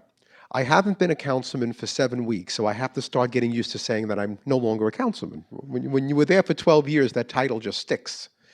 But it was my pleasure to serve you in the council, and I was chair of the technology committee, as many of you may know. But one thing that I did manage to get done before I left the council was that we enacted the first in the country algorithm legislation. And you've heard much about it today. I came at it from a very community type point of view. Over the years, I always was intrigued with how the police department determined how many police officers were assigned to individual police precincts. And I discussed it many times with various commissioners. So I represent the 45th precinct. And I always said, how did we get 190 officers? Why not 191, 194, or 300? And I was basically told, well, your crime rate is low. I says, no. There's got to be data that you use and that you weight and that you consider to determine what that number is. I would like to know. And I was never given any information. I was never told. I was never given anything that I can review or evaluate. And the same was true of other neighborhoods throughout the city of New York. That always galled me. Something else that galled me is when a parent would come to me and a parent would say, Mr. Vaca, my kid is going to high school and he put down 7 choices and he got choice number 6. But the kid next door got choice number 1. How did my kid get choice number 6? I could not answer the question. You call the Department of Education and they'll say there was no more seats in choice 1, 2, 3, 4, or 5. That's the explanation you receive. But then how did my neighbor get choice number 1? So what I was looking for was transparency and accountability, because people are entitled to explanations when government makes decisions that affect their everyday life. And that's where we have to know what data goes into the algorithm that determines how government makes a decision when government uses an algorithm to do so. We don't have that information today. I sat on the city council for 12 years. We have budget hearings. Now, don't forget, of course, you all know, obviously, we are a representative democracy. As a representative of the people, I'm supposed to go to the city council, and I'm supposed to have oversight power over the city budget. And I'm supposed to question agencies to see how they spent the money. But the reality is, I don't know any of the budget formulas that go into the decisions city agencies make on how to spend the money. They'll come to the city council, oh, we need more money. They always want more money. But there is no way for me to know what algorithm, again, or data went into allocating the money that they received for the purpose they received it. So how do we in the council really do budget oversight and adopt a city budget when we don't have all that information? Moreover, how do we then go about evaluating performance of these agencies? How do we then go about evaluating program effectiveness when we don't have the basic knowledge as to how the information that went into the data and algorithm determined what the allocation was, how and where the money was spent? Now, we did hear today a little bit about policing, and I'm concerned about policing too. Predictive policing is now going on in Chicago. As many of you may have read, Chicago had a very bad issue with murder. They're now looking at predictive policing. I'm concerned about that. Chicago would want you to believe that their murder rate is down, which I'm sure you cannot fake murder rate. So I would look at those stats and say, well, maybe murder is down, and then I would assess, well, why is it down? But on the other hand, does predictive policing go so far as to indicate that youngsters, because their parent had a criminal record of some type, that those youngsters are more likely to be in the criminal justice system, and therefore we should have law enforcement on their toes when it comes to that kid, rather than saying, well, we have a kid here who may be falling through the social cracks. Let's intervene early in the school with counseling services and related services to make sure that we pick up where maybe the parent is not doing as well as we would like that parent to do. So how do we use these tools? We have to confront the reality that we're in a technology age. Technology will be used more and more frequently. Many times we will not even know that it's being used, yet we should.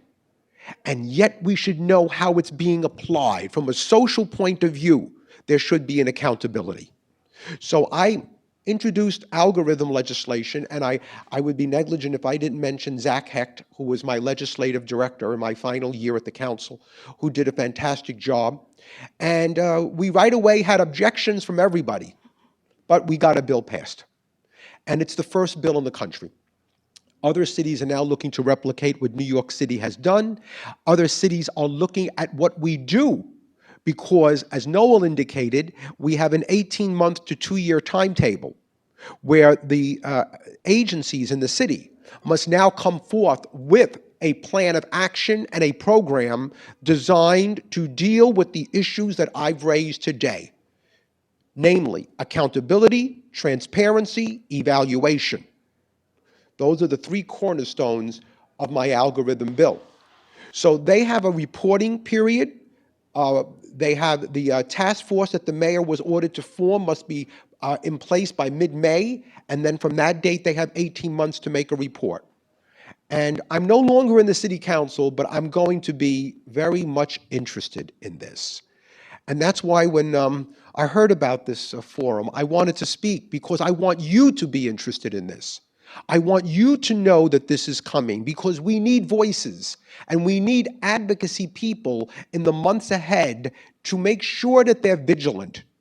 Because this, when I think of the future of our city and of other cities and states around the nation, I think of very little that's as important as this, because we don't want government at any point to be a runaway train. Knowing what we know about Washington, especially today, sunlight is a good disinfectant. And at every level, I think that sunlight often is what people want and they're entitled to. People are entitled to explanations, not just vague platitudes. People are entitled to know why decisions are made and how.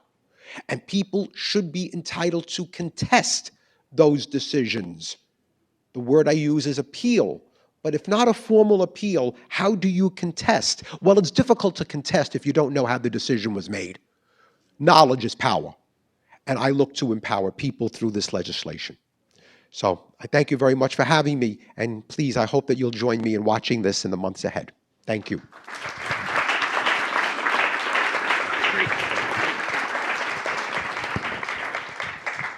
Tough act to follow. I know. I think I can talk down into this. So I'm here to wrap all of this up in some cohesive way. So I think the first thing is to explain this point that we keep making, that this legislation is the first in the country. It is the first bill in the country to take such a comprehensive look at government use of algorithmic systems, and that there have been pieces of legislation that were introduced. For instance, there was a bill that passed last year in Massachusetts that's specifically looking at risk assessment tools in the criminal justice context. And there's been a few other states and localities that have passed legislation, but most of them are looking at very specific systems. And often those pieces of legislation are after there's been some atrocity, then public outcry and media attention about the issue, and then this very myopic focus on one system, ignoring the fact that similar systems exist elsewhere. So this bill is really important in that it's recognizing that there is a pervasive use of algorithmic systems, and we kind of need to understand all of the uses and really gauge these questions of, are there some uses that should be completely not used? Are there some that should have certain checks and balances if they're used? And are there some that we need to figure out as a country and we may not fully understand?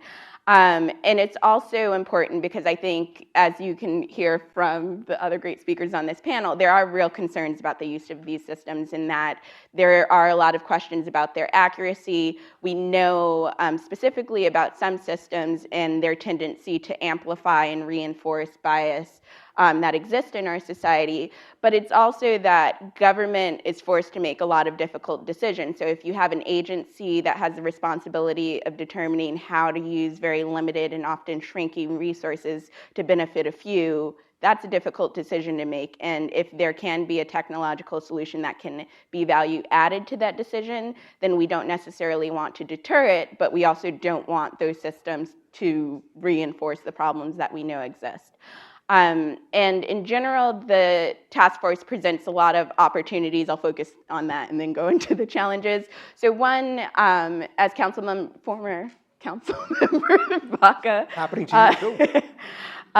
Mentioned is and I've already said it, that we know that there is pervasive use, but we don't know where these systems exist. And one benefit of the task force is that they should be able to enumerate where these systems are being used and how they're being used.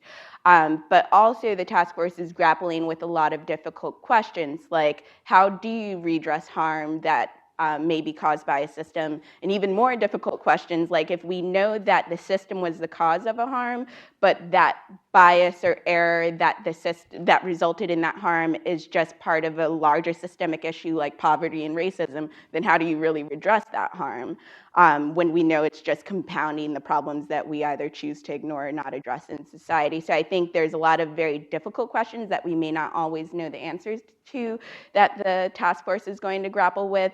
And then also some more technical questions of how do you archive these systems to go back and look? How do you ensure that researchers have access so we're not just depending on agency employees who may not have all of the expertise in the areas necessary to question these systems? So it's a lot of really tough questions that I think they're going to have to answer, but important ones that will result in the type of change that we want to come out of this process through recommendations.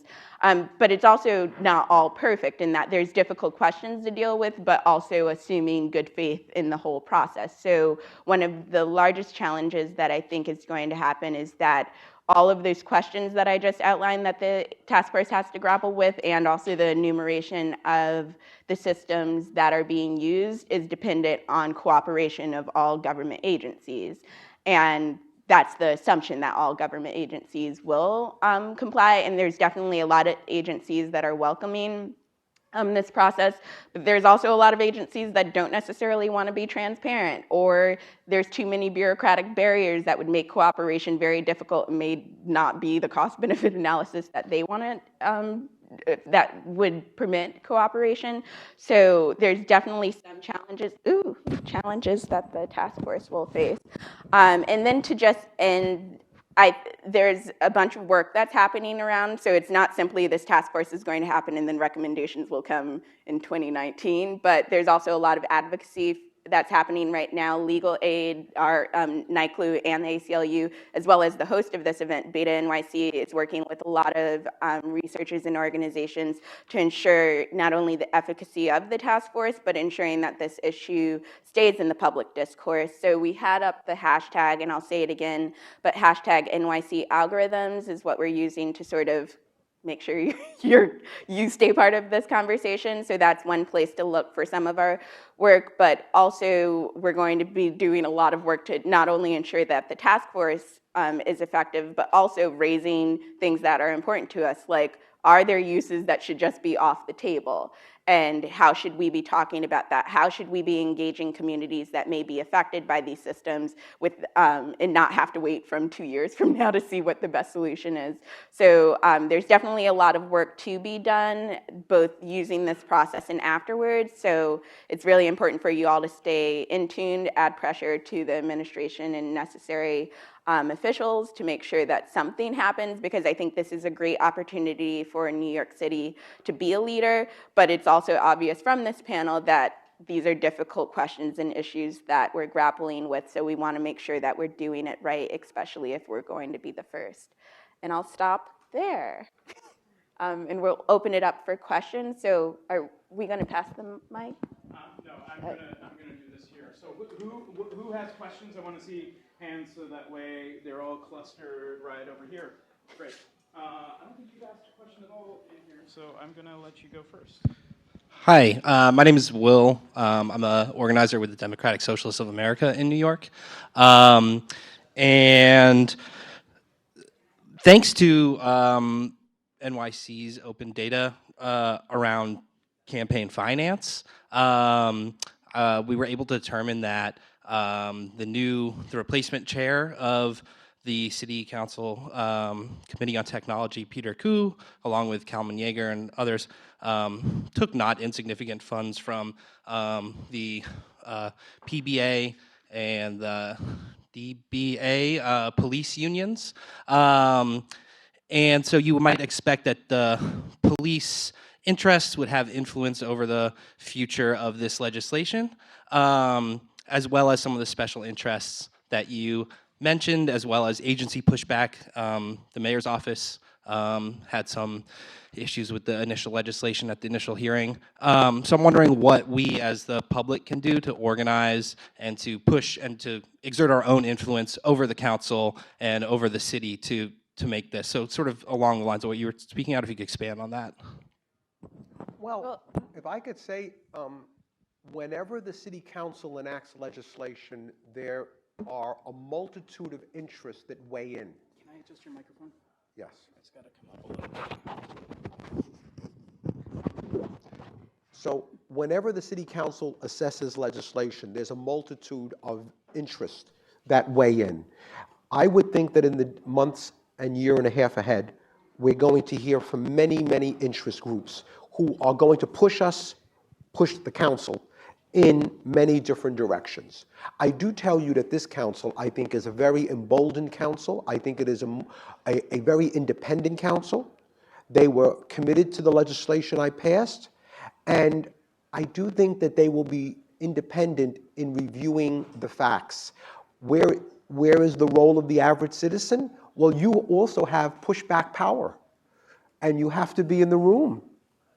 And that's, to expect that all the stakeholders on any given bill are going to agree on how to proceed is just not realistic.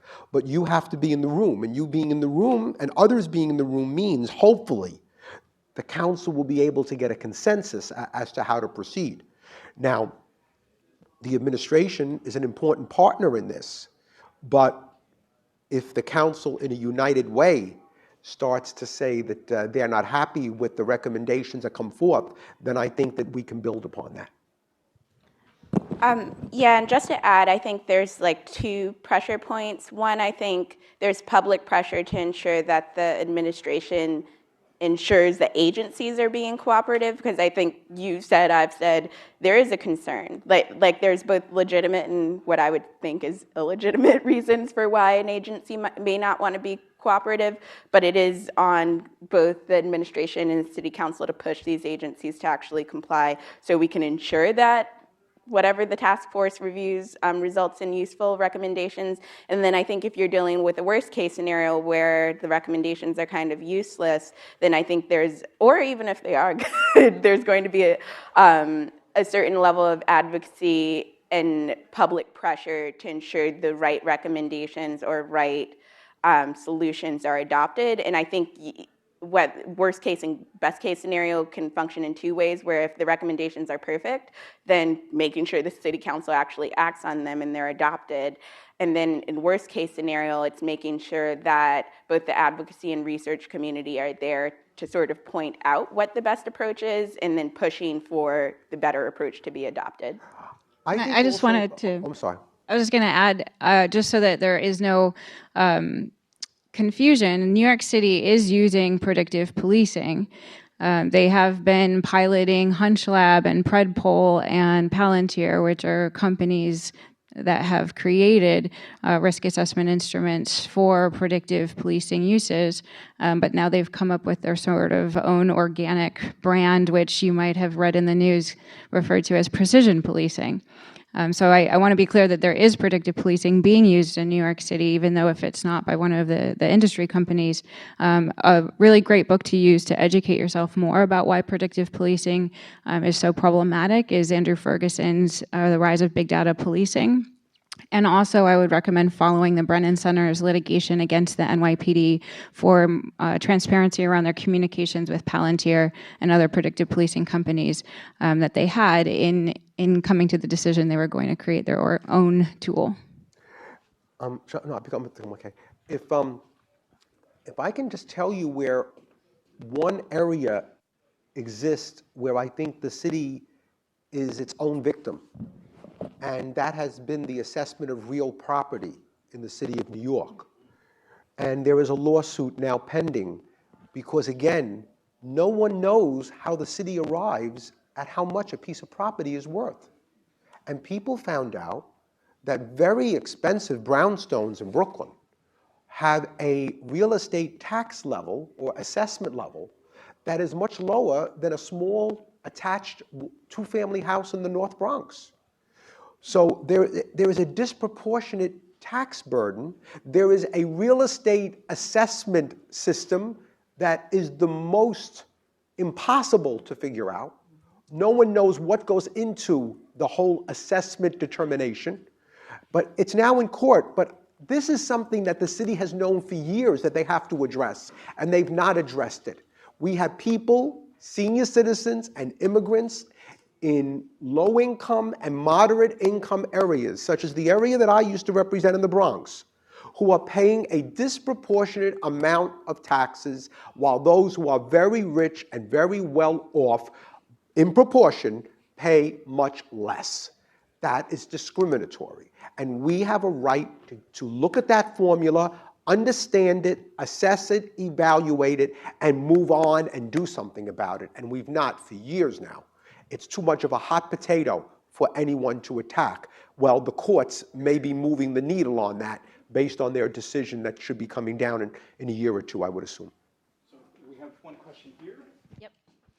So first, I just wanted to applaud you, former councilman, for proposing the open algorithm law. It's great. It's, as you're talking about, really important to know what kind of data is being used for decision making.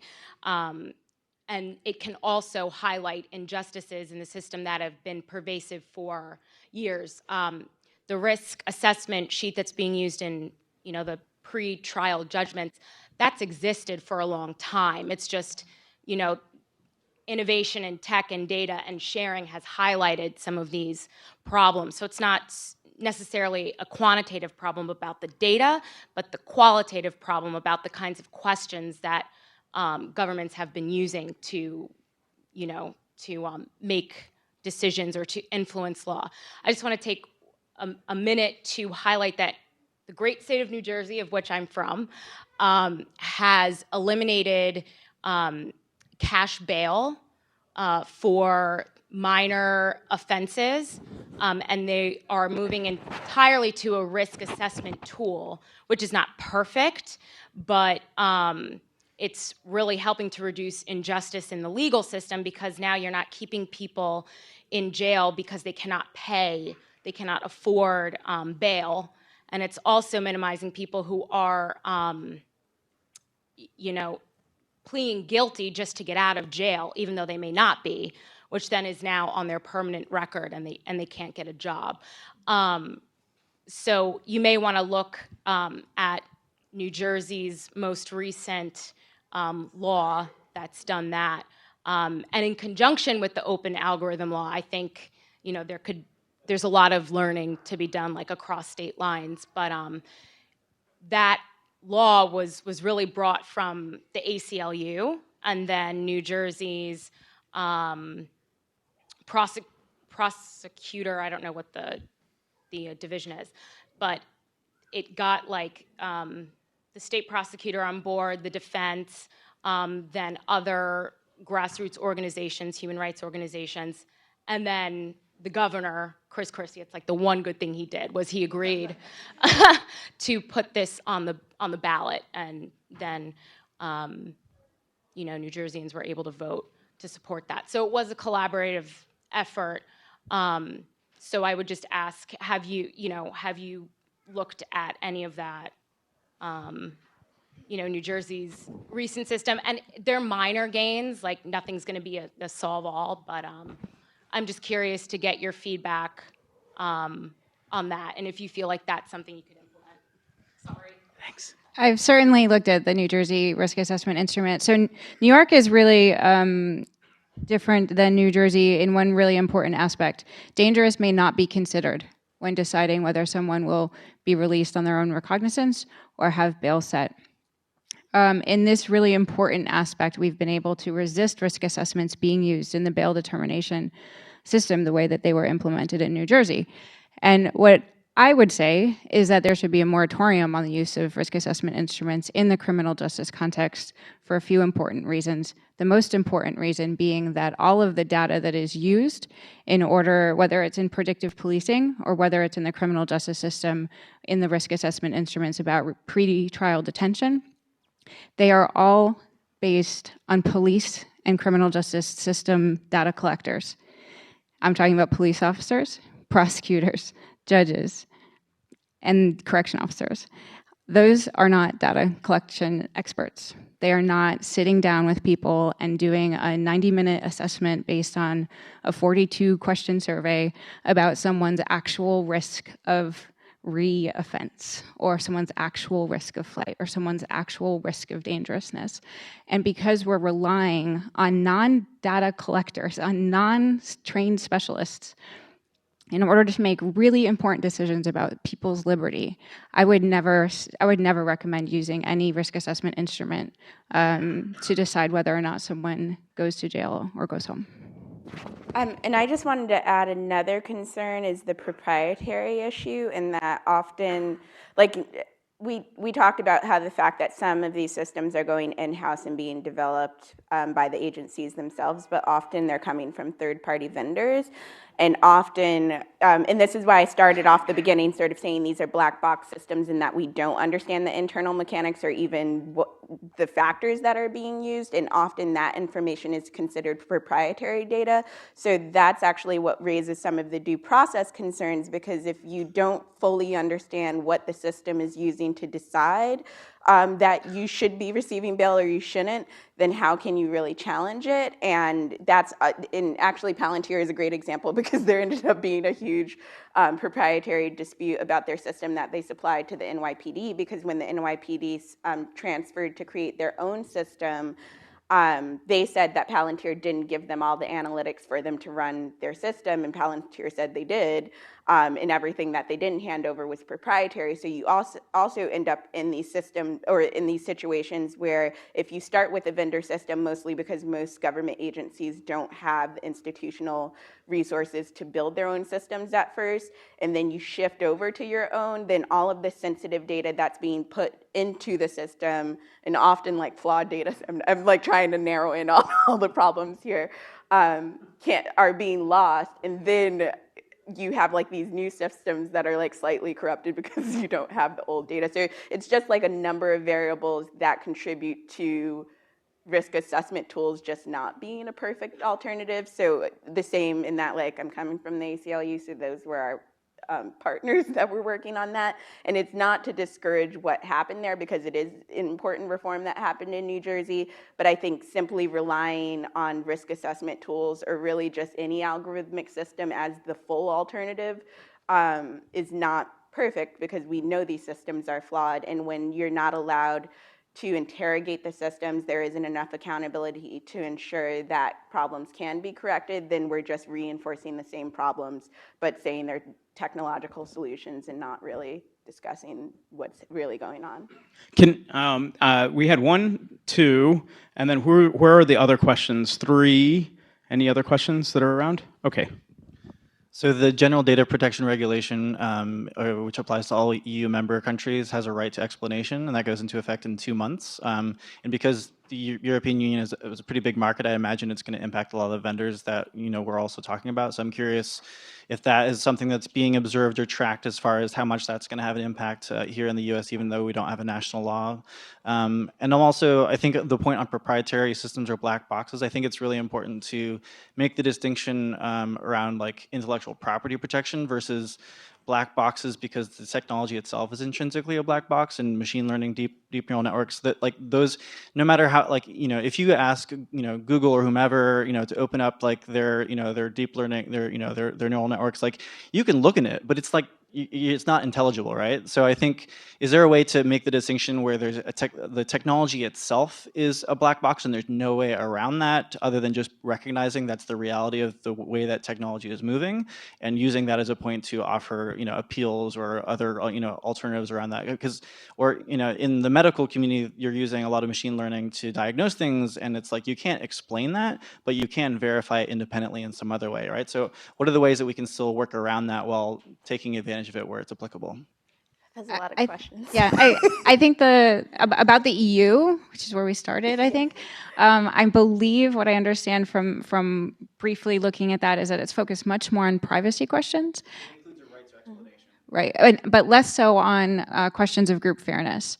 And so I don't know that the European Union's, we'll see, but I don't expect that it will solve the problems that we're talking about today, which is discrimination that is baked into these systems. And so like the... well, I'm happy to be wrong. Can I just... Yeah. There may be some benefits. Some of the researchers that is in the advocacy group that I mentioned are people who actually have been helping a lot of the EU countries with implementation, and then each of the EU members have to come up with their own sort of compliance systems. So it's possible that that process can incentivize vendors to do. I'm just like very cautious about incentives of vendors, but it is possible that that process can influence what's going on here. But even though we're 2 months out from implementation, it's still a few steps that need to happen in order to even gauge if that's going to happen. So some of our advocacy work is trying to figure out, okay, what are they doing there, and how can we use what they're learning there, especially around the piece of the right to explanation that may be useful for us. But I don't think everything in GDPR is necessarily going to translate to reform here. But okay, second part. Remind me of the second part. The black box of the technology itself isn't something that you can necessarily regulate around, right? It's the intrinsic to the way the technology works, you know. So what's the question? So basically, like, does that mean that you outlaw that technology writ large, or is there a way that you identify that's the case and provide alternate sort of you know, routes around it if it's potentially problematic? It depends what context you're talking about, and right, what questions are you asking the data set, and how hard have the data scientists who are building a tool looked at the data collection and how accurate it is, and whether the people that are collecting the data, maintaining and organizing the data are actually invested in using it for that purpose.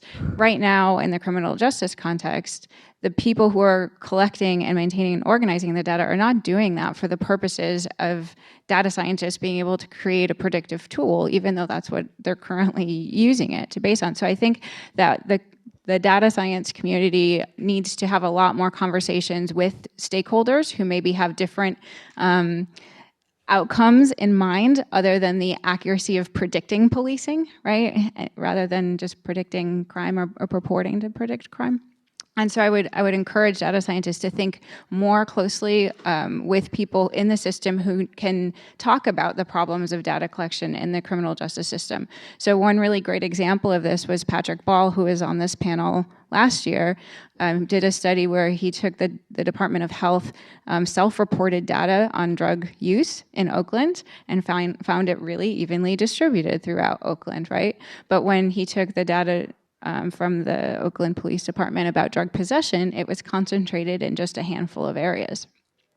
There's a data collection problem.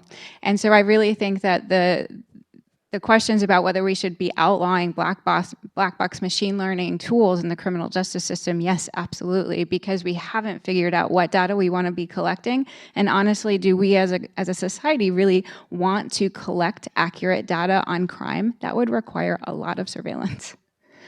And I also think there's questions about implementation. So there, and like deference in decision making. So in the example in Allegheny, I think I'm saying that right. I think County with the Child Protective Services, that system is only used at the initial intervention level. So if they're deciding whether or not a family should be investigated, but the information collected cannot be used by caseworkers or judges later on. And I'm not saying that that system has its own flaws, so I'm not saying that's the right approach, but I think you can also consider what are the entry points that should be barred from using these systems and where could they be useful understanding the drawbacks.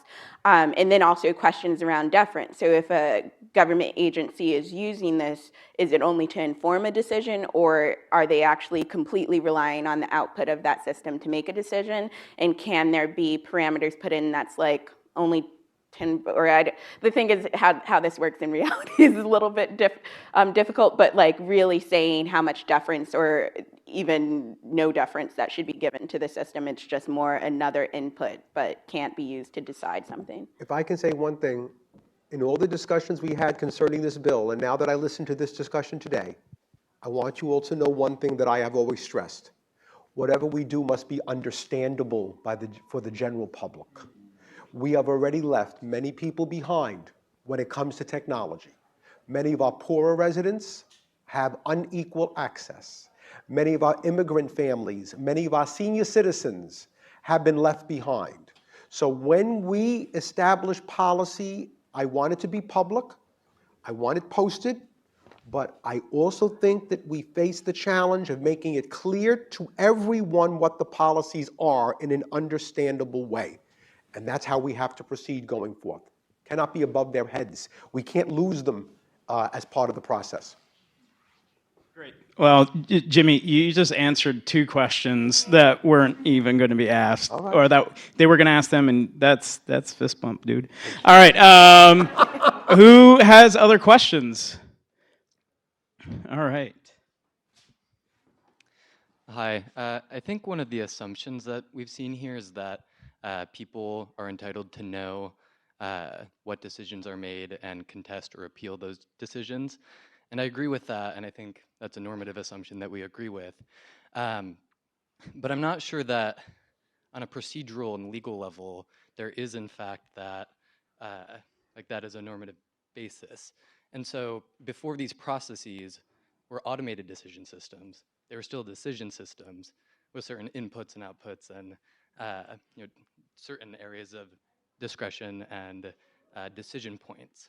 And so it makes automating the tools a different process and a different question for appealing them.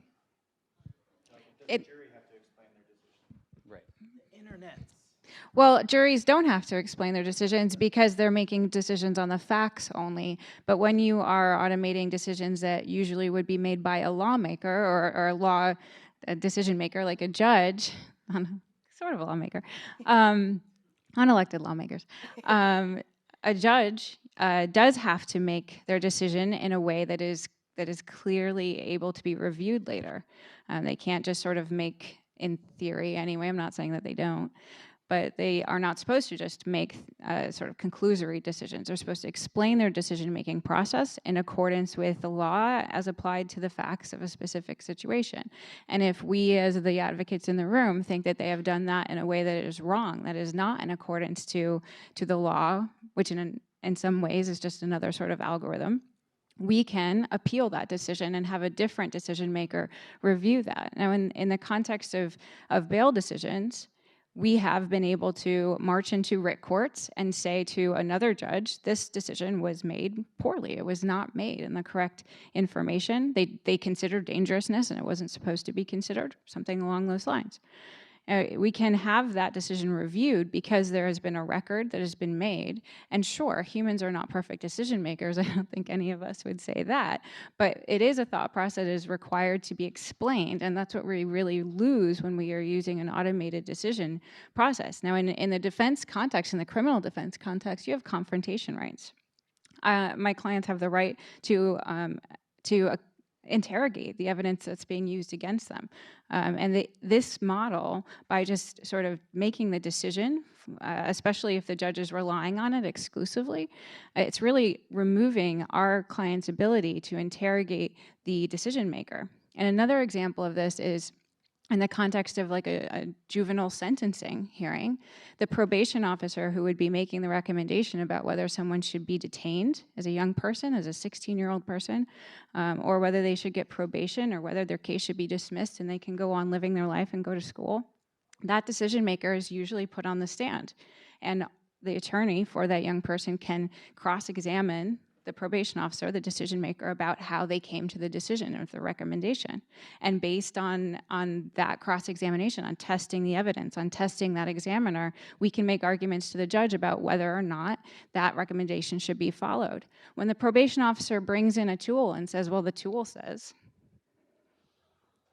so what? We can ask questions about how the probation officer put the scores in and whether they came to the right score. But we really can't interrogate the tool. We can't interrogate the tool and ask whether the young people that it tested its accuracy on were like the young people in New York City. And now this is a tool that's used around the world. I just also want to say that I think most of our comments from the beginning have been challenging a presumption that we never stated, and that's the fallacy that these systems are objective.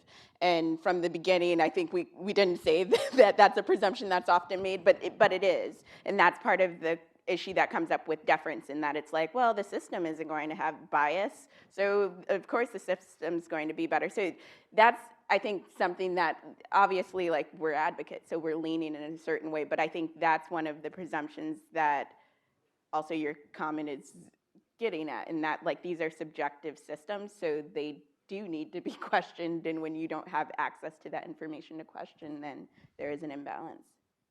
We have 3 minutes left on this panel. You're good? Okay. This is the last question right over here. Hopefully the microphone doesn't die. Hi, my name is Vianney. I just wanted to piggyback. I think, is that Philip over there? Yeah, I really enjoyed Philip's distinction between like the actual algorithms, again, being opaque. And I was but there's also potentially, even though we might not be able to, have an intelligible.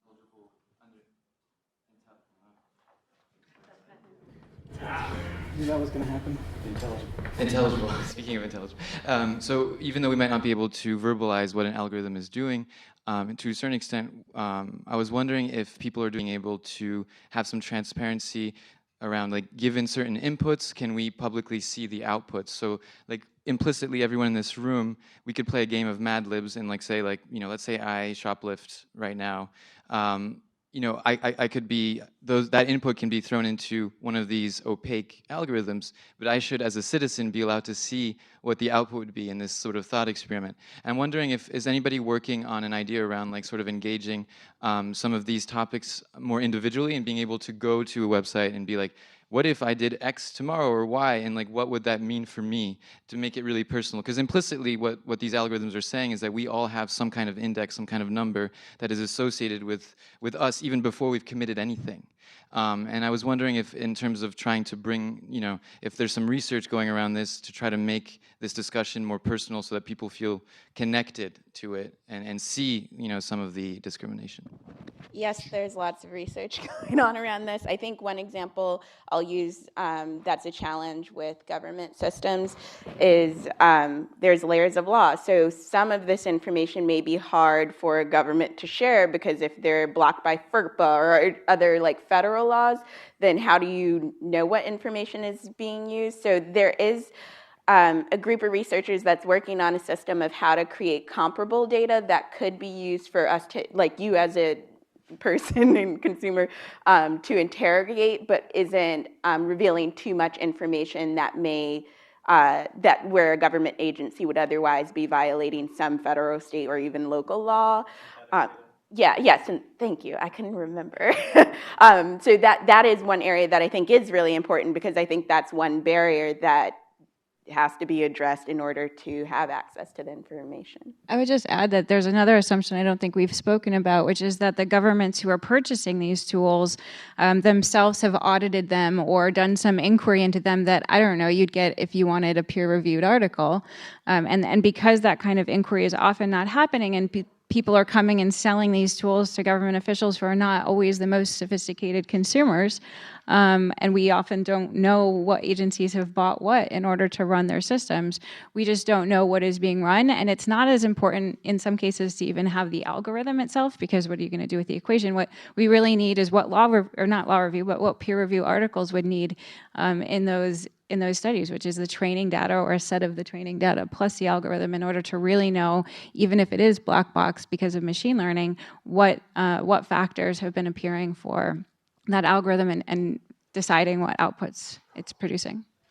One thing I will say very quickly, and politicians don't say many things quickly, I want you to know, but I will say it quickly, and the sum up is that we cannot assume that most people know how algorithms affect their everyday lives. They do not know the extent. And part of what we have to do is educate people about how data and algorithms really make decisions that affect them, how this involves them. This discussion is not a theoretical one. This is a policy decision that ultimately will affect everyone in this city. And people have to buy into that. They have to understand the importance of it. And that's a challenge.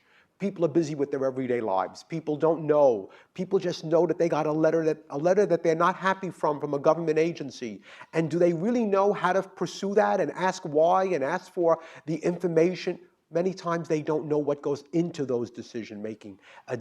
So therefore, it's incumbent upon us to be there for them through this process. That's great. Can we make the next law should appoint or create a chief algorithms officer, and you should be the very first one. No, thank you. Thank you. Thank you for your service. We can't wait to see what you do and how you steer this legislation. Thank you for all of your time and energy. This is a very important conversation that has been happening for a while. We're so fortunate to be able to have it again this year. Definitely we need to have it again next year. So thank you for steering this. Let's give them a round of applause.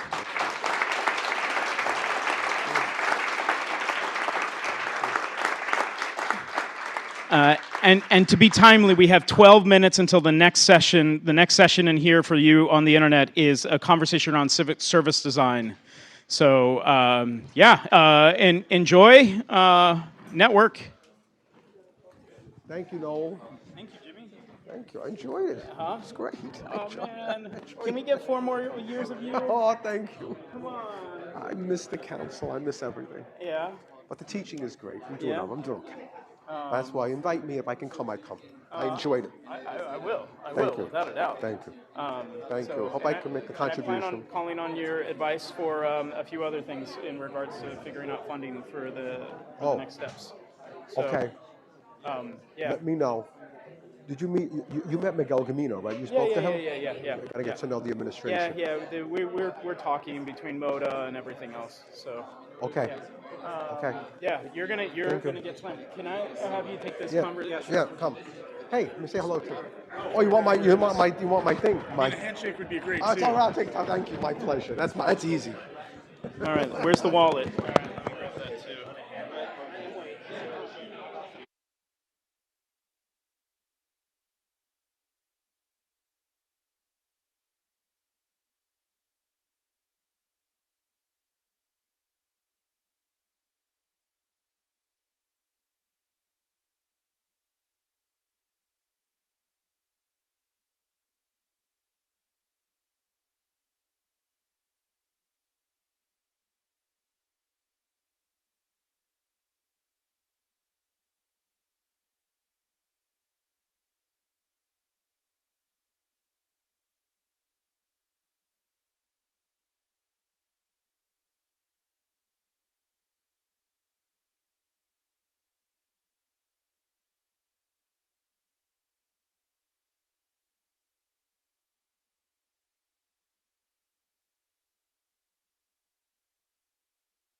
people on stage.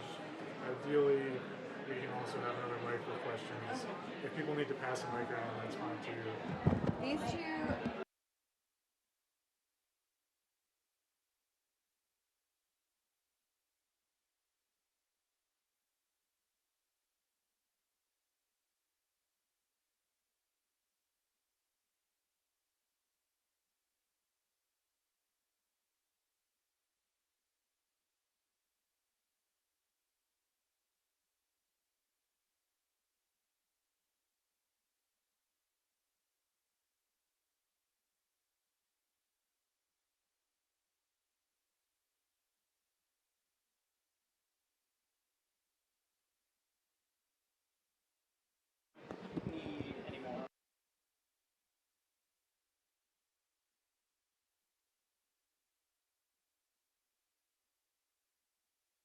These two don't work. Okay. So you're working with all we've got.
Everyone's live. Okay, cool.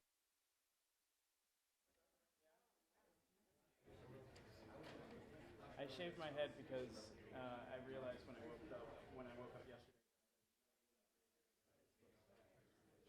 But then you ruined it by telling us about it. This whole thing about like having to wash it.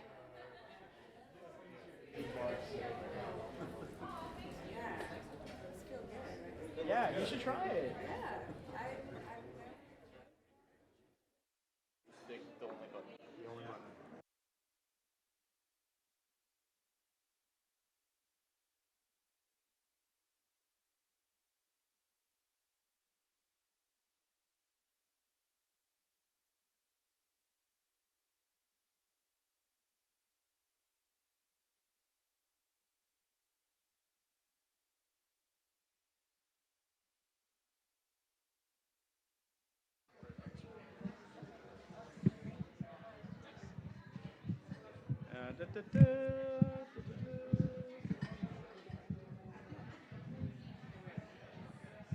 Huh?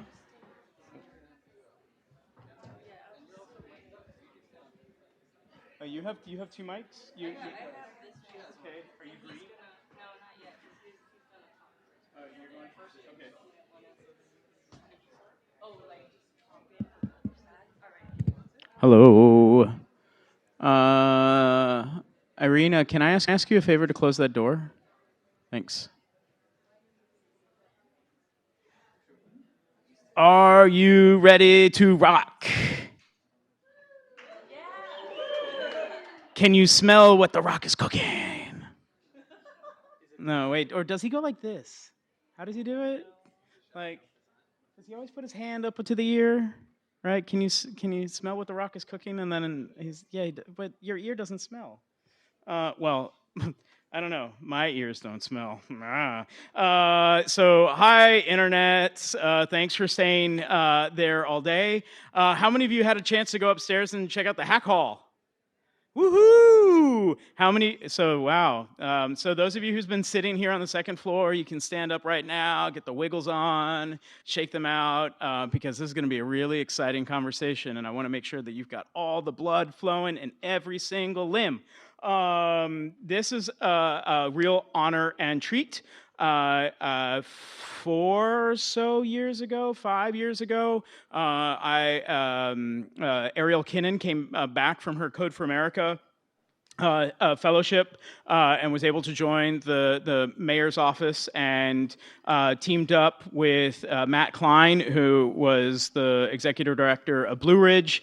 And they said, we're going to bring civic service into New York City government. And I was just like, whoa. And was, just really excited to figure out like how they were going to do it. And it was great that it was embedded into the Mayor's Office of Economic Opportunity, now known as NYC Opportunity. And what they've been able to accomplish over the last 4 years is really amazing. So if you were here for the NYC planning conversation of how New York City planning is essentially embedding and infusing a whole variety of modern technology into agency operations, NYC Service Design and NYC Opportunity is looking to do the same thing with design and service design thinking across the city. And it's a real amazing fact that we have our tax dollars helping support the future of New York City government. And I really think that civic service design is the future of how our government services are going to be rendered because, we have 5 members of that team here to talk about the amazing things that they've been working on. So with that, I'm going to hand it off to the NYC Opportunity and the Civic Service Design team. Thank you. What's up, everybody? Thanks for joining us today. I did not get a chance to go upstairs, so I'm sad I missed that. Apparently, it's really cool. So thank you all for joining. My name's Tim Reitzis. I'm a designer at the Service Design Studio at the Mayor's Office for Economic Opportunity. I'm joined by my colleagues Mari Nakano, our Deputy Director at the Service Design Studio, Song Hia, our Product Manager, who manages Access NYC, Devin Hirth, our front-end developer, who's worked on Access NYC as well, and Julius, who is our esteemed colleague from the Public Engagement Unit, who we work with closely on a product that we'll be talking to you guys about today. Before we dive in and talk to you all about the Service Design Studio, just want to kind of show of hands, who all in the audience is a designer? Raise your hand. Technologist? Works in government, and for those non-designers, works with design in some capacity. Okay, cool. A lot of design familiarity in the room. That's awesome. So as Noel said, the Service Design Studio is part of the Mayor's Office for Economic Opportunity. Our office is dedicated to using evidence and innovation to address issues of equity and poverty in the city. We have 6 different teams in our office. We like to call them our 6 superpowers. Today we're going to be focusing mostly on talking about our Service Design Studio team and how we work closely with our digital product team. So what is the Service Design Studio? We officially launched in October, although we have been doing this kind of work for about 4 years, like Noel said. Our official launch was last October. We are an internal resource available to New York City agencies and offices to help them use design to design and deliver products and services for New Yorkers. And what's our mission? Our mission is to make public services more effective and accessible for all New Yorkers. It's a big, bold statement, and what does that really look like? So we came up with a set of principles to kind of ground that mission. We believe that public services should all be, that people should be at the center of the designs of those programs and services. All services should be tested for and prototyped for usability.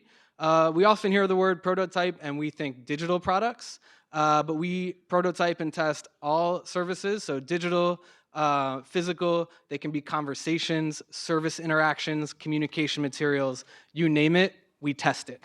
Our services should be accessible to all, so we like to work on things that are meet the standards of accessibility that the city's laid out, and equitably distributed. So we believe that public services should be just as good, dignified, and provide the same sort of help that people can get if they were to buy services on the open market. That's another lofty goal, but that's what we're here to do.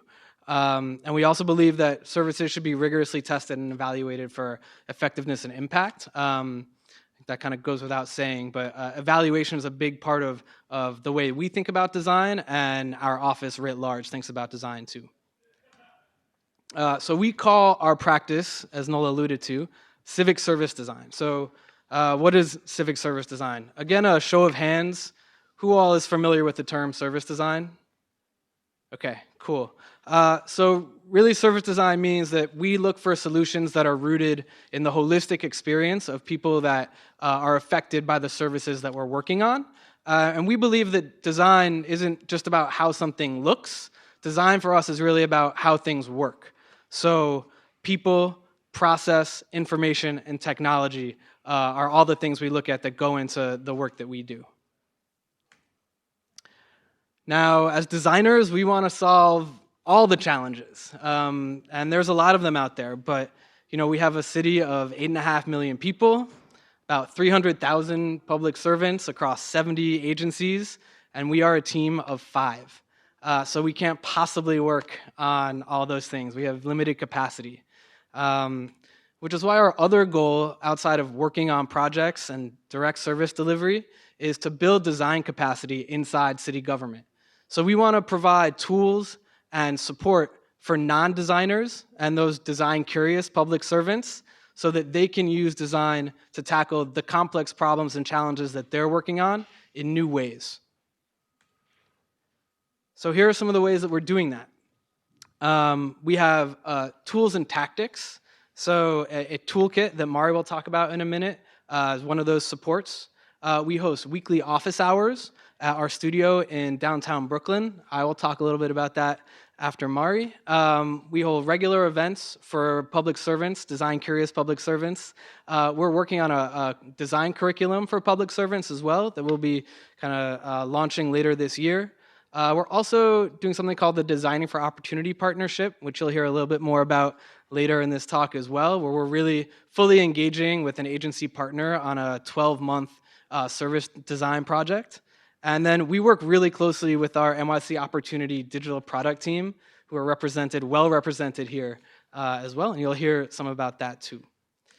So I'll hand it off to Mari to talk about the tools and tactics. Thanks, Tim. Hi, everyone. I'm Mari. I'm the Deputy Director for the Service Design Studio, and just wanted to say that, as a designer, to be working for the city, I'm just extremely proud to be in this position, to be working for the city and to really bring design into the work that we're doing.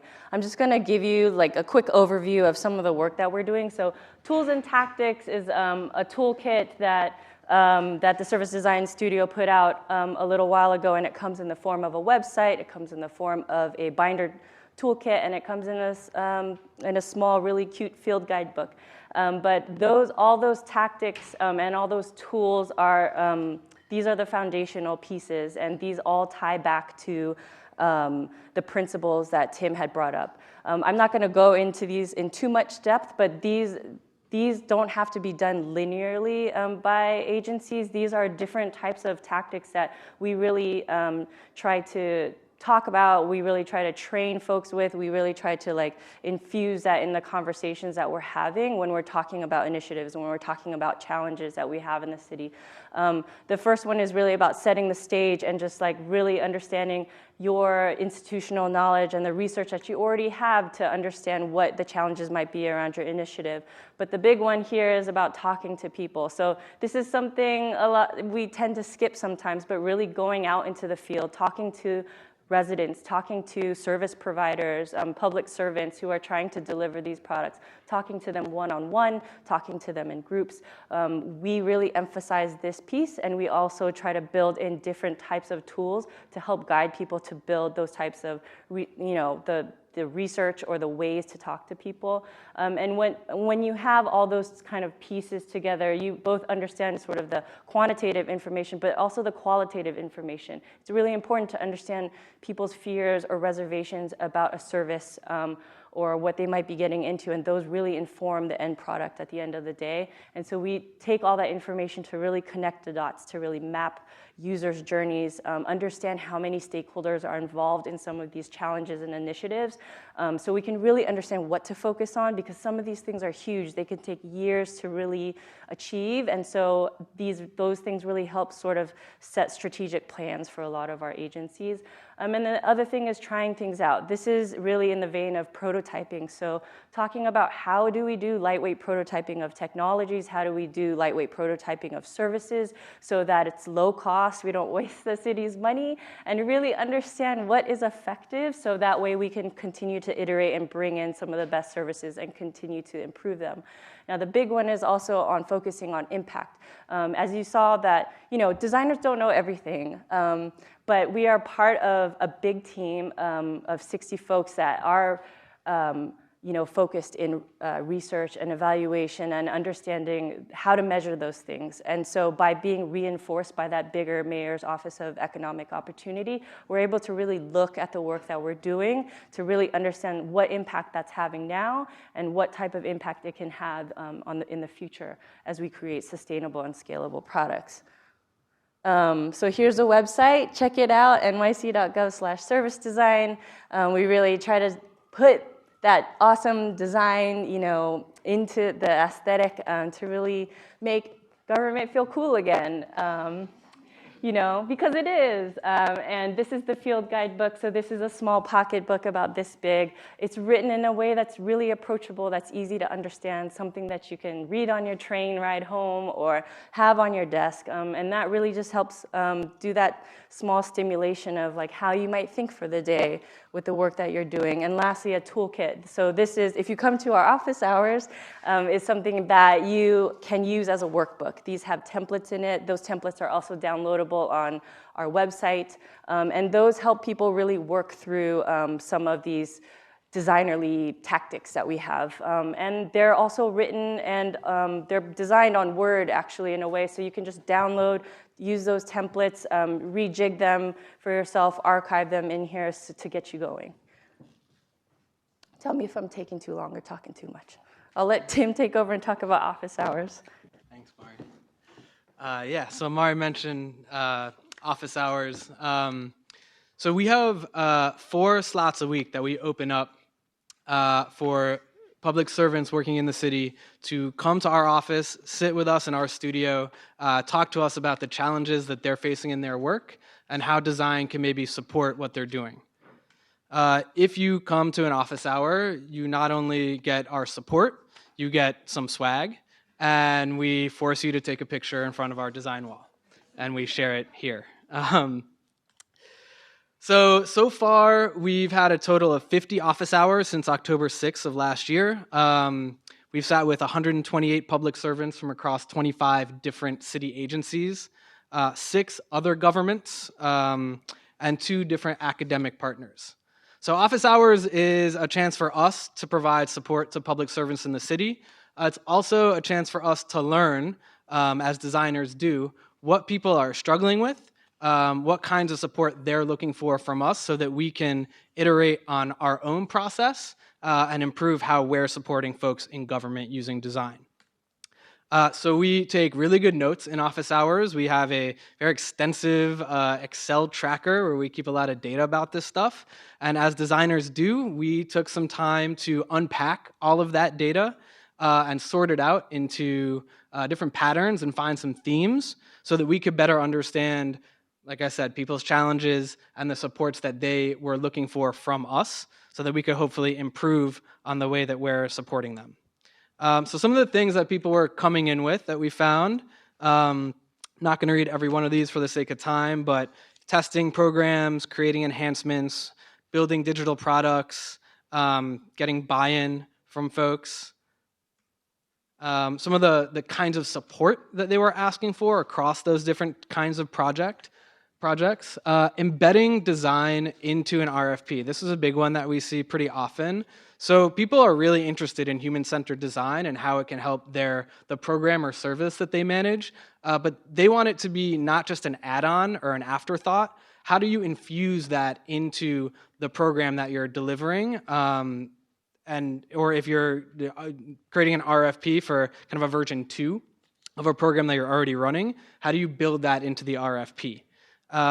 Designing and conducting user research. This can be very difficult for people to grasp in a lightweight way. They often get scared off by the term research and think that you have to dedicate a lot of time and money to it. So we really help people kind of demystify that and get them going in really lightweight ways. I mentioned getting stakeholder buy-in, iterating from a version 1 to a version 2, and working with outside design vendors as well.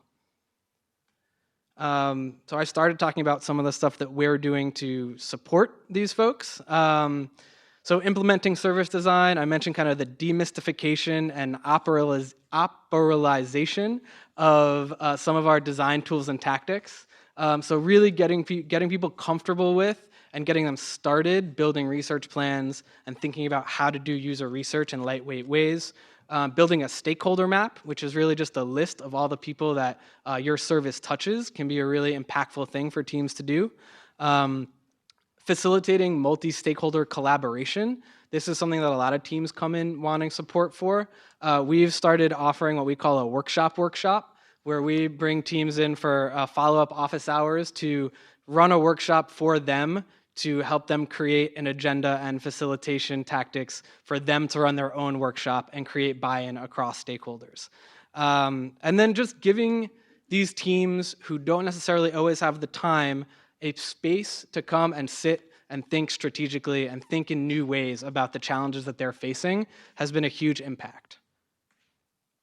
If you are interested, we have an awesome blog post up about this, civicservicedesign.com, Designing Our Studio, Reflections on Our Fall 2017 Office Hours. Sort and of. Mari once again. All right, yeah, the last one is the big one. Like, we just finished wrapping up and picking our finalists for the Designing for Opportunity Challenge, which is a 6 to 12 month engagement that we will be getting into pretty soon with a specific agency, working with them full time on their service delivery. I totally wish I could tell you about it, but it's still not out. But follow us. In about 2 or 3 weeks, we'll be putting out a press release about who we'll be working with. But I just wanted to go through these quickly so we can get into Access NYC. But we blasted through this first open call, put it out for 3 weeks. We actually got, and this is sort of the design outputs that we did to just really get people to apply for it. On Twitter, the application process, we had a couple info sessions and an online application form. And what we got were 15 applications within those 3 weeks. And many of them had previously engaged with us through the office hours, through just knowing us, coming to design forums and talks. So we saw that as like a really positive thing. And the other awesome thing was just a lot of folks came in with like really new initiatives that they thought maybe we could have a hand in participating in. And these are the different types of themes that came out. So everybody really wanted access to better services. And this is a big one for us. There's huge leadership buy-in to work with a service design studio. So letters from commissioners and deputy commissioners attached to these applications were huge, and that really let us know that there were people high up that really believed in working with us together. This is us evaluating the rubrics and evaluating the different applications. We took 4 semifinalists each through a 3-hour designerly workshop process to frame their challenge, to go really deep into the specifics about their stakeholders and the journeys of their users, and that really helped inform us which one was design ready, which one we felt that had those design complexities that we felt that we could tackle with them. This is Tim and Emily running one of those workshops and doing user journey mapping, and so you could just kind of see that. But I'll stop there. You get the idea. So you can also check that out on civicservicedesign.com to read about our process. And I'll let Song take it away and talk a little bit about Access NYC. Cool, thanks.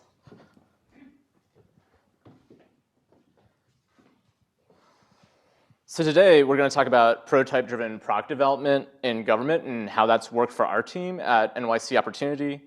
We'll go through some of the initial design and development and research process for the Access NYC eligibility screener, which we put together and created with the help of the public engagement unit. It's a new product that we're planning to launch at the end of the month.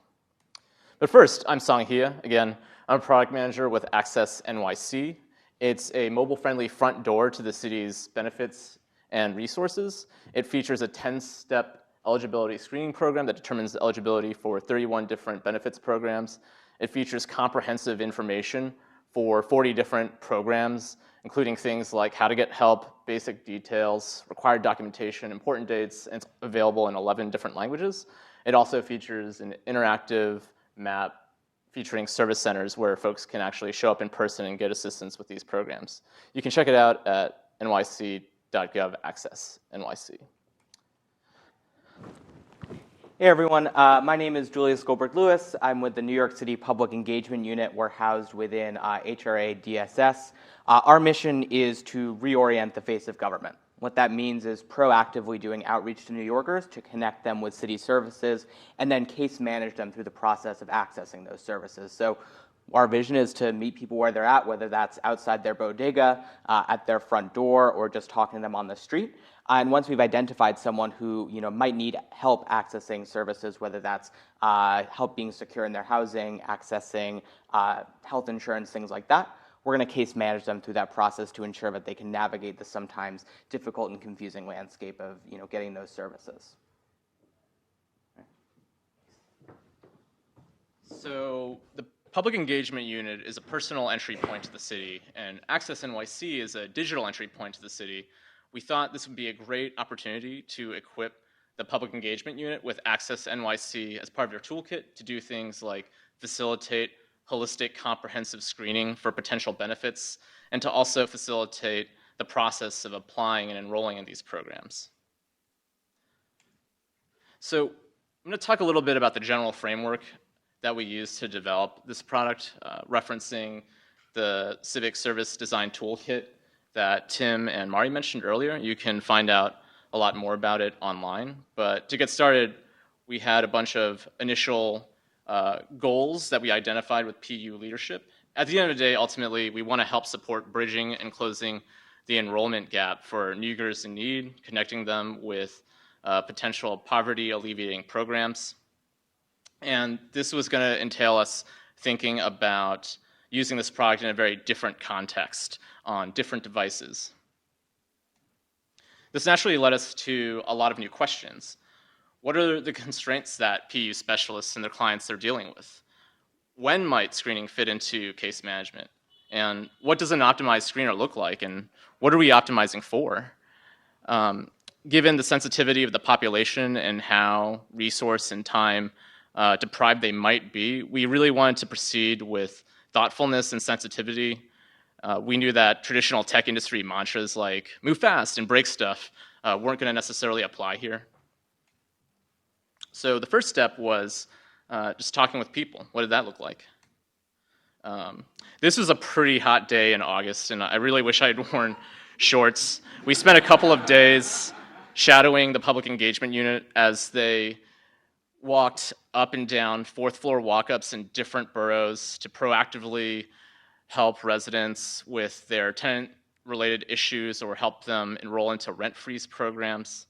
And we learned a lot through this process, and we completely encourage all members of our product team to participate in some aspects of the research to really bring to life the context and the problems we're trying to solve and make our work make more sense to us.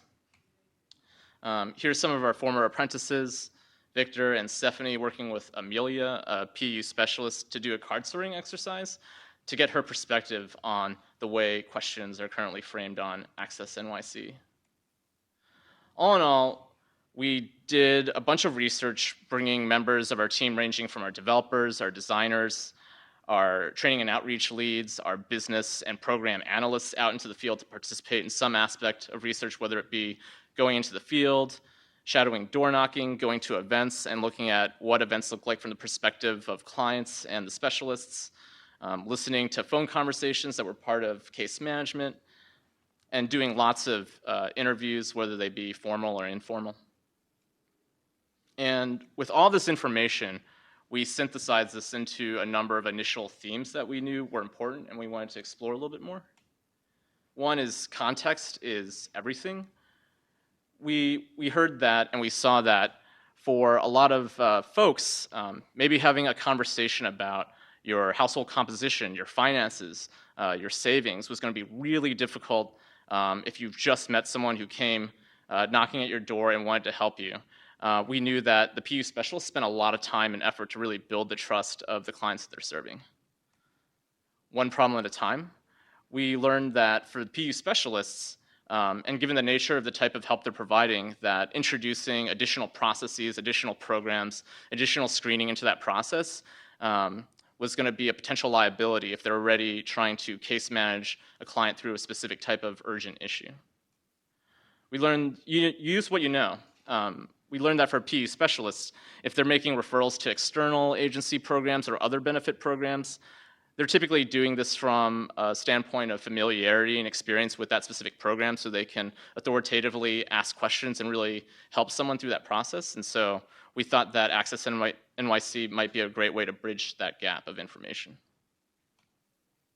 Here's an example of an early customer journey mapping template that we used. You can download something like this from our website.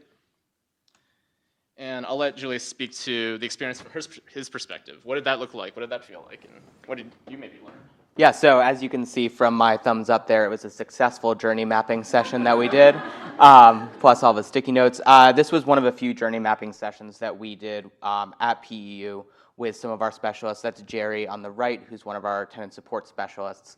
And what we did was really break down from, staying in the office or about to be out in the field knocking doors through the resolution of a case, what we do and what steps we take to figure out, what are the places that Access NYC can fit in, what are the needs that we still have, and, figure out and get a little bit more specialist buy-in to say, okay, this is where we're doing research on programs, this is where we might run into roadblocks, and kind of put that all out for the Access NYC people who, can take that back into their team and see how this program can fit with our program. The next couple of weeks developing ideas was that by changing the flow of what is a 10-step screening process into something on a single page that could be used on an iPad, which is what the PE specialists use, would better reflect the sort of spontaneous nature of their conversations. They'd be more familiar with the screener and be able to jump back and forth between different sections.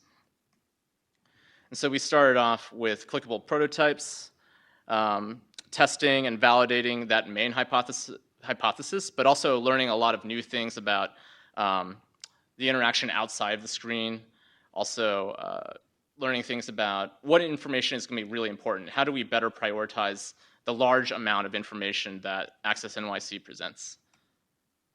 We basically learned this all through just making, testing, learning, and repeating the process a bunch of times. Over the course of about 2.5 months, we made a clickable prototype, 2 functional prototypes, and did user acceptance testing. And here is the side-by-side comparison of Access NYC on the left, and then on the right, we've got the current version of the new optimized screener for the public engagement unit that reflects more of a single page flow that's more customizable and more flexible. So through all of this, we learned a lot of things, a lot of really important things about the context outside the screen. We learned about the importance of framing and tablet fatigue, and that conducting the screening process might be better suited as a collaborative process with the client instead of having an iPad in front of you and asking all these very personal questions. Going through the process together with someone and having them actually see the questions that you're asking would make the process feel a lot more transparent. That time and prioritization were really important. We figured out a lot of different opportunities for rearranging the question flow, as well as the ability to triage down from the initial list of all the potential benefits that someone might be eligible for, down to maybe the 1 or 2 most important urgent programs that would make sense for someone to proceed with next. A lot of folks aren't going to know this information off the top of their head, so we ended up developing a lot of cheat sheets so that the PU specialists would better be able to prepare their clients in advance for screening. And at the end of the day, for a lot of people, paper is king. We ended up developing paper templates that PU specialists could use and then hand off to a client at the end of a screening section or mail to them if they were doing a screening over the phone. So we also learned a lot about our own working process as well by having retrospectives. We started new practices like developing Technical Tuesdays, an opportunity and space where our engineering team can ask more high-level questions about our process and frameworks with the rest of the team. We wanted to start better defining what a prototype is. At the end of the day, does this have to be something that's like functional? Like, what does that actually mean? Does it have to be production ready? We wanted to stop refactoring without this type of clarification. And we also wanted to continue our process of having design pinups with the rest of the team. So moving on to where we're at now, focusing on impact. We're currently in the process of operationalization, developing networks so that the PU specialists have contacts at agencies where they can get help, check in on statuses of applications, developing training plans and materials, and refining this process. What does handoff look like? What does it mean when you've screened someone over the phone versus when you've screened someone in person, and how do you follow up with them? So bringing this back to the goals, at the end of the day, ultimately, the most important thing is really for us supporting bridging that gap.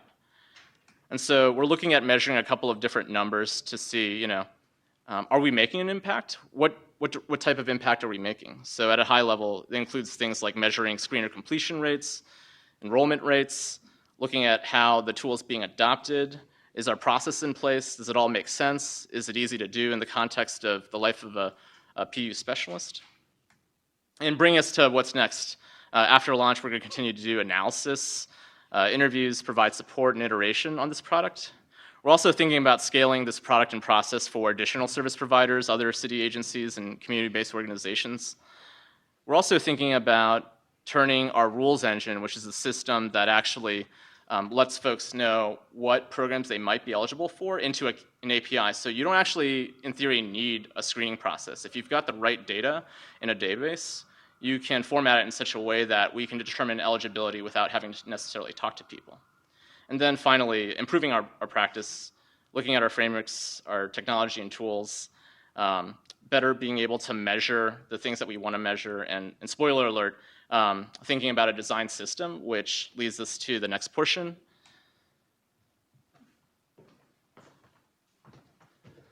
All right. Well, so the Access NYC PEU Screener project was one of the first major products for our newly developed design and tech team. And as Song mentioned, we had a lot of findings from that. But one of the things that we discovered about our internal practice was how design systems play a part in the management and extension of digital products. Thanks. So our work was organized into 2-week-long sprints where we ended up developing a live prototype where we prototyped in code. And we wanted to do that so that we could create features that could seamlessly be deployed without having to go through separate design and development cycles. And this is in keeping in line with the principles of the Service Design Studio. Building for our end users, getting stakeholder buy-in, failing fast, and iterating. And what we had originally with Access NYC, it was an application that was launched in 2016, so by all means, it was a modern web application. It's a single-page web app that has an external service that evaluates eligibility criteria. The program content is all managed on WordPress, and to back up a little bit, that content is managed on Gather Content, which is also fed into our Benefits API, which is another digital product that we manage. And the front end is all built in a tooling system that is managed by Gulp. But the project ended up being a lot more work because we were missing a few things. For starters, we were missing flexible design patterns. Most of the components that were already developed for Access NYC didn't work out of the box for the PEU screener. We were also missing a JavaScript web application framework for building new interfaces that were more data-driven. And the most important thing is that we were missing a way to talk about these patterns. As a new team, we didn't have the common language to discuss what we could reuse on Access NYC for PEU. But regardless, we were able to reimagine and repurpose Access NYC, as well as put in place methods to extend the product. And I think this quote captures design systems, or the definition of design systems, really well, and it's from a book of the same title. And the key here is that patterns are two things, or design systems are two things. They are patterns and practices. And patterns are repeating elements that we combine to create an interface. Things like user flows, interactions, buttons, text fields, icons, colors, etc. And the practices are how we choose to create, capture, and share those patterns, particularly when working with a team.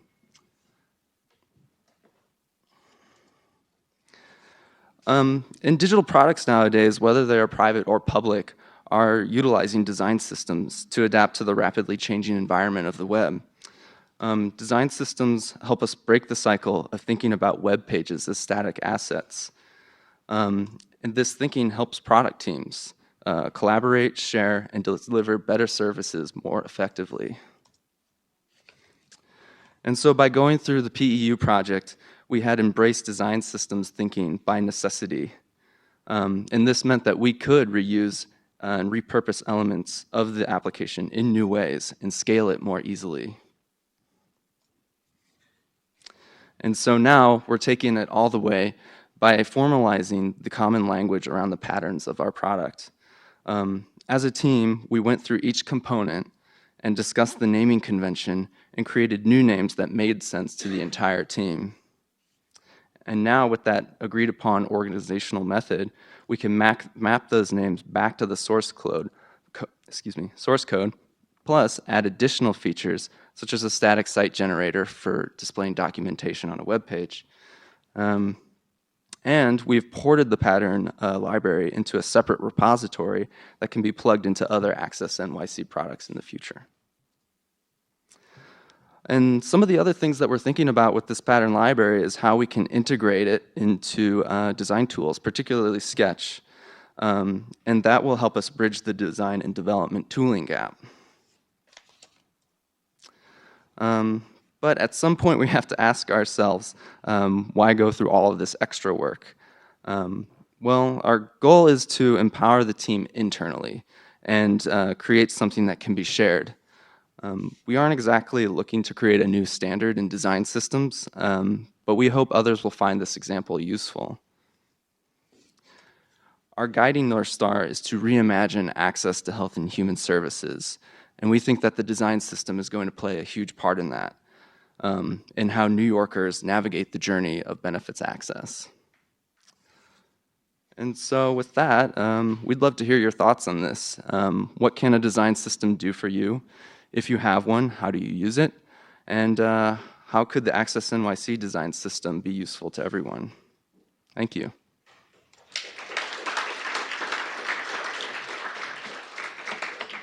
I also want to make mention that we've opened up apprenticeships for the summer. So go to this website and apply, please. Thanks.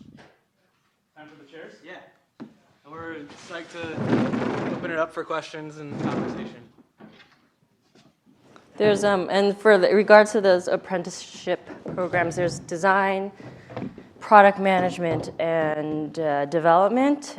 I think there's a graphic design one that's coming out too, so something for everybody. Who's got questions besides Mr. Ashlock? Anyone? All right. Oh, hey! You haven't asked one yet. I know. It's just a really basic question. When are your office hours?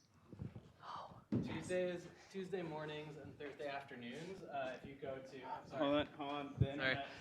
our office hours are Tuesday mornings and Thursday afternoons. If you go to civicservicedesign.com, you'll find we use Calendly as a way to schedule them.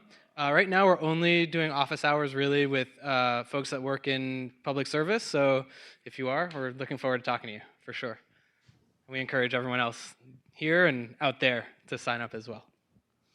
So I was just curious about the kind of like measurement and sort of validate part of the like iterative process, and whether there's any kind of systemic approach to doing measurement and analysis, both in terms of traditional like user research, but also in terms of like more kind of like, implicit as opposed to explicit feedback, like so with web analytics, you can sort of instrument that type of thing, but maybe thinking more holistically, not just on web and digital, but sort of within like the context of service design blueprints, finding out where those opportunities are for sort of having ongoing data collection analysis to do that iteration, not just as specific design sprints, but as like an ongoing process.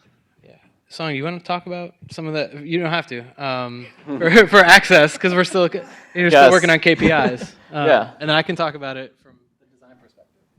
Sure, yeah. I mean, I'll let Tim talk about the design perspective and how we handled usability testing and how we made assumptions about features that we'd be implementing for essentially a team that didn't have any other options. We're not making a consumer product at the end of the day.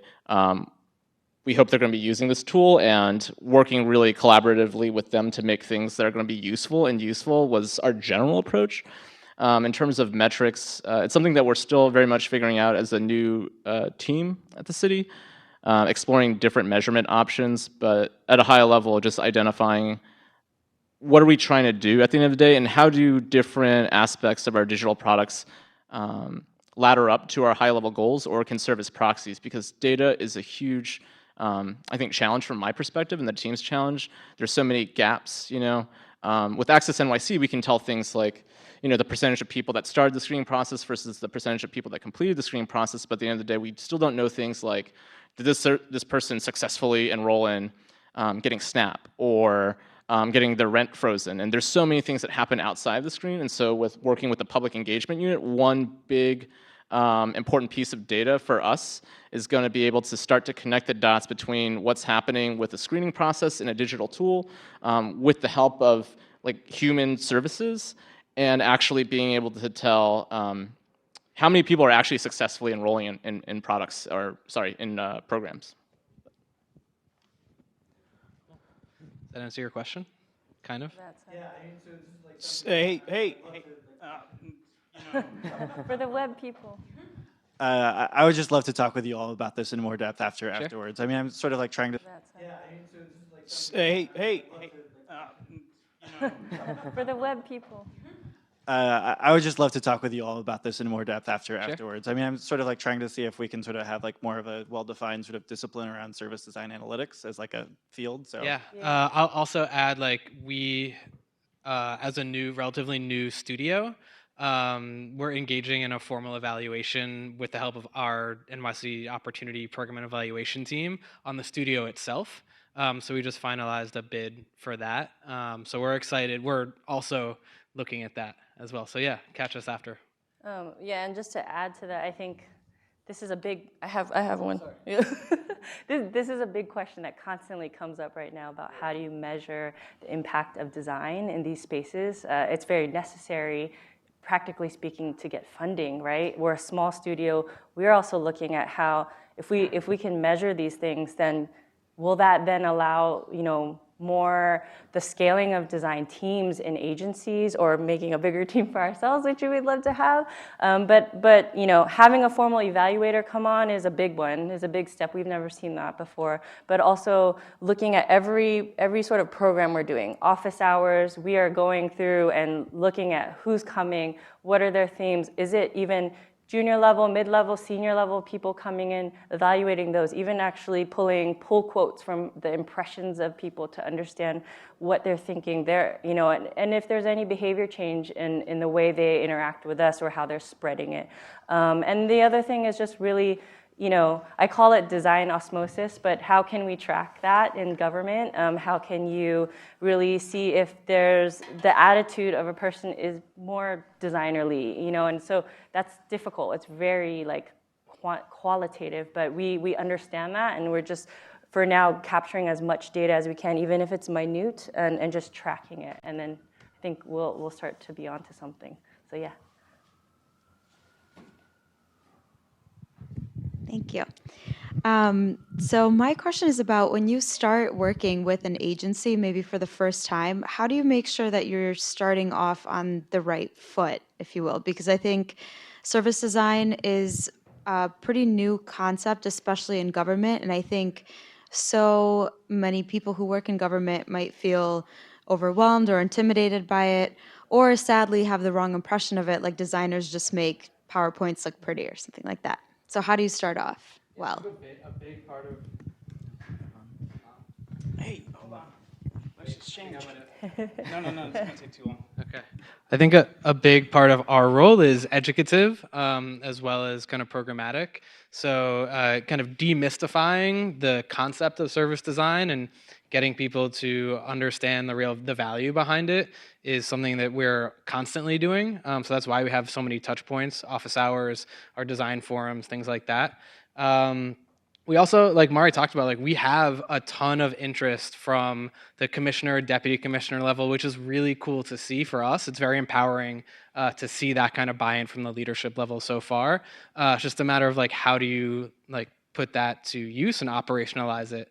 There's only, like I said earlier, there's only 5 of us. So the challenge is that we don't have the capacity. There's a need. Like we are seeing a need and a desire to use design in city government. We just have to figure out a way to build the capacity. Yeah, and I think a small one with that is all those varying levels is how we're really trying to disseminate what we're able to do. And we do have prior case studies, which you can read on the Civic Service Design website to understand how we've engaged in the past with agencies.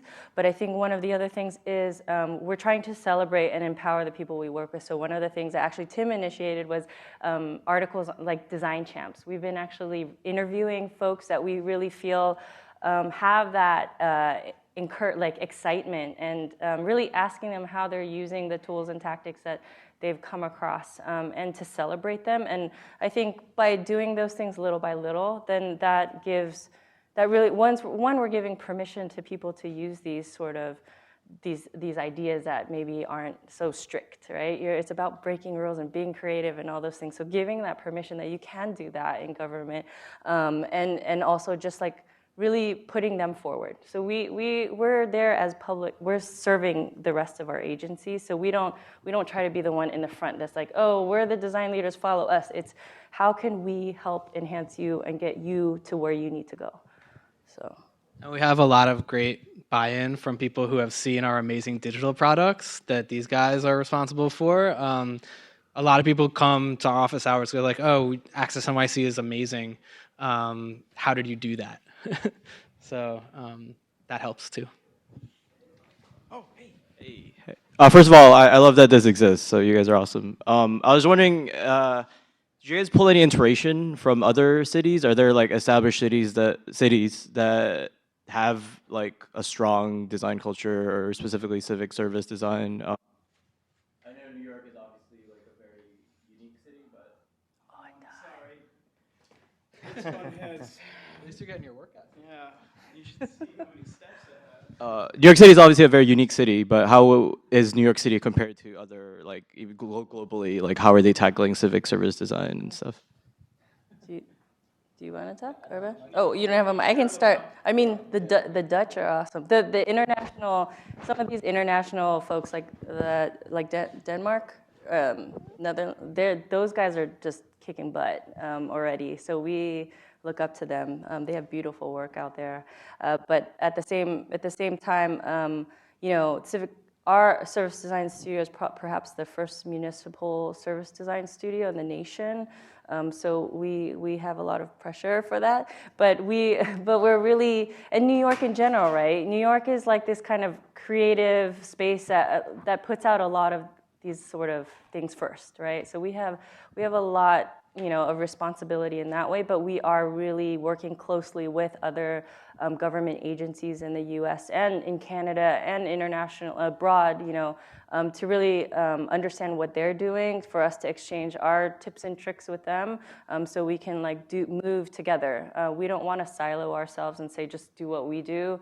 We're really trying. It's nuanced too. We sit under the Mayor's Office of Economic Opportunity, so we have the immediate mission is, or our work is focused on low and moderate income folks, whereas another design studio may be under a different part of their offices, right? So they have a little bit of a different mandate, but I think these sort of designerly tactics that have come from the design world are being applied in different ways. So we're in that space, but we also understand that that's a big challenge that is sort of our next step. And to also acknowledge our team just started together in October, so we're moving as fast as we can. Yeah, I think there's also there are teams popping up around the same time as us across the country. Seattle, San Francisco, Austin come to mind, and there have been champions of the civic design and civic tech space that come out of Code for America. Ariel, like Noel mentioned, the director and kind of the person behind the studio came out of Code for America and has a big network of like-minded civic design and tech folks all across the country. So yeah, I mean, the work is out there. You can definitely find it.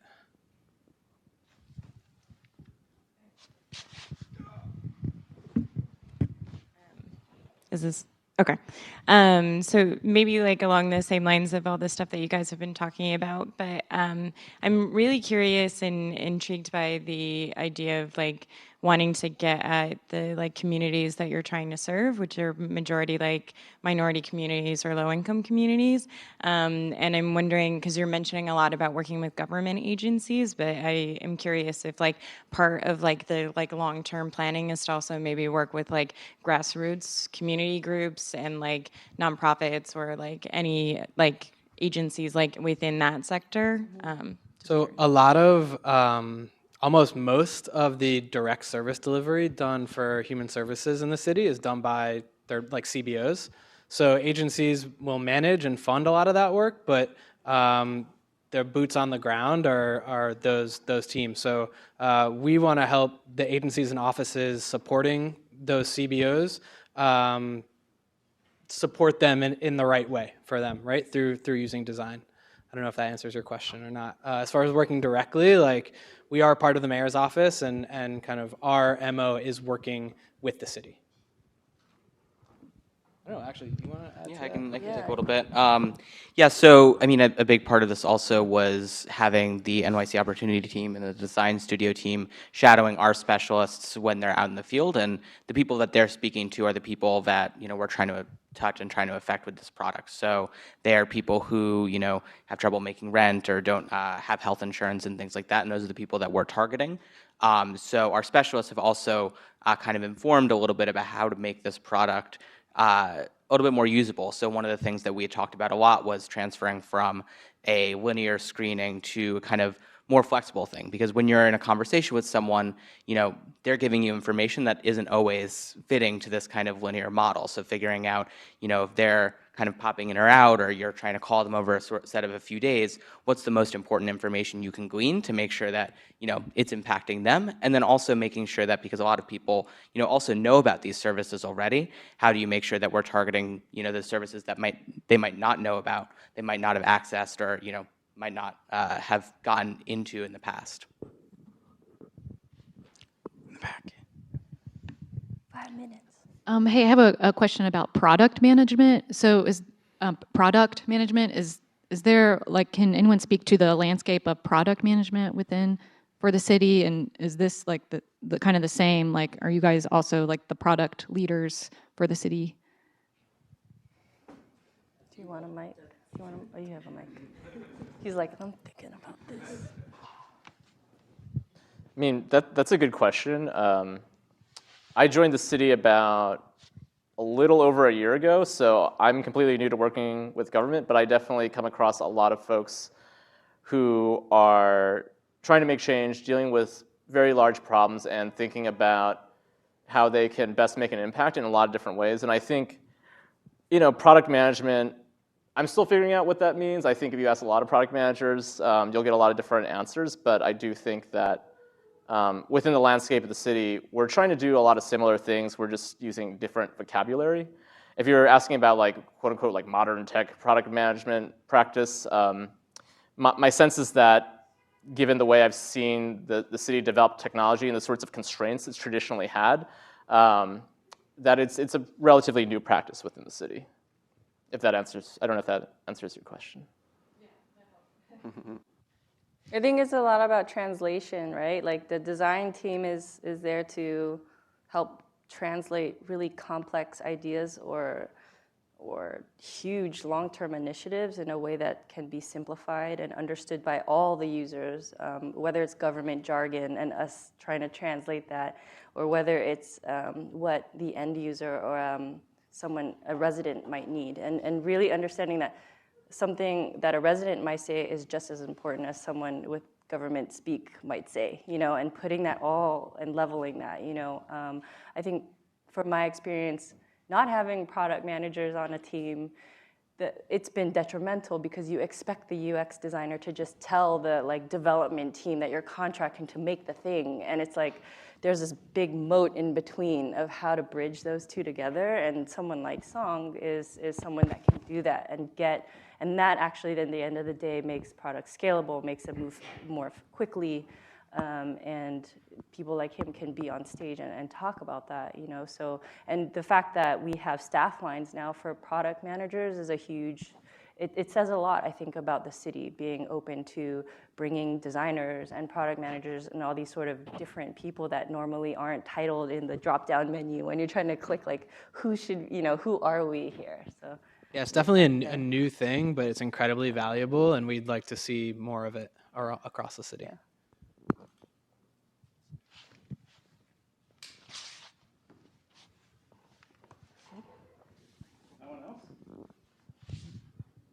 Going once, going twice. Final. Very last minute. I'm not sure how to frame this as a question, but in the civic engagement group or panel that came up earlier, people were talking about how amazing it is that there's the open data movement, but what might the equivalent look like to reverse the model and have the data coming from average citizens, to the city? And I thought that was such an interesting question and a really important one.